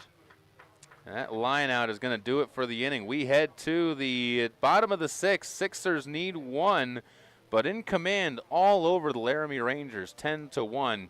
You're watching Post 6 Baseball on 1480 K-Ray. Since 1986, here's a list of cars and SUVs I have purchased or leased for myself or my family from our local dealers here in Cheyenne. Kia Optima, Sorento, K5, 2 Chevy Blazers, Honda CR-V and 3 Pilots, Aztec, Villager, Trans Am, Pontiac GT, and Grand Am. What do all these vehicles have in common? Well, for service work, even if it was just a simple oil change, they were taken care of by Shine Auto Repair and Service. Larry Pro-Audi for Cars in Cheyenne, where John and his great team has always been there to take care of the Pro-Audi vehicles, and yours too. John is a TechNet professional, which means he is one of the best in the country to service your car or truck. Make sure your maintenance or minor repair doesn't turn into a major problem. Call Shine Auto Repair and Service today to set up an appointment at 632-0498 or stop in at 604 West Lincoln Way. Shine Auto Repair and Service open Monday through Friday and taking care of your vehicle's needs for over 30 years.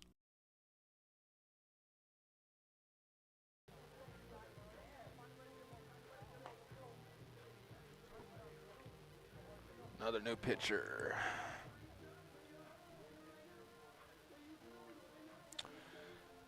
Another new pitcher for the Laramie Rangers as T.R. Richardson heads out onto the mound. As he will try and put up another 0 against the Sixers to give Laramie at least one more opportunity. T.R. coming in from shortstop as looks like the substitutions are going to continue on with this one as Garrett Hesko will stay in the game over at third base. And moving into shortstop is going to be Lotzer, so he'll come in from left field to shortstop, which will mean we have Brayson Groover moving to left field from center field, and out in center field is going to be Diego Herrera, who had come in to do the pitching at the start of this game and then replace the DH Sam Hoyt out there in center field. Cade Schreiner will move from third base to second base. And again, T.R. Richardson now the pitcher. So if you got all that, then you're doing a little bit better than me on the side of things. As into the batter's box is going to be Will Shaw, who got a single in his only at-bat of the game in game number 1, came in to pinch hit for Braden Camerad. Shaw replacing Nolan Horton in the DH role, and he's going to get hit in the helmet. So he'll move down to first base, tapped on the helmet. And he was the one who tapped on it. The umpire said it, and everybody agreed, nobody arguing with it. So he heads down to first base with a hit by pitch. Not a great way for T.R. Richardson to start things off. Put some speed out there as well. Will Shaw was cut down on his first time. Oh, ball thrown away, trying on the pickoff move. He was cut down on a double play. This time gets up to second without even having to try on the E by the pitcher. E1. Broden Robbins now with a runner in scoring position, and that run is the winning run for the Sixers, trying to walk it off. T.R. Richardson already, he was throwing his warm-ups, was a little bit wild on his command, so we'll see if he can dial things in. Inside corner, catches the zone against Broden Robbins.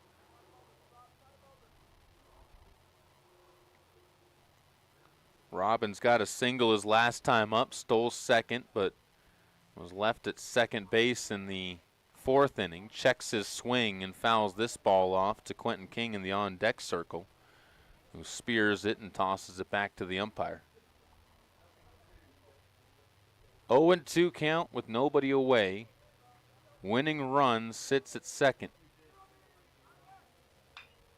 Chop towards first. That'll move the run up 90 feet.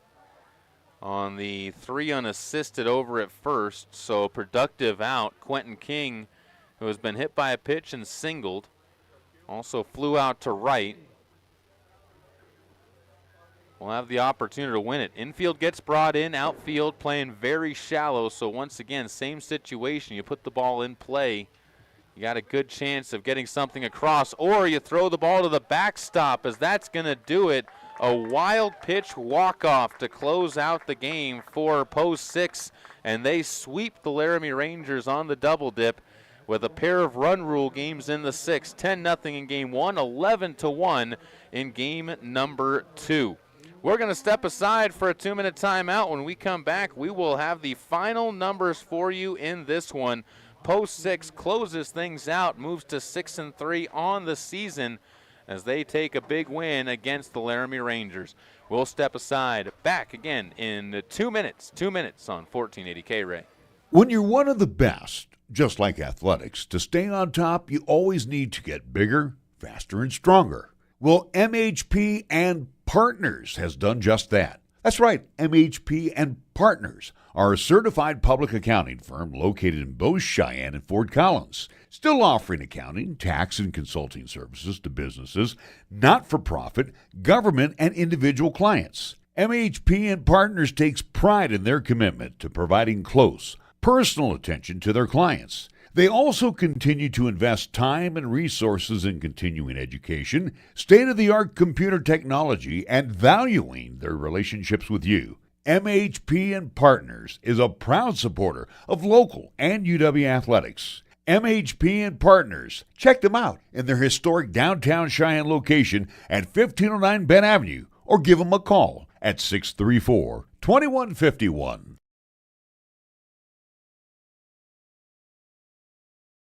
Since 1986, here's a list of cars and SUVs I have purchased or leased for myself or my family from our local dealers here in Cheyenne. Kia Optima, Sorento, K5, 2 Chevy Blazers, Honda CR-V and 3 Pilots, Aztec, Villager, Trans Am, Pontiac GT, and Grand Am. What do all these vehicles have in common? Well, for service work, even if it was just a simple oil change, they were taken care of by Shine Auto Repair and Service. Larry Pro Audi for Cars in Cheyenne, where John and his great team has always been there to take care of the Pro Audi vehicles, and yours too. John is a TechNet professional, which means he is one of the best in the country to service your car or truck. Make sure your maintenance or minor repair doesn't turn into a major problem. Call Shine Auto Repair and Service today to set up an appointment at 632-0498 or stop in at 604 West Lincoln Way. Shine Auto Repair and Service open Monday through Friday and taking care of your vehicle's needs for over 30 years.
well on the K-Ray YouTube channel and see all the action if you missed it. So if you missed Game 1, go ahead and be sure to check that out. But check out and be sure to subscribe to the channel as well. You'll get a notification whenever we go on air with another Post-6 game.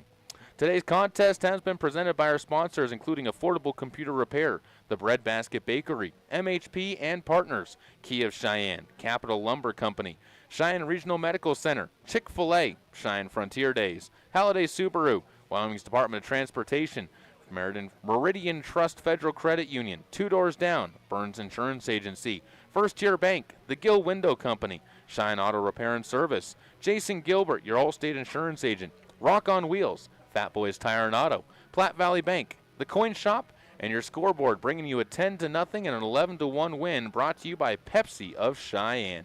Thank you again for joining us. We'll talk to you again tomorrow at noon here on 1480 K-Ray. Until then, have yourselves a wonderful Saturday afternoon.